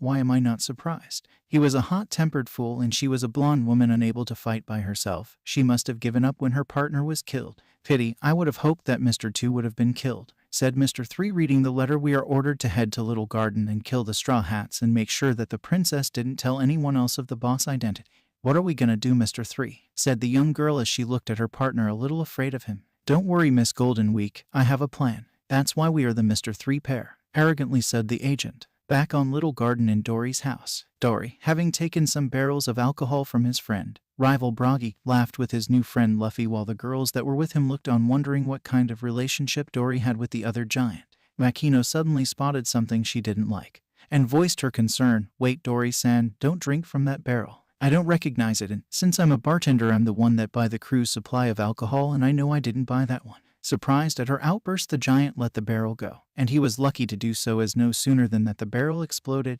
Thankfully, no one was hurt. Are you sure that you weren't the one that brought that barrel here? Asked the angry giant. Yes. After being stared at long and hard by the giant, who finally said that he believed them, the pirates wondered why someone would want to trick Dory. Say, Dory, before you said that you were a warrior of the sea, does that mean that you were a pirate? Asked an overeager Luffy. Yes, started the giant, wondering what the Straw Hat captain was thinking about. So that means you have a bounty. Yes, and Buggy too. We are both wanted for 100 million berries. I get it now. Someone must have heard of you and your endless fight with Buggy, so they must want to get your bounty by weakening one of you enough to lose the fight, while severely wearing down Buggy enough so that both of you would be too weak to struggle against capture, and so they would be able to get your bounties, said Vivi, sure of herself, while all of the people present looked at her like she grew another head. What? After thinking about it, they all agreed that something was up, and as they were going to warn Buggy of what they discovered, the volcano erupted, signaling another fight. Meanwhile, in Buggy's house, a valiant warrior of the sea. What's that? Asked the giant after he drank almost all of their alcohol and having rested from his fight with Dory. That's what you are, and that's what I want to become,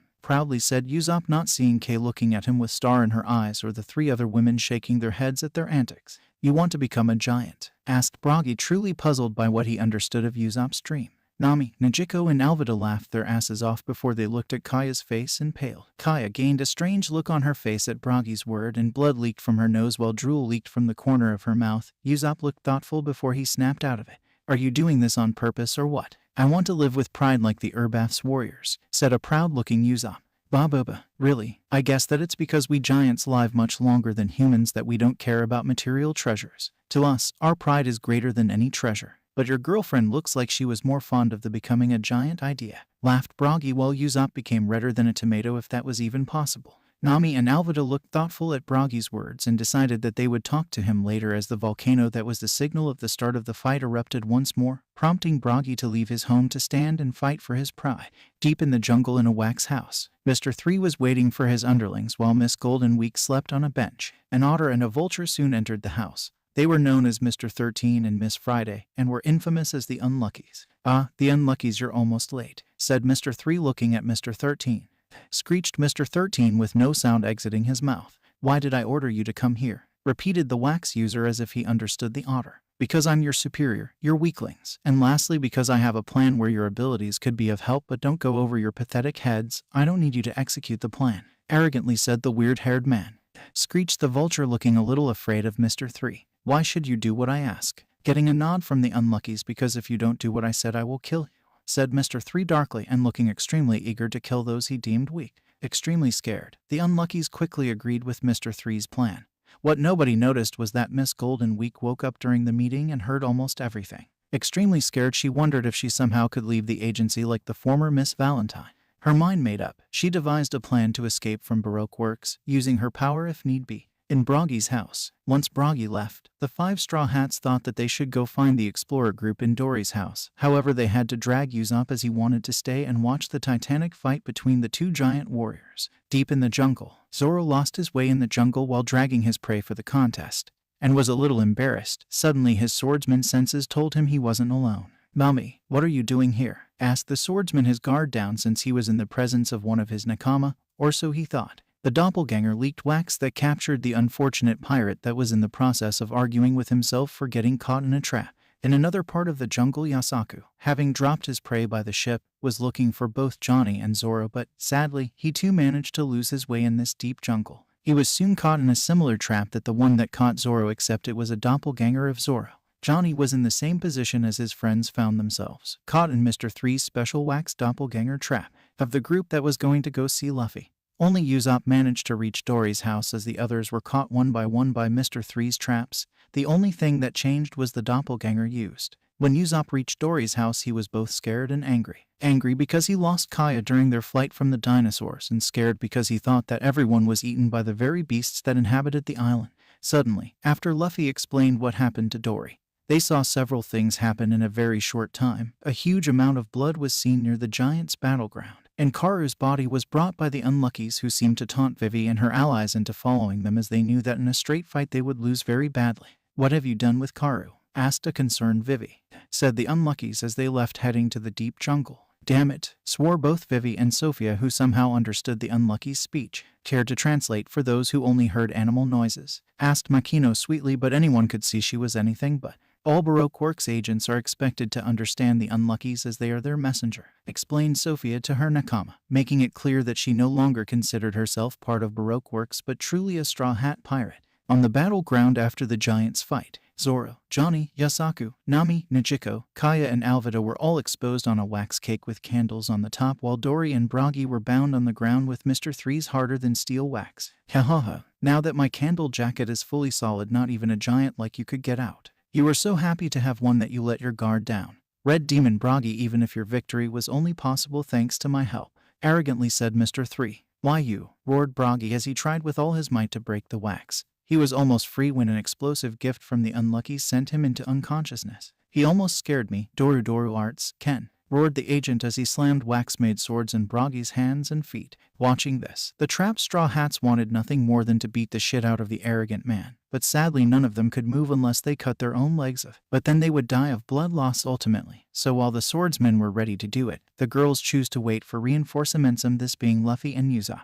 Suddenly, while Mr. 3 taunted his captive with his huge wax cake, making the girls think he was compensating for something, Luffy, Vivi, Usopp, and Sophia erupted from the jungle looking ready to defeat Baroque Works. So you're Mugiwara no Luffy. Maybe I'll collect your bounty too. You can try, replied Luffy to Mr. 3. Luffy, don't waste your time with him. Destroy the cake, otherwise we'll die. Hurry, Usopp-kun. Help me, yelled the trapped Straw Hat pirates. No, said Luffy, shocking everyone but Mr. 3 and Miss Golden Week. Color's trap, you're a Jiri no Kuro, softly said Miss Golden Week. If he managed to free himself and defeat Mr. 3, I'll join him since he would most likely be able to protect me. Luffy, no matter what, stay in that circle, said Sophia, as she had somewhat of an understanding of Miss Golden Week's abilities, having worked with the Mr. 3 pair when she was still working for Baroque Works. Miss Valentine, it isn't nice to interfere in a fight that isn't yours, said Mr. 3 as he went to attack her, only to meet Luffy's fist as he took a step out of the black circle that made him betray his friends, more than likely saving Sophia's life. Shaking his head, Luffy managed to clear his thought and went again to attack the cake, but sadly Miss Golden Week already painted another circle on him in the ground. Tajiu no Aka, hit here please, said Miss Golden Week as she pointed to the circle in the ground.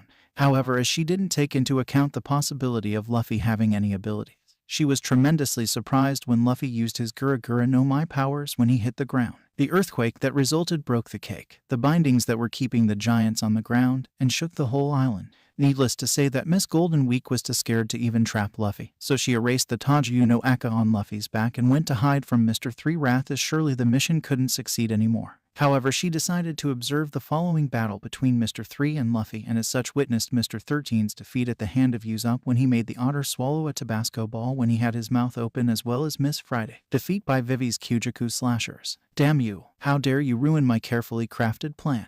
And as for you, Miss Golden Week, rest assured that I will inform the boss of your betrayal, roared the enraged Mr. 3. How dare you threaten one of your nakama, yelled an equally enraged Luffy. Knowing what was likely going to happen, the Straw Hat crew wisely vacated the place, thinking that the giants would be able to survive the onslaught that was about to happen. Let's see how you deal with not being able to move. Candle lock, said Mr. 3 as he tried to bind Luffy's leg to keep him from moving around too much. Sadly for the Baroque Works officer agent, the pirate captain didn't let himself be bound by the wax trap.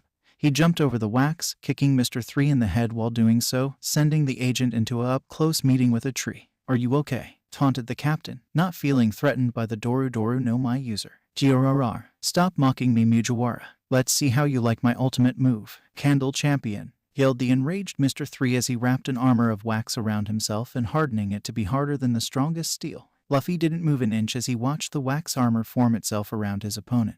When it was done, Luffy only lifted one eyebrow, not very impressed with his opponent's so-called ultimate technique. Is that it? Don't you dare mock me, roared Mr. 3 as he finally lost it due to his opponent unstoppable teasing and taunting. The wax-wearing man charged like a berserker without thought, with the intent to kill this little upstart. Despite the fact that his opponent didn't have any head protection, Luffy decided to make a point by shattering Mr. 3's armor with his Gura powers via a sucker punch. Mr. 3's Candle champion didn't have a single chance against the might of the Gura no Mai. The wax shattered like glass, leaving the agent armorless and very vulnerable. Luffy didn't let Mr. 3 have any hope of getting away without a good beating. Mr. 3 was left unconscious, looking black and blue. Somewhere deep in the jungle, near Mr. 3's Candle house, Sanji was riding a saber-toothed tiger that dared attack the Straw Hat's cook before getting curious about the house. He was so curious that he momentarily forgot about his self-appointed mission of rescuing the pretty ladies while letting the men rot to hell. The cook took the time to drink a cup of tea inside the house before he recalled the pretty ladies that awaited his heroic action to free them, at least in his little fantasy. Suddenly a den mushy ringtone could be heard from a picnic basket. Naturally, the curious cook answered the phone. Hello, this is the shitty restaurant. Have you a reservation? Asked Sanji. Shut up. I don't have the time for your bullshit. I have waited for your report for hours, said a rough voice from the snail phone. A report? Who is on the phone? Asked a puzzled cook, wondering where the hell he was. It's me, Mr. Zero, answered the same rough voice. Yes, Mr. Zero. Sorry, I didn't recognize your voice, apologized Sanji, trying to pass as a Baroque Works agent. Mr. 3, is what I asked you to do done? Asked Mr. Zero, paranoid as ever, not giving any hint as to what he asked Mr. 3 to do. However, Sanji wasn't an idiot, and for Mr. 3 to be on the same island as them meant that he was likely here to kill them. You mean the Straw Hats? Yes, I took care of them, said Sanji, getting the Shichibukai to settle down, but the cook spotted someone from the house's window. The cook then took care of the intruders that searched for Mr. 3 by the orders of Mr. 0. But sadly he made too much noise and the snail phone receiver was still on the table and not back on the snail's back. Mr. 3, what was that? Asked a suspicious Mr. 0. Ah, one of the pirates had thought it'd be cute to only play dead, so I had to put an end to that notion. Sorry for the noise, said Sanji, trying to save the life of his friends by tricking the Shichibukai. Tut tut, it seemed that Mr. 0 hung up, fed up with what he thought to be his underling. So Sanji destroyed the snail phone and left the house to look for his nakama. Back with the giants and the rest of the Straw Hats with a hidden Miss Golden Week, Buggy was bawling his eyes thinking he killed his only friend, only to be scolded by the awakening Dory because the weapon were dull from all the fighting for 100 years, and so the wounds they received weren't life-threatening.